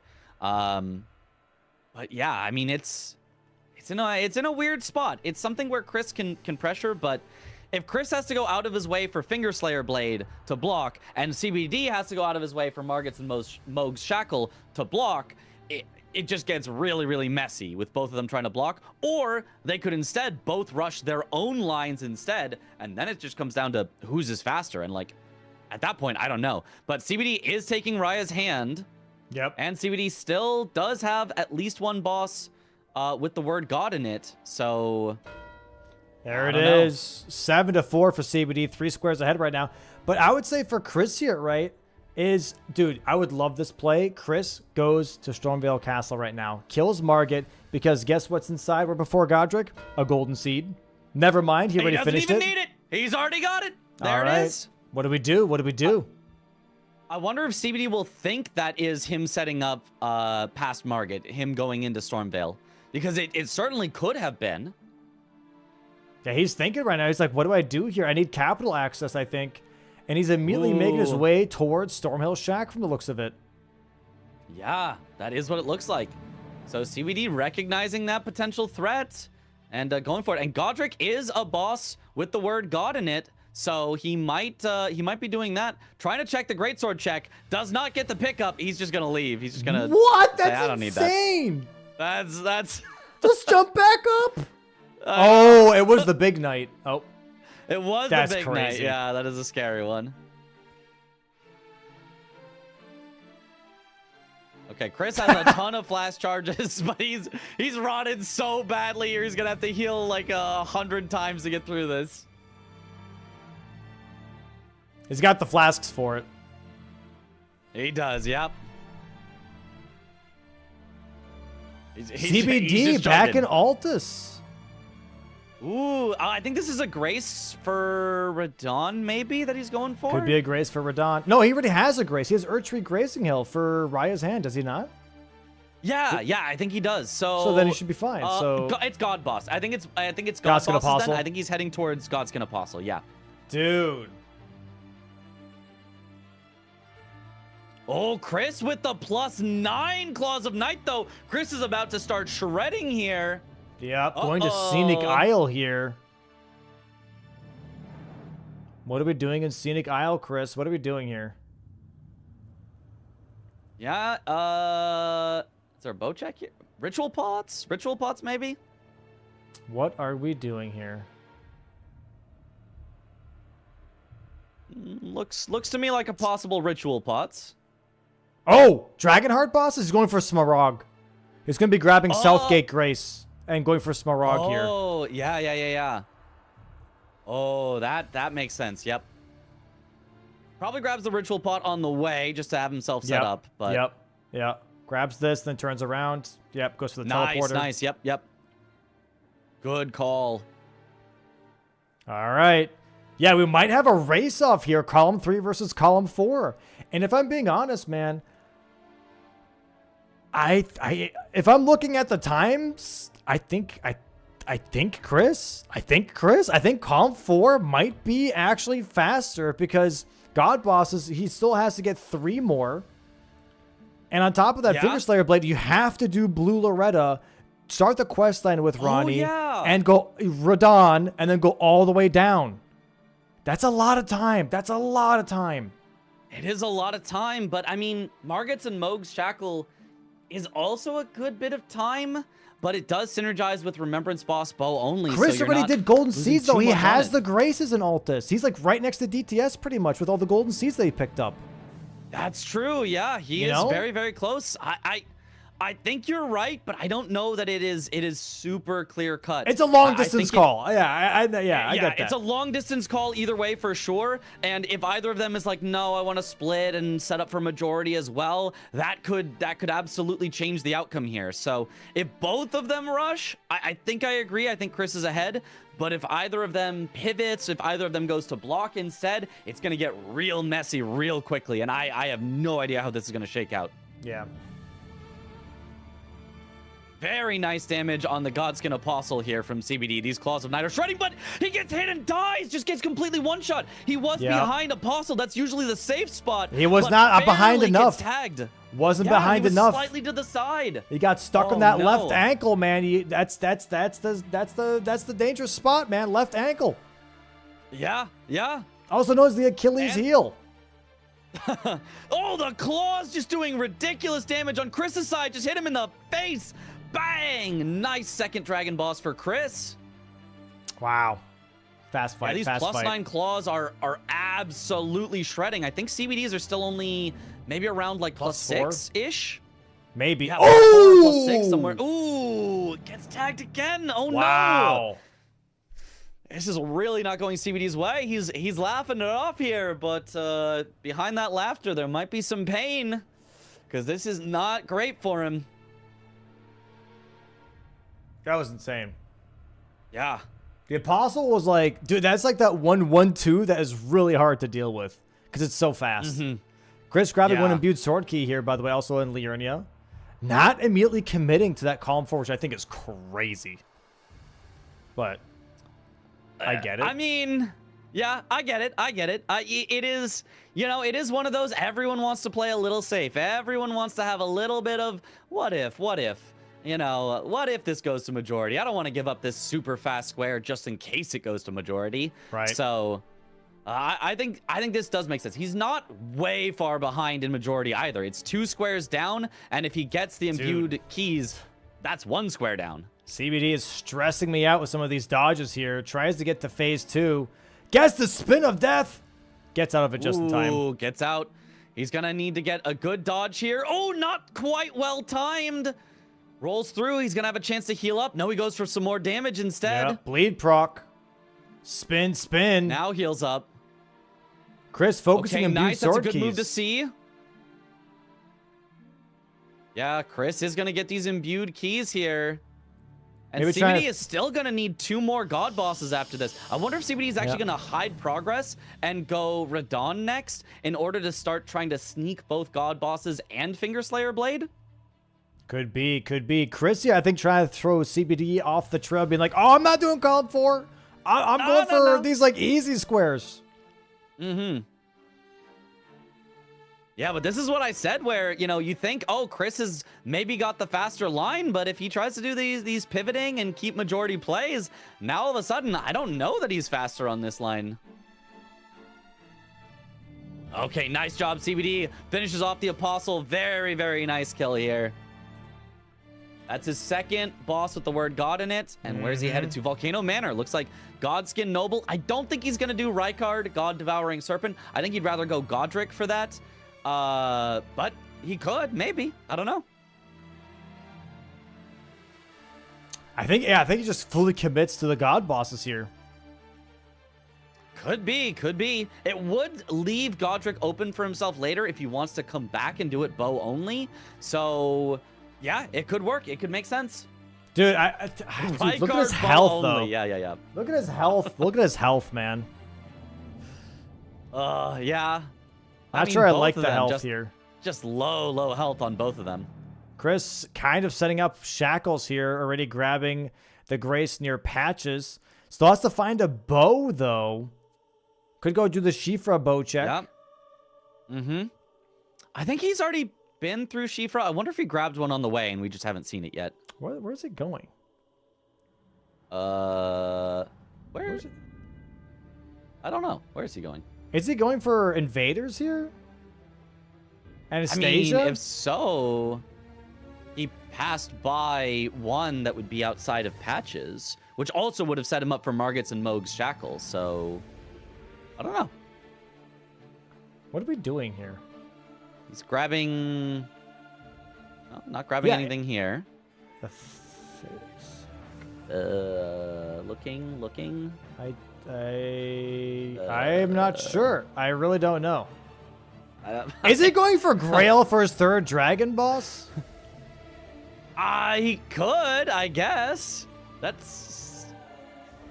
I mean, I guess what else would you do as a Dragon Heart boss? Magma Worm. Well, actually, Grail is not a Dragon Heart boss. Grail... I mean, I get Grail. No, Grail, not Grail. Grail, okay. Grail. Okay. The other one. Yes. Okay. I mean, that's... Oh, with... God damn it, Miyazaki. Dragon Barrow scaling? Yeah, thank you, Miyazaki.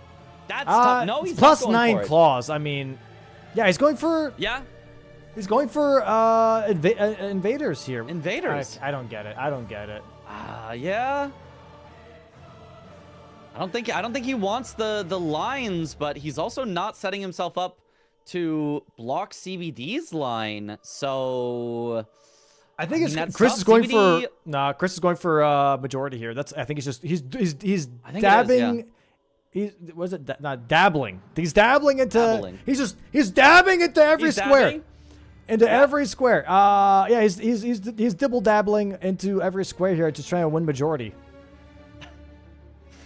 Yeah, I mean, that's the idea here. It makes some sense, but he still needs to get Finger Slayer Blade at some point then. So without setting up for that, if CBD sets up for that immediately, CBD could be ahead on that. Yeah. Noble. Yeah, he still has low upgrades for sure. You can tell. Definitely, yeah. He would be shredding with the... Oh, I mean, the bleed is still really good. The bleed is still nice. He would be shredding if he had high upgrades. Yeah. I'm kind of surprised he didn't go for more upgrades, given that he was doing really long bosses to get 4 bosses with the word God in it. I feel like he could have upgraded and gotten this square faster. while also having the upgrades afterwards. I feel like not upgrading maybe is a little bit of a mistake here. Oh, okay. He's still got it. Okay, he's still shredding a little. Okay. 3 bleed procs already. This guy is absolutely getting sliced and diced. Oh, round. Okay. Gets maybe him Ashes of stuck War? on the pillar. Very nice. Nice. Maybe Got a another little bleed tag proc. on him. Yeah, keep the bleed up at least. Has a moment to take his time here. Mm-hmm.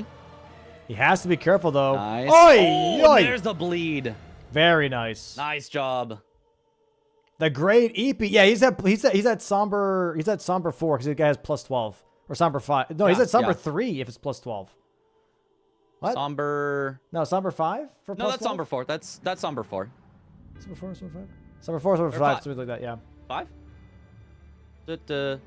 5. That's somber 5. 5. Yes. Chris on the Magworm as his last dragon boss. Okay.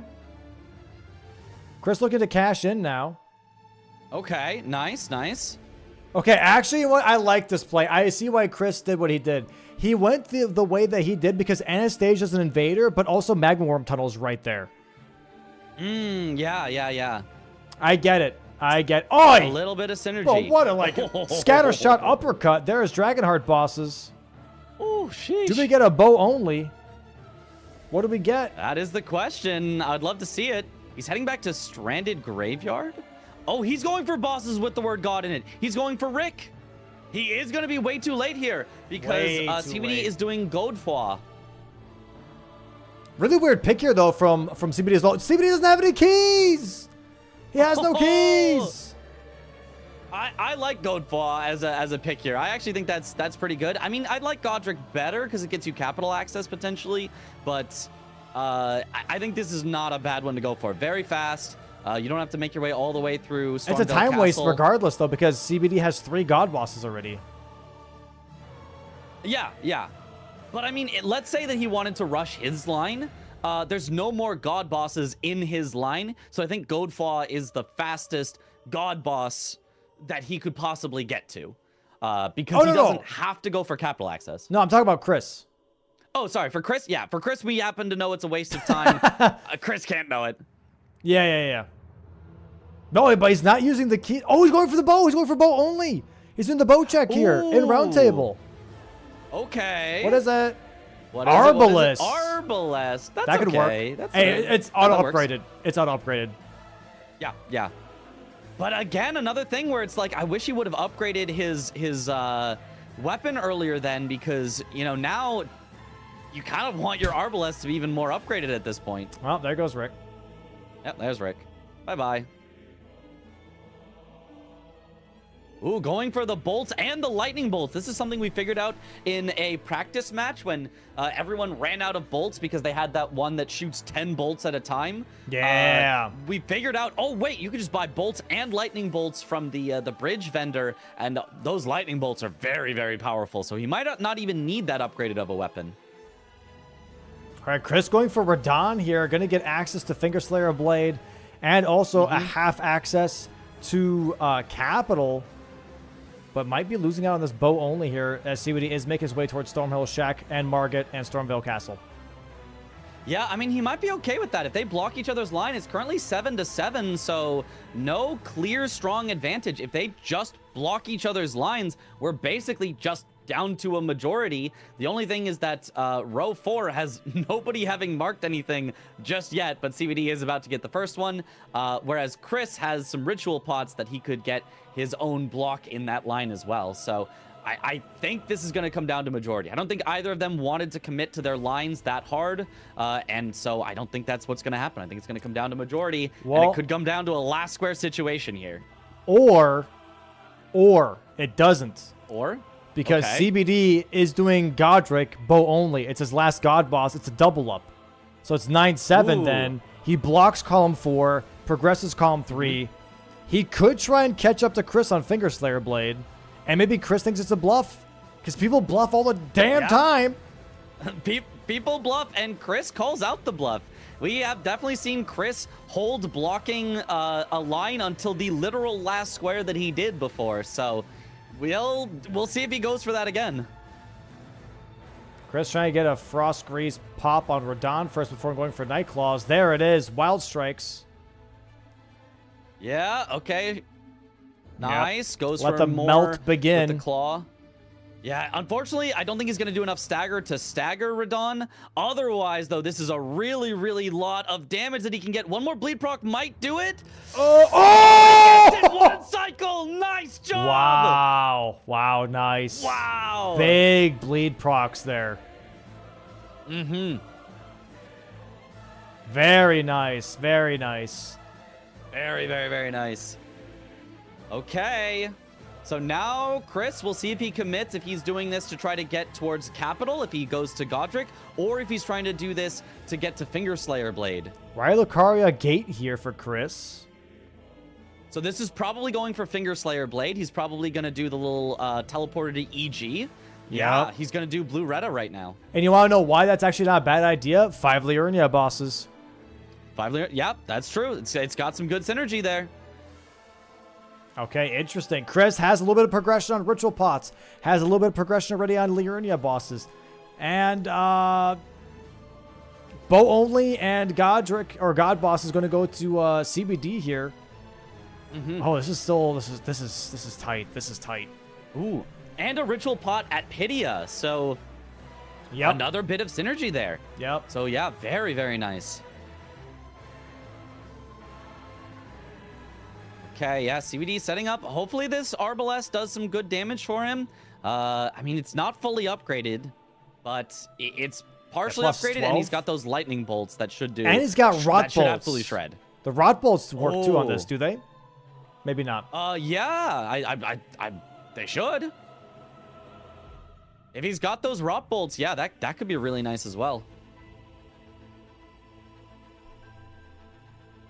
Okay, let's see what he goes for. Yep. Yep. Starting Shooting those out bolts. those rot. Well, he started with a couple of regular bolts. Now shooting those rot bolts. He's kind of alternating between them. Or maybe he realized he was Okay, shooting the wrong more ones. Yeah, yeah.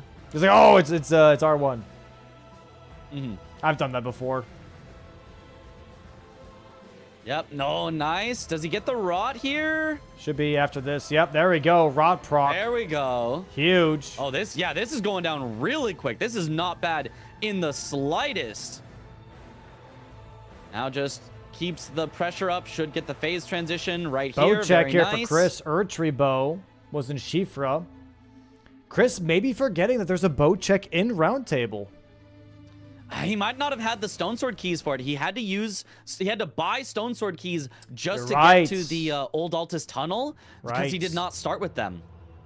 Well, here's a little thing, though, Mitch, is you can buy 3 keys from the Round Table, and guess what? 1 key from Stormhill Shack. Boom! There's your keys. Yeah, there you go. You know, that's true. There we go. Solve the problem.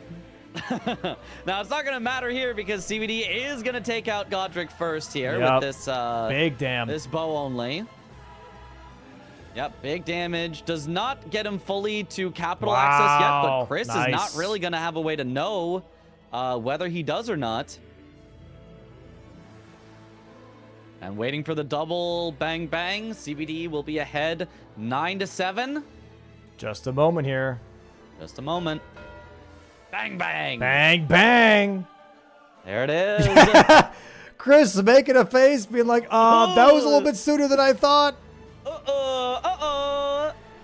Oopsie poopsie.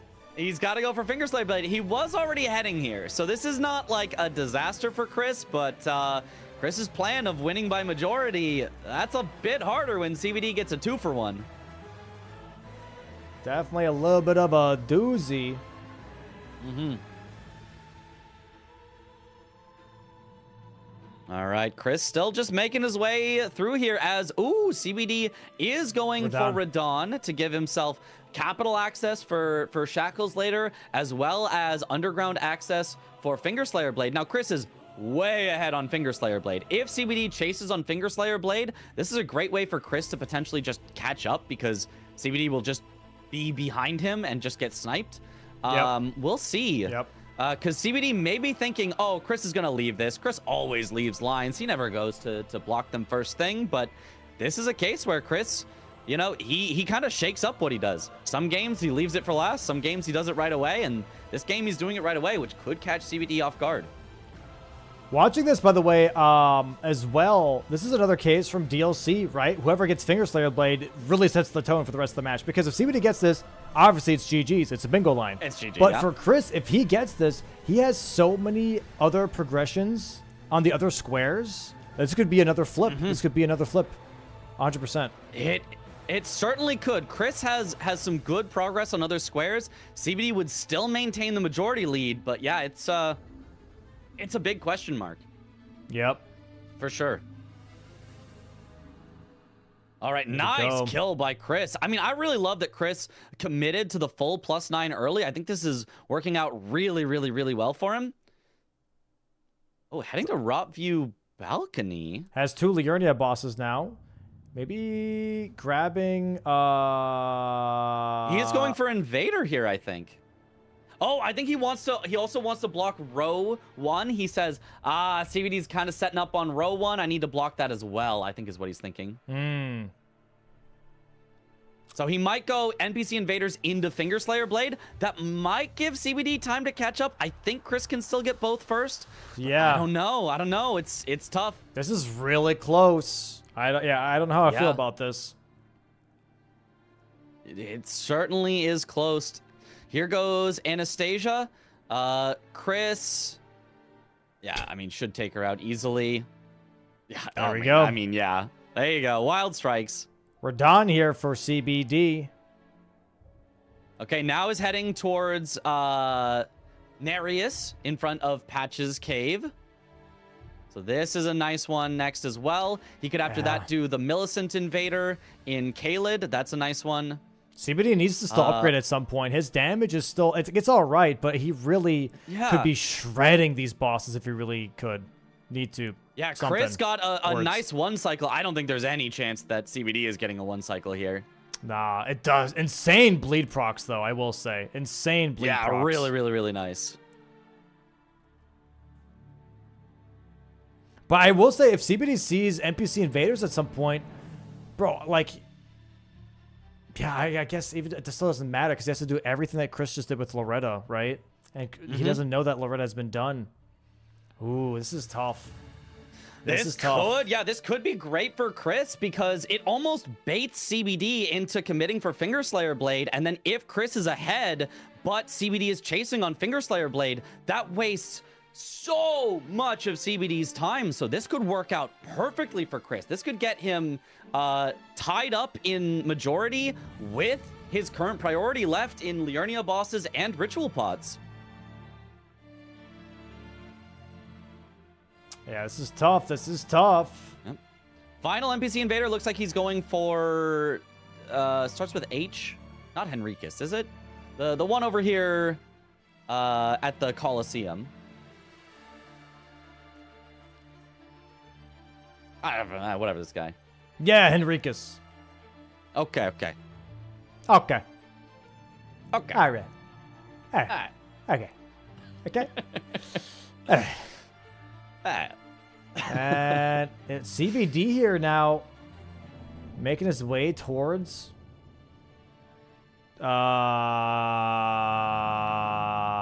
Invaders?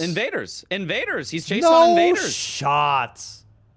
Wow, this is going to work out so well for Chris. Wow. CBD setting himself up to from time sink to time sink. Time sink, yeah, snipe to snipe.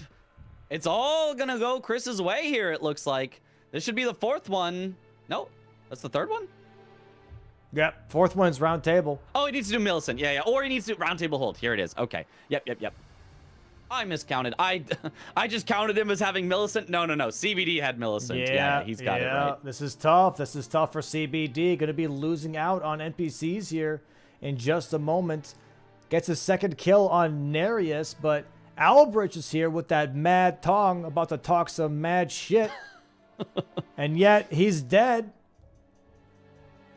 There it is. He's got my same nickname from college. All right, sir. Okay. That is 8-9 now for Chris. CBD is still holding on to that 1 square lead. All right. But Chris ahead on Fingerslayer Blade if they do race for it for sure. Ooh, even goes for Sacred Blade on his Battle Axe here. Won't have Wild Strikes anymore, but doesn't need it with NPC Invaders off the board. Deathbirds, yeah. He's gonna be Sacred Blading the Deathbirds here for Liurnia bosses. Yeah. Oh, dude. And wait.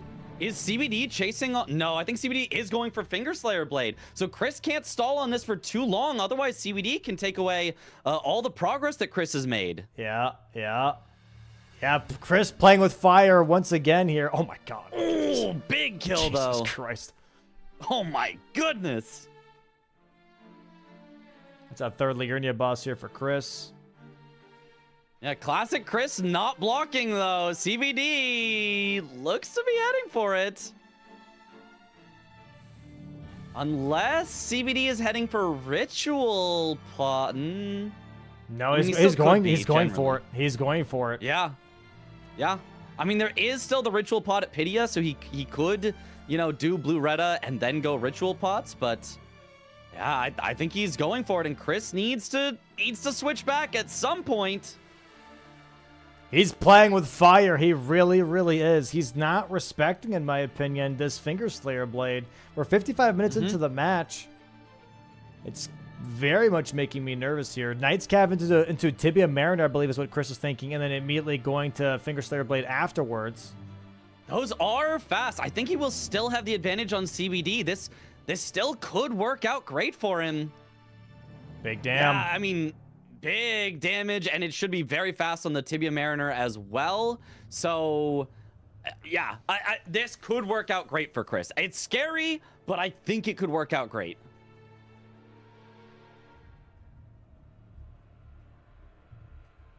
All right, heading for that last Liurnia boss in the Tibia Mariner here. Yeah, Battle Axe time. Swaps to it. The holy damage should be really, really good here. He doesn't have a lot of mana left. I don't know that he can Sacred Blade a bunch. But he can at least buff his weapon with it for sure. Yeah, Tibia takes some bonus damage from this, I'm pretty sure. Yeah. I don't CBD think they... pivoting. Oh, big damage, yeah. I think Tibia is like weak to holy, but not like, you know, gets not like absolutely shredded. Yeah, not like Deathbirds, yeah. Nice. Bang. 5 bosses in Liurnia. CBD maybe sees that and knows, uh-oh, what if one of those was Blue Retta?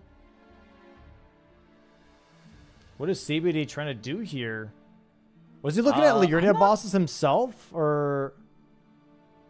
I'm not sure. Oh, Bellbang Hunters with the Church of Vows. 4 is a lot, though. That does not feel like something you can really, like, rush into at this point. Chris heading back to Jarburg because he just forgot a pot earlier? I think it was just rushing cracked pots. I guess he thought it was more of a rush on cracked pots. Just grabbed one of them. Okay, Chris making his way towards Dragon Burrow now. Yeah. Is he going for... Can you please block Fingerslayer Blade, Chris? Can you please? Okay, I think he's finally pivoting over to Fingerslayer Blade. Okay, CBD is making his way up to Blue Retta here. Third Church of America for Chris. Yeah, making his way down now. Or is he? we can still see 7 more pivots by the time anybody marks Fingerslayer Blade. Who knows? All right, let's bring up the map here real quick, and we're going to talk about some strategies / movement here for Chris. As we can see, currently in Limgrave Mistwoods is where the entrance is here for downstairs. CBD going to have to do Loretta first and then go straight towards freaking Ronnie first, right? Talk to the tower, talk to the hand, if you will. Gets out here, has to go straight up here first. Start the quest line. That's going to take a while. And for Chris, he's already almost here, right? So all he has to do is get downstairs, kill Mimic, and it's a block. But the way Chris plays... God knows if that's going to happen. Yeah, talk to the tower. Don't talk to Ronnie. You talk to the tower. You face to face with the pavement, baby. And you just talk to the tower. Did Chris actually talk to Ronnie yet? Or did he just kill Blue Retta? I think he just killed Blue Retta and then went out for Liurnia bosses. So, He's maybe not as far ahead as it seems because he will have to come back for that, but still a good bit ahead of CBD. Bro, if he forgot... If he goes all the way down to Finger Slayer Blade and goes, where is it? I can't open it. That would be... That would be bad. Funny. That'd be funny. That would be funny. Mm-hmm. It would also be tragic. Well, very tragic. It would be a combination of the two. That feels like every Chris game. A little bit of comedy, a little bit of tragedy. He's a Shakespeare play. Mm-hmm. All right, making our way here through Necron now. CBD already at Bluretta now as well. Going to have maybe a somewhat slower fight as he still doesn't have the same upgrade level that Chris does. But this might be the last fight that he needs to lock in Game 3. Currently tied 9-9. One very strong line on the board here for CBD. Chris blocked out of every single bingo line. However, has his fingers in multiple squares ready to lock in majority as soon as he gets rid of this line. Yeah. Interesting from Chris. He pulled out a great bow, trying to get the Mimic tier to try to shoot him with the great bow to get actually easier punishes, even than if Mimic has fists out. So really interesting play by Chris to manipulate exactly how Mimic tier can or cannot attack him. Yeah, and CBD is going to get sniped here. Has spent all this time trying to set up Finger Slayer Blade. Thinks, there's no way Chris is going to block. But this being one of the rare times that Chris is absolutely going to respect it, absolutely going to block it, and is going to be ahead a little bit once this comes out. He'll be ahead 10-9 with better progress on ritual pots. This is looking very interesting. CBD has priority on Margaret and Moog's Shackle. After all is said and done with this block that might happen, Chris might be up at 11, and then it's just anyone's game. 11-10. Quick kill here on himself. Nice. Even skips the heal. CBD, however, making his way up to Ronnie. Is Chris pivoting? Oh, Chris realized he hasn't talked to her yet. Okay. I was gonna say, okay. Yeah, he's got to go talk to her. This is fine. This is okay. Good. I got scared. He's going back now. Yeah, because CBD's last mark was 13 minutes ago, so Chris has to know something is up. It has been way too long that CBD has not marked anything. So yeah, I think respecting this square is an excellent idea.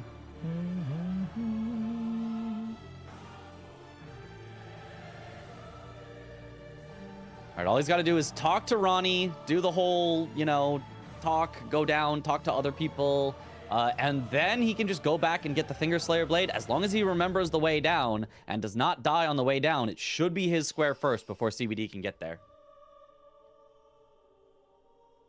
All right. CBD is done with the talking. Now going to do some running. Chris, the exact opposite. Going to go do some talking. I like how with this armor piece, it looks like when he's standing still with the Night Claws, that he's T-posing.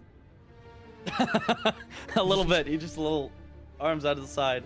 He's like that kid from a Christmas movie where he's got all of the different layers on the jacket. His arms are just out. He can't put his arms down. I feel like he's like waiting for mom, to finish shopping. He's just like, Mom, I threw up. I threw up.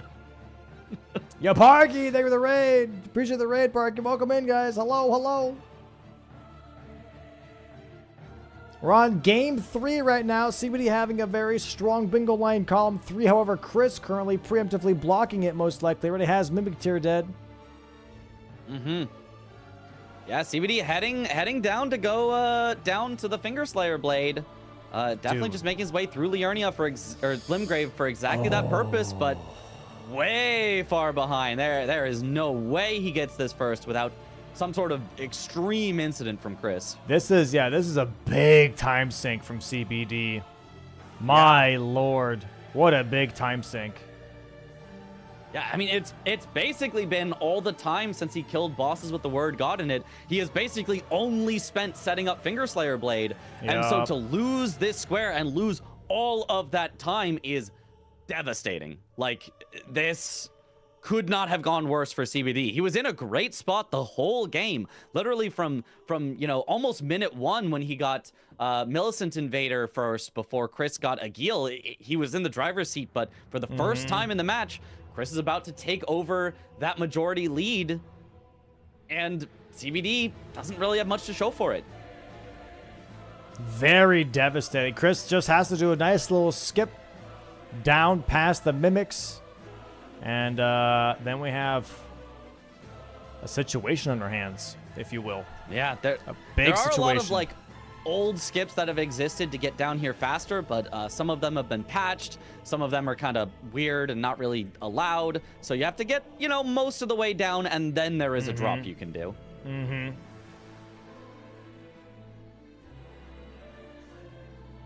So let's see if he knows it. Even if he doesn't, he could go the normal way and still get down there not too bad, but it looks like he knows it. Punch. Okay, nice. Good job. Very nice from Chris. We'll see what happens with CBD, what he pivots to, what he reacts with. Cause yeah, he's just losing all this time. There's nothing else really down here that he wants. Yeah. Hot water. This is tough. There it is. Bang. CBD sees it. Not surprised, it looks like. He's just quitting out, pivoting out. So you gotta keep your composure. Yeah, it is not over yet. 1 square lead at this point is nice. It is not a 1 game. You still have to get 3 more squares, and most of them are anyone's squares. Yeah, like Chris working on Bell-bearing Hunters. Neither of them Hunters. has any Black Knife Assassins. Chris has CBD has a little bit on Bell-bearing Hunters. Neither of them has Putrid Crystallian Trio. Neither of them has Vike set up. CBD has a little bit better on Margits and Mogs because he's killed 2 of the Great Rune bosses, but I mean, Chris could catch up on that pretty Chris is doing easily. Bell-bearing Hunters right now. Yeah, Chris is doing Bell-bearing Hunters right now, which it looks like CBD is going for Ritual Pots instead. So they're kind of trading the things that each other had progress on. Yep. Very interesting. All right. Oh, Bell-bearing Hunter not spawning. Celebrant's hammer, though. Skull. I like that weapon. Did he set it tonight here? There we go. There it is. Yeah, big damage here. Oh, big damage. Has CBD still not upgraded to +9? Nope. Oh, my goodness. All Chris of that is just time gonna for gain Finger Slayer Blade. More and more advantage. Yep. Yeah. The more bosses that they are fighting on, the more advantage Chris gains just because he upgraded much earlier than CBD. Oh, man. Yeah, heading for Bell-bearing Hunters. CBD heading for those Ritual Pots. I mean, this might be kind of good for CBD. I think he can get the Ritual Pots first. I don't think he there's 2 in can. Jarburg he hasn't grabbed yet. I don't think he can. Chris is going towards a Dragon Burrow merchant here that gives you Bell-bearing Hunter, but also a Ritual Pot. Chris just needs one more after this. Chris is doubling up here. That is a smart play. Is he gonna commit to the 5th one though? Is the question. I think he's gonna do the Bell-bearing Hunter first, and I don't know. I think it's close here. It's a tough position. It's a very tough position.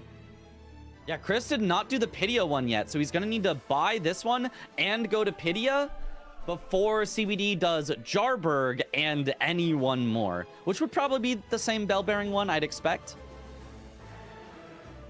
So we'll see. We'll see. Yeah, I'm really, really not sure. Yeah, Jarburg here, though, for CBD. That's going to get him at least 2 Ritual Pots, so he'll be at 3 as well. He'll have Last Gear Runes for 4. And yeah, probably Dragon Burrow for 5. Yeah. Probably Dragon Burrow for 5. It is certainly close either way. Yeah, Chris, I guess it depends on if he has a good Bell-bearing Hunter fight. With a good Bell-bearing Hunter fight, I can definitely see Chris getting those Ritual Pots first as well, which would put him in a commanding spot.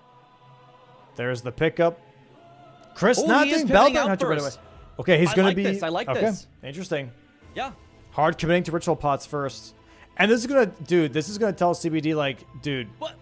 He doesn't know the Pidia one. I guess not. He's going for inside Ryu Lucaria instead. Yeah, this is... Well, I think it's slower. Yeah, it's got to be slower. Yeah, it's much slower. It'll lose him some time, but I think he still wins the square. And if CBD is committing to it the whole time and doesn't get it, it really doesn't harm Chris to get this a little bit slower as long as he still does get the square. CBD should be doing Celia Town Skip here for also Crystallian Trio access.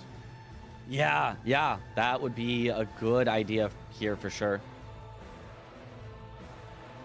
Yeah, this is looking very, very nuts, dude. What a game. Yeah. What a freaking game, dude. What a game, absolutely. What a game, dude.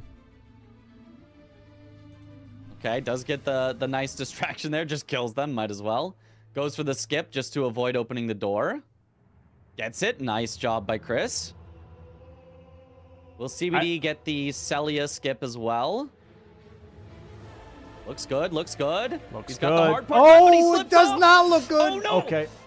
Doesn't How die did he from fall not die damage. from that? I thought that was fatal fall damage, I but no, thought he's so good. Too. Okay, takes a little safer this time. Slips Jesus off again. Christ. Recovers it, slips off for a third time. Okay, he's back. Slips off yet again. He's on the lower Brother, branch. take your time. Take it careful. Okay, he's got it. Oh my goodness. Stressing me out. Whew. Okay, here we go. Good position. Just needs to make sure that he doesn't keep... I hate this part. I slide here so much. Yeah. Jump around. There you go. Okay. There you go. Nice. Jump up, and get down. Yeah, ritual pot here for Chris. It's going to be a mark from Chris in just a moment. About to get it. Yeah, that'll be 11-9 in Chris's favor. That's a good spot to be in. Yep. Tag that. Bang. Ritual pot. Bang. Didn't hear it. That was weird. Oh, I heard it. Really? No. Yeah. There it is. Yeah, going for There it Red Wolf is. right afterwards. CBD has to get the next 4 squares out of 5 to be able to win. He is near Putrid Crystallian Trio. Nobody has advantage on Black Knife Assassins. Nobody has advantage on Vike. Bellbang Hunters, Chris has 1. CBD has capital access. Yeah, I think... What is Chris going for now? He's going for Crystallian Trio here. This is in CBD's favor. Okay. Anytime that he spends chasing on this but not getting the square is time that CBD is catching up. Yeah. They are truly trying to make it a 12-12 game. Whoever gets the last square wins type scenario. Is this maybe like a shackle race? I would not love to see that if you're Chris. So, Yep. You know, but it could be. It could be. That is kind of the one square that feels like the square to avoid in this situation, which is kind of good for CBD. Wow. If he gets this square and has the advantage on Margit's and Moog's Shackle, which is the one that probably is going to be done last, CBD could swing it in his favor. All he has to do is win 2 of the Black Knife Assassins, Vike, and Bell-Bearing Hunters. Dude, what an interesting... Battle made huge. Huge is like, no one shall pass. Blasts him. Oh, man. Hits him with that cannon of Haima. Actually insane. Yeah. All right, CBD, the Forked Hatchet, that's just standard damage, right? I mean, it's at least, I think you can do charged R2s with it for decent stagger here, but no strike damage for CBD. Wow, dude. Yeah, I wonder if this is better than Claws. It might be. You can do charged R2s with this. For staggers, it certainly is. Claws do very little stagger, so I think this is the right call for trying to get this. He might swap to Claws once they're broken just to take him out faster there, but you don't really need to. Dude. Ooh, almost gets rotted too. Dude, there. CBD does have to be careful. Careful, dude.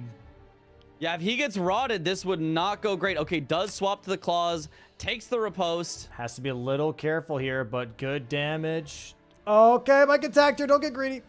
Oh, okay.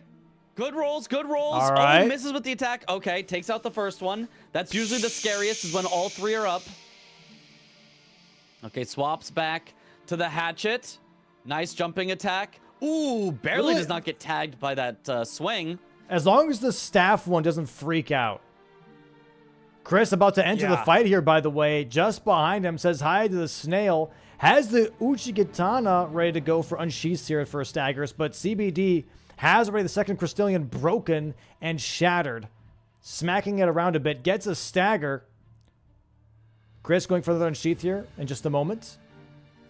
One more unsheath should do it. Nice for stagger damage, but it's not going to make up the difference. CBD only has the one left. Yeah, there we some go. sort of incident. But Chris has better upgraded weapons. He's already killing the first one. Has to be careful, but there it is. Staff one for CBD, about to be staggered as well. There goes the first one down for Chris. Chris going for some more unsheaths here. Has enough for two more. Crystallian about to be staggered. Bang! Crystallian staggered on CBD's screen. Staff one going down. Yeah, this is a win for CBD. All he has to do is keep R1ing, and he wins this for sure. There's no way Chris can take out two by the time CBD just finishes off this one. And what a race, smack, and bang! There it is. CBD 10 to 11 right now. Catching up. Chris wasting a bunch of time. Has to quit out, and memory of Grace out. Yeah. He's still in the tunnel. Yeah. Let's give CBD a head start. Just memory of Grace first. But yeah, there it goes. Yep. And he has to walk out after. This is a big time sink for Chris. CBD, I'm not sure what he's going for here. It looks like Black Knife Assassins. Don't know if I like that play personally, but Chris still stuck in the tunnel. Has to get out first before he can port. Where's Chris going to go? Chris is going for Bell-Bearing Hunters. Okay. Yeah, I like this. This is the best setup for CBD in this case. Chris wasting time on Bell-Bearing Hunters is CBD's best setup because he can take time going for Black Knife Assassins and get more capital access, or even go for Vike and push Chris into chasing him into capital. Whereas Chris really wants CBD to chase him on Bell-Bearing Hunters. Yeah, absolutely, absolutely. I mean, I think it's going to come down to Vike. I think Vike is going to be just the deciding factor. Whoever pivots into Vike first, I think is going to be the person who wins. So if Chris gets Bell-Bearing Hunters while CBD is still going for Black Knife Assassins. Oh, this is great for Chris. This is huge for Chris. Yep. As long as he commits to it. Okay, prediction. Chris is going to get Bell-Bearing Hunters. They're both going to pivot to Vike. CBD gets Vike. Yeah. They both rush to Ordina. Oh. CBD gets Ordina. Shackle race. Oh my goodness. You absolutely could be right. I think that's a very likely line here. Uh-oh. You can't leak the script this early. There's still so much match to play. Insane. Absolutely insane, dude. Nice fight from Chris here on this Bell-Bearing Hunter. Does take out a second. CBD got the first one very nicely, but I mean, again, it's just Chris has better upgrades. Like, CBD just has not, in an hour and 17 minutes, taken the time to fully upgrade his weapon yet. Yep. We are in a pickle here for CBD, but Chris pretty much moving as fast as he can through these squares, really getting all the upgrades that he can early on. Set him up for late game so well. Yeah, it has been great for him. So yeah, Chris definitely with a little bit of a driver's seat privilege here, of gets to go more where he wants with these better upgrades and with the one square lead, but it could all vanish very, very quickly. Yep, CBD rushing for Dragon Burrow Bell-Bearing Hunter. Does Chris know how to activate this Bell-Bearing Hunter? Is the $1 million question. He's got it. You talk, you go all the way through. Pausing and champing. Ask all the things about Radagon, I think is Chris is just doing every single option. Yeah. Is it this one? Do I have to buy this? No, it's not once, Chris. No, you need more. I think. Isn't it? Bro, imagine you run up to Muriel, you just like throw coins. Talk to me. Run away. Just sprint.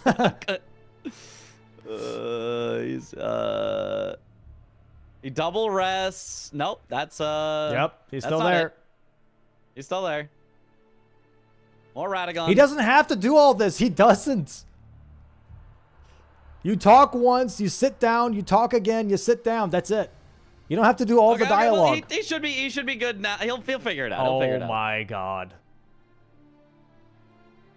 Okay, he sits down here and then he should finally have it. He is still basically one full bell bearing hunter ahead of CBD still at this point. There we go. There it is. Okay, now it's gonna spawn. Oh, big damage too. Very big, very big. CBD does have this Bellbearing Hunter kind of set up already with this Grace, but Chris has the Altus Grace. He can go for the other Altus Bellbearing Hunter like very quickly here because of the Golden Seeds that he started out with.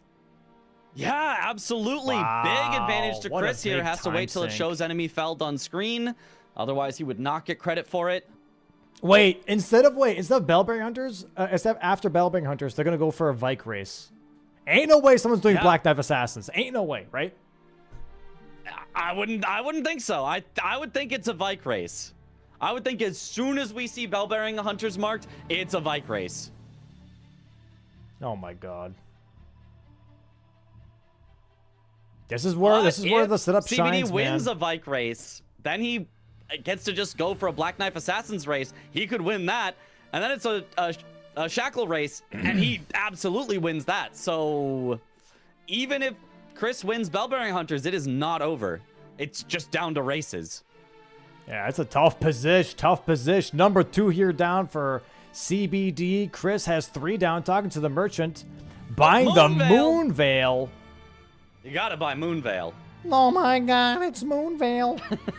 Sadly, not double damage because it's not Moonveil Monday. Yeah, it's not Monday. He tried to he tried to reschedule for a Monday, but only got a Wednesday here. Insane damage. Bleed proc here as well. Yeah, really, really big damage. Nice, gets the shield slam, gets it again, gets him into the loop. Dude. Big damage, gets it again. CBD really setting himself up to get sniped is insane.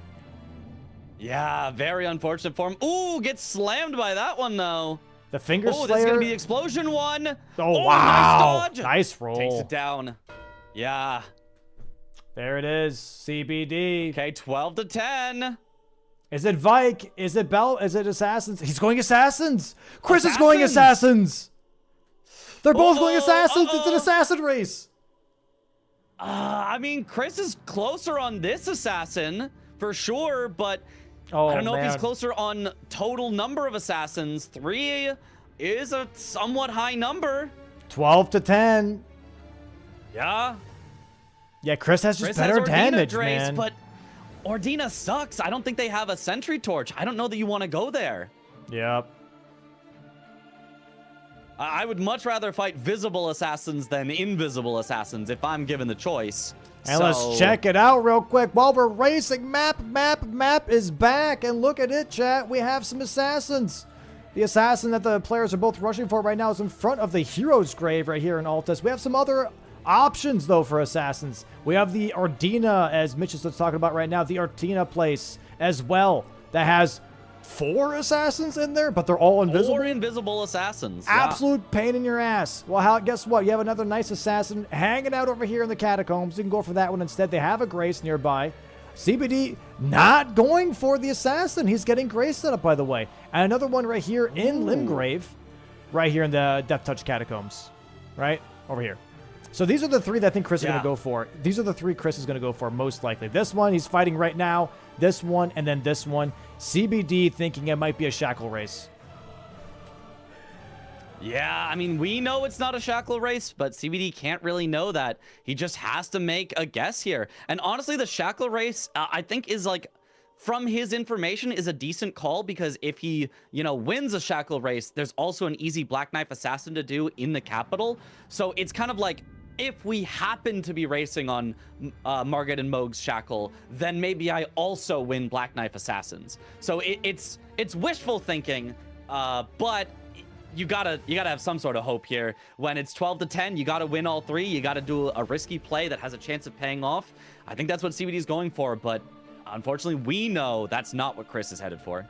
Yeah, I think this is very much a thing of like, hey, what's the mentality if you're at 12 squares? And normally it's, let me go for the fastest square. Let me go for the longest square possible, right? Which is Shackles. And I think CBD's thinking, hey, Chris is probably thinking, Shackles is the safest. I'm going to contest Shackles. Whereas Chris is just like, I'm going to go fast. Damage. Yeah. That's it. Big damage difference. And yeah, barring any weird incidents of Chris pivoting out to Vike and losing 30 minutes dying to Vike over and over, it looks like this is Chris's game to win. Yep. Chris maybe splits progress here, gets 2 assassins, and then pivots to Vike. I'm not sure. It could happen. It could happen. Fire breath here from the DTS. CBD almost done with the fight. That Finger Slayer blade time sink really cost him. He could have upgraded his weapon. He could have done so many other things. 15 minutes down the drain is really, really tough to deal with.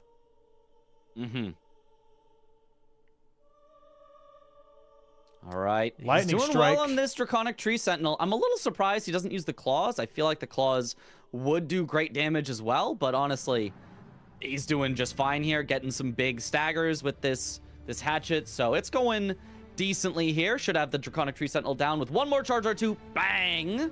Nice. All right. Yeah, here is the Black Knife Assassin for Chris. Big damage. 2 unsheaths should do it. Almost an unsheath and an R1, but not quite. Missing. There we go. Nice kill. 2 assassins. Chris, are we closing? Are we closers? Ordina? He's going Vike. I told you he would do it. Vike! Not Vike. Come on, Chris. Not the Vike pivot. I told you he would do it. Not the Vike pivot. Well, if he has a clean fight, he still easily wins this, but... Actually insane. Script writers, doing a good job. Extend this just a little bit longer. Actually insane.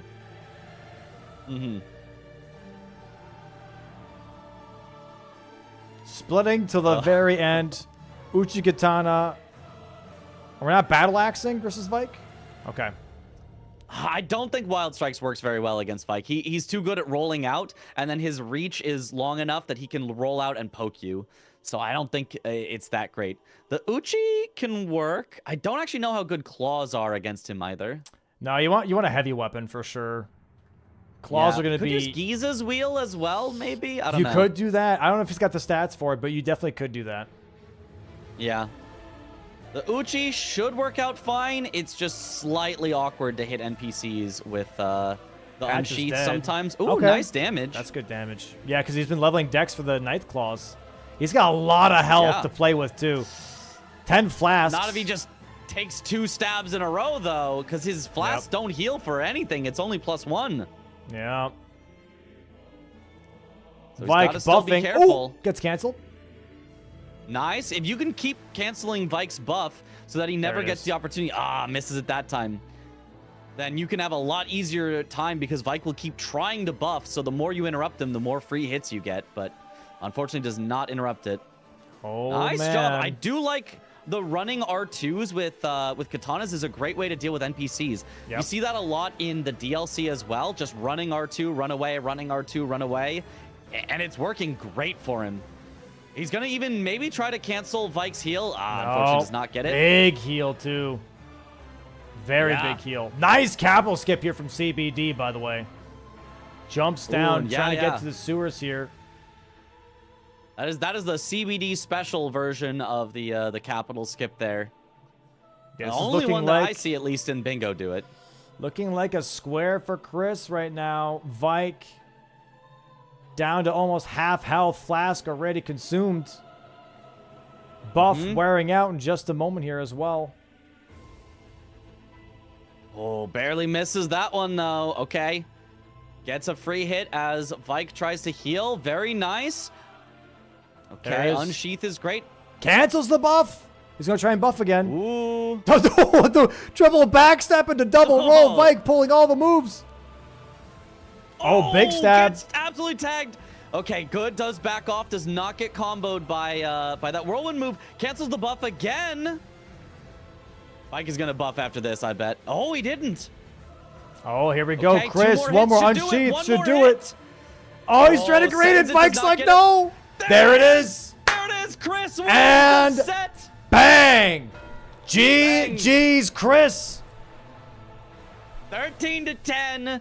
2 games to 1. That is game, set, and match for Chris.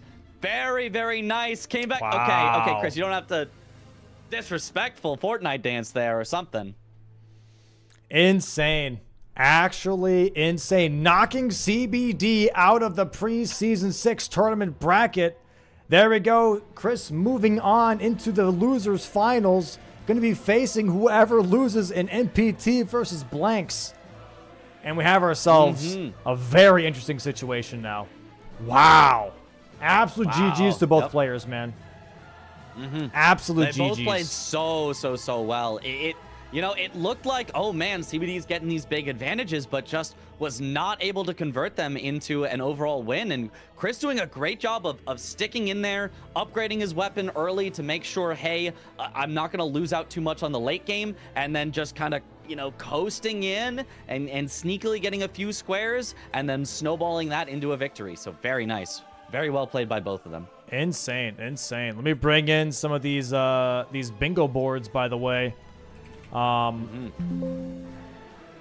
ahead and do that. And also the good old game 2. Yeah, actually just insane. Insane. All right, let me go ahead and bring in that board.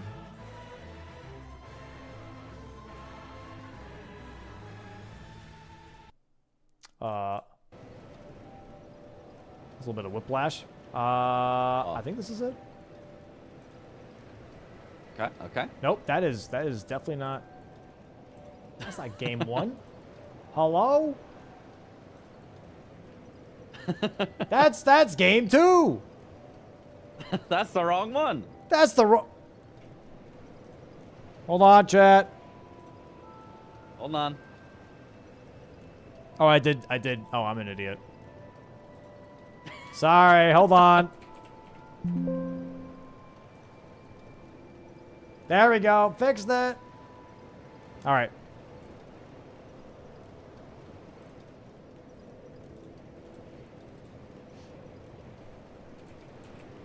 Let's bring in Chris.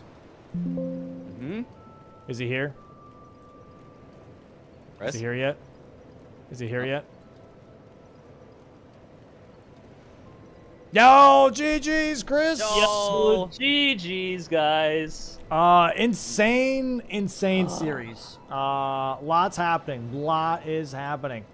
How do you feel? That was a crazy series. I feel like I played well, except for game 1 dying to DTS. And when I think that very much mattered. I don't know, his damage game 1 was crazy. We can talk about it later, but yeah. Feels good to win. I mean, it's like I think my plays went well, games 2 and 3. I was happy with the decisions I made. Game 3, I almost didn't see column 3, then I started to see, and then I forgot it for a little bit, and then went backward. Fortunately, I had done enough prep, so it actually, being greedy for the extra of the Uni bosses actually helped me a lot, so. Yeah. Did you just say you forgot about it? I saw it, then I forgot? Maybe. Insane. Chris, come on. But I saw it in time, right? I had Loretto down, yeah, I killed Radon. Yeah. So Chris, winning the series and moving That's on so to the funny. finals, how do you feel about that overall? Like, are you excited or are you mostly nervous? Honestly, I'm happy of what I've shown already and where I've gotten to. Tom or Blanks, whoever I have to play, both are really, really good contenders, and so losing to them, like, I wouldn't say I'm happy to lose to them, but happy to lose to them, I guess. Like they very much deserve it. I mean, CBD as well. If I lost to him today too, they all put in the crazy amount of time. Yeah. They very much deserve it. But only 2 get to move on out of all these crazy cracked bingo players. So I know. Mm-hmm. It's been insane to watch. Yeah. Very insane to watch. It's been a hype bracket, I think. And we got a pretty solid game 3. I don't think any games were like landslides. So No. Yeah. And we'll talk about those too. Let's go ahead and bring in CBD here. We'll talk about some of those games. But yeah, absolute amazing series for sure. All right, hold on. Pausing a little bit more. Pausing. Extra pause. Yay! GG's CBD. Hey. GG's. I think it's karma for pretending to look at my watch after or at the end of game 1. Yeah. I think this is, An early pop-off, huh? Okay. it's I quite respect karma. it. He hit us with the yeah, I got time pose pretty much Yeah, I got Yeah. time. during I got Fia's time. champs. Yeah. GG's though, CBD. It was an insane series. How'd you feel overall going into the series versus Chris today? People ask me a similar question all the time. I'm like, dude, I'm always nervous going into a game. It doesn't matter who I'm going up Yeah. against. Yeah. Except for Chris. He's He's free. Yeah. yeah, he's so free, dude. And I lost to the free guy. Look at me. Twice. Taking the base game here in the series, how did that set you up mentally for the rest of the series, though, CBD? Like, did you feel pretty confident going into game 2, or was it still very much like, oh, it's still anyone's game type of situation? It's always anyone's game. I mean, I feel like there's no real pattern to like, people say like, oh, so and so has the momentum. I haven't really seen that. Well, no, I'm not in talking season factually. two. I'm That's fair, talking yeah. I'm talking emotionally. How did you feel going in? Oh, I mean, like it still ties in, right? You know, 'cause Sure. I mean, I'm always feeling at the start of each game, it's all pretty much the same, no matter Yeah. if I win or lose. Like I might be really hyped at the end if I win, and really down at the end if I lose. But then by the beginning of the next game, it's whatever. Yeah. Fair. I have game 1 up on screen here. Let me show you guys as well. Okay. I'll put it into the matches chat here. Here's the game 1 board. We'll talk about that real quick. We'll just do like every board like a quick minute to 2-minute review or something like that. So game 1 was pretty insane, pretty intense, obviously, with that diagonal that Chris had, and the column 1 here, right, 2 conflicting bingo lines, if you will. Column 1 for CBD, diagonal for Chris, top left, bottom right. When it came to seeing the board without any squares obviously being marked, were those the lines you guys liked from the beginning, or was it something that developed over time? I mean, when I went into it, I'm like, I can get Grafted Scion, Market +0 into using backhand blades as, the dagger fist claw weapon class, because I know you said that in the rules chat that counts for that, and I had to like double check. I'm like, is this legal? Is this right? Didn't want to, lock myself out any squares. Yeah. And so I did that, and that sets up the diagonal, and it gives you advantage on the Hyeta grapes, which I was kind of setting up as I was going on, and then like CBD was marking other stuff, so I was able to like take time to set up my weapon before I like fully got Hyeta grapes. Yeah. And I was setting up the grace near patches a bit, but I think what cost me is one, CBD's damage was fucking insane compared to mine, just from what I could tell. Like, what weapon were you using? Falcons and backhand blades. Yeah. Okay, well I get, did you plus 10 it then? The Falcons? It was plus 8. It was plus 8. Oh wow. It was plus 8, but also Mine I was also will plus say 8. that he That's spent a lot crazy. more of his money on dex levels than on Dex health. was- Oh That's sure, level one. yeah. You played really well game 1. Like, And he had Ritual Sword Talisman. There's a time. Yeah, okay, that makes sense too. That's There was a because I moment had where you multiple marked a square and then marked Tree Spirits like a minute after. I'm like, he killed the fucking Tree Spirit and like that fast, goddamn. Yeah. So I figured maybe you got like, fully upgraded Falx or like Death's Poker from the Great Sword Chest or something. But yeah, I think what cost me, I don't know where you were when I was fighting DTS. I'm sure commentators know, but like I died to DTS like when he's at like 1 HP, and then kind Was of it 1 wasn't HP? able It to. was more like 40%. I looked at the VOD. Oh, okay. 'Cause Yeah. I think I got to DTS slightly before you. Yeah. And Okay, so I you did- probably would have beat me to it then. I did not yeah. I did not use Falx or backhand blades. I used the Flamberge because Slash sucks. And then Yeah, but the Yeah. bleed procs go crazy on that thing. The I Flamberge think I did definitely it was too. better over time with the longer Flamberge. fight yeah. because of the charge dart. Yeah, you twos. probably get a bleed proc still by the end of it. Yeah. So, I had yeah. one. Yeah. And also just like the So stagger that's damage from most it, which is valuable. nice. Yeah. No, Um, I was thinking about that too, but I was just like, Falx. So yeah, what over for you, CBD? Was column 1 something you had kind of like already there, or was it something over time that you were kind of looking at? No. I don't really go into this like really worried about lines or like focusing on my own lines here. I guess it's only after someone marks a square or two, then it's like you kind of got to block it or develop your own stuff. From like from ground zero, you can't really just like Yeah. Yeah. try and I, get a line. Yeah. I think when it came to the plan, I did want to use Blackhand Blades on Radon, but I wanted to get set up first. I don't know if Chris got set up before Godric, but I was on the elevator really, going. Not really, no. Okay, so that was a play, but then I just realized on this board like there's so much like that you have to kill and not have dog shit damage. So like Yeah. so when he marked Dagger Solid Fist, I mean my plan was to like get Rodon with the backhand blades and then go instantly to Tree Sentinel. So once he got the Godric kill, I just instantly went to Tree Sentinel duo and then tried to what did I do after that? I think I got the Altus bosses or something. I don't know. But then like I realized that I needed to just be strong pretty early to try to get blocks. So. Yeah. Fair. Yeah. Fair.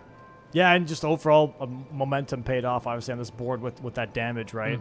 And playing around with that Morgott claim, I think, was really cool. And also, I loved it, and I'm glad you've realized it as well, by the way, CBD, is that because you killed Morgott, you could just go for Fios champs through Deep Root Depths with Moog Sewers, Yeah. rather I than figured having that's what he to... would- Yeah.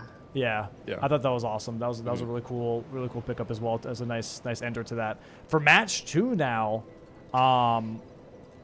that was a very intense match, right, between the two of you. Here, let me pull it up for you guys. Hold on. Yeah. My chat is tired of me complaining about my one death in this match. Yep. Yeah. Yeah. It was a big swing. It was a really big swing. It was a singular unfortunately. square, dude. Yep. That's fair. What happened? He It died was to Mesmer. Oh, he did Yep. big Omega snake attack, and then I was right in front of him. Yep. But it was the second time you did it. It wasn't the first time, so you know, Yeah. 1% chance. And I didn't roll the bad hitbox snake correctly, and then it was just it was just GG's after that. The damage was a little tough, so yeah, the second time he did it twice, pretty much the roar attack or transitional attack, whatever you want to call it. Yeah.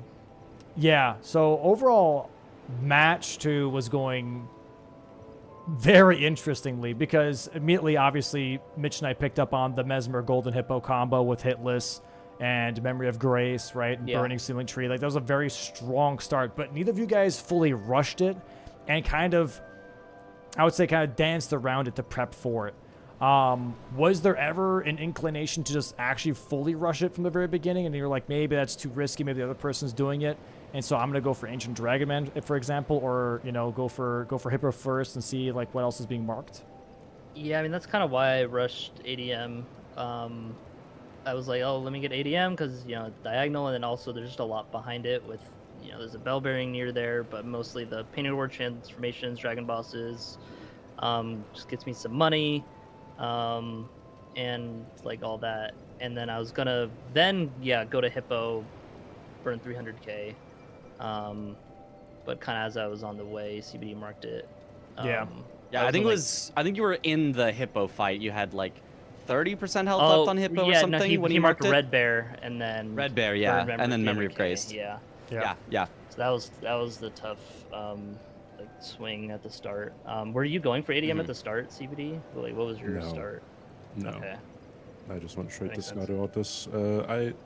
I got the Grace to Hippo, and then when he got ADM, that's when I ported to Moonwithil, and then got Hippo right after that.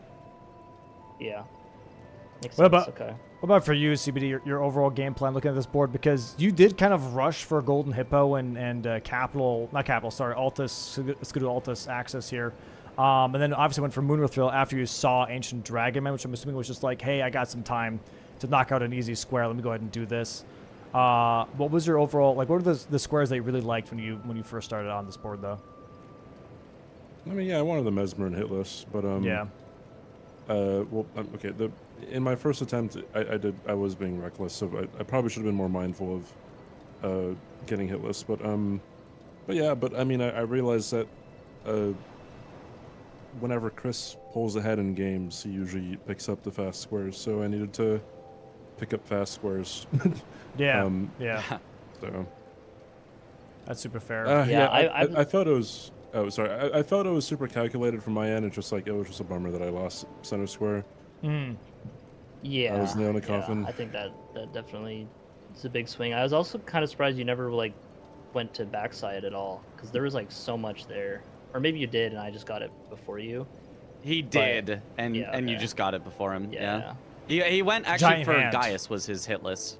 Yeah. Okay, yeah, makes sense. Yeah.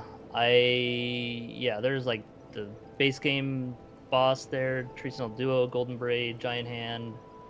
I think that was like it. Yeah, but like all of that is just like so much value back there, and so I was able to kind of scoop all of that up and kind of come back into the game with those. Yeah. Yeah, because the diagonal obviously was looking really, really, or not. Sorry, not the diagonal. The what was it? There was something that was looking really, really strong in that moment. Column 4-ish? Row 3, I guess. In that case, once he got Legendary Ashes, the Mesmer hit list looked really, nice because all he had left was Hefty Pots, pretty much, to deal with. Yeah. So that makes sense. That makes sense. Yeah, and then just an insane late game, obviously, right? With the just like turning it around once that Mesmer square was taken was insane to watch. But yeah, that brings us then to game 3, obviously, right, guys? Which also, again, you guys going completely different ways, which I thought was really, really cool. With Chris not even going for Millicent Invader, by the way, just going for a Gale +0 off the rip. Was that because you just didn't want to race on Millicent, or what was up with that? Yeah. I know, like, CBD likes to go to that square, and I was like, I want to fight the dragon. And, like, I figured, I'll get Torrent, and if he marks Agio +0, like, before me, then it's like, okay, he skipped Torrent. Or, like, if it was way before, if it wasn't, like, a 1 second save or something. And then I could just go to Millicent right after. Or if he just marks Millicent, then I can finish Agio. But fucking Agio flew up on the cliff, had to quit out. Fortunately, it didn't really matter, but Yeah. just annoying at the start. And then, yeah, the plan was just kind of get crackpots while setting up a weapon. It's also like a cave grotto. I never really finished the second, obviously, but just killed the Bofo when I was there. Yeah. I wanted a weapon, and I figured the Wild Strikes Battle Axe, like +9, would be good for Wormface and just kill him once you get a stagger, but no, he's got a good amount of health, even when he just Wild Strikes his head a lot. And yeah, obviously it was died a kinda couple close. times to him. I should have died that last attempt that I beat him. There were like You should have, 4 yeah. hits that like barely whiffed There me, definitely was but- a stomp that like went right next to you, somehow did not hit you. Yeah. Yeah. And he also, you kind of rushed Cracked Pots here, right? You started with Cracked Pots as well from the gifts. Is that right? Yeah, because there's the Smithing 2s on the way to there, and there's Smithing 3s in Jarburg, so it's like you get your early setup stones from just running to there. Yeah. I forgot to grab the second ritual pot there. I didn't really kind of see ritual pots on the board. I grabbed one of them, and so that's why I came back. Chris, later. open your I did eyes. Yeah, I did some Liurnia bosses on the way there with the Deathbird and the Knight's Cabin to Tibia Mariner. And then I was back there again, and I was like, yeah, let me just grab the spot. And then that was when I realized, like, oh yeah, I need to still get Fingerslayer Blade. But I'd already killed the Retta and Radon by then, so it wasn't too bad. And I learned to count to 5 this time. I counted to 5 correctly Yippee! Poggers. for the Liurnia bosses. So CBD, for your late game, by the way, because like in the other games, you're very adamant about obviously upgrading to almost the max. But in this game, on third game, you were, I think, stuck at +5 or +6. Was there just the thing of like there's just too much to do, like not finding the time to be able to actually cash in the rest of the upgrades? As in, like, when the game goes on for too long, at some point you're so far in the weeds, it's really hard to like find a moment to really go out and do that. Or was it more just like, hey, I could probably tackle the rest of this with just the upgrade that I have? I'll be honest. I think I just kind of like just mentally wasn't there for the back half of the game 3. Fair.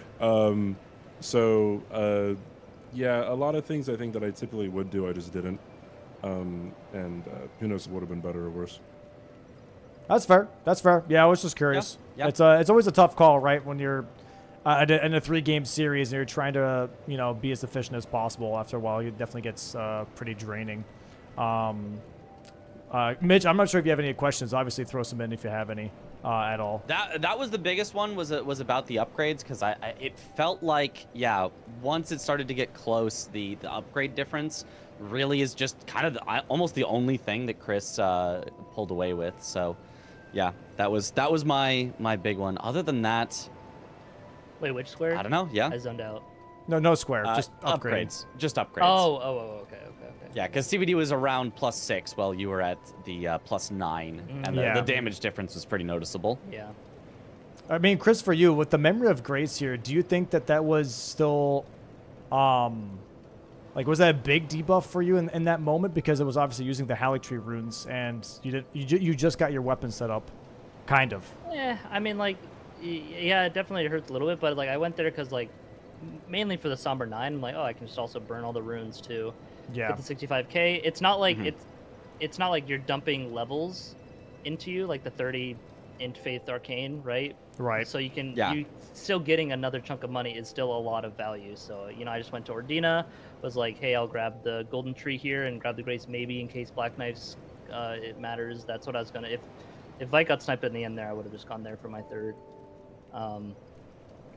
Which I was not really looking forward to it, but I feel like Uchikatana could have got the job done. Yeah. Like the crouching R1s like go like a sideways, good against the invis. But yeah, I don't think the 65k really. It slowed like a little bit, but I just went to Ordina to get some more money, and that was fine. There wasn't really anything until later that needed a lot of health, and I know I could just level health as I go, and especially with killing Radon, then I was just like, yeah. Gets you back that 70k right there just from Radon. Yeah. So, Do you have any questions for each other at all?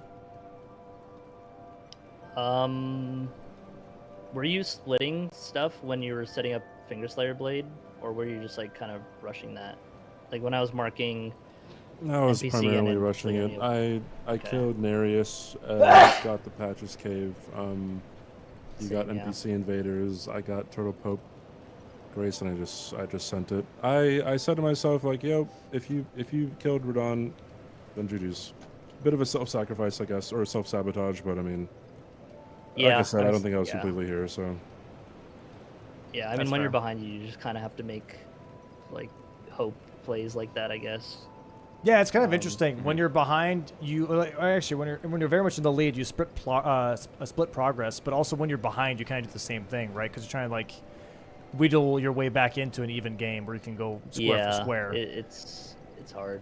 I had a lot of like map value from like the Sacred Flask charges and stuff towards like the Western Kaled kind of stuff. So that kind of helped me a lot getting to like the Bellbring Hunters and the Invaders and stuff later. Yeah, makes sense. yeah, Sacred Flask worked out a lot better than I thought. 10 felt like a lot, but it got you a lot of map progress that you needed for later. Yeah, so exactly. Yeah. And also, I mean, I didn't end up going for God bosses, but the God's Gonna Apostle Grace there as well. Yep. Yeah.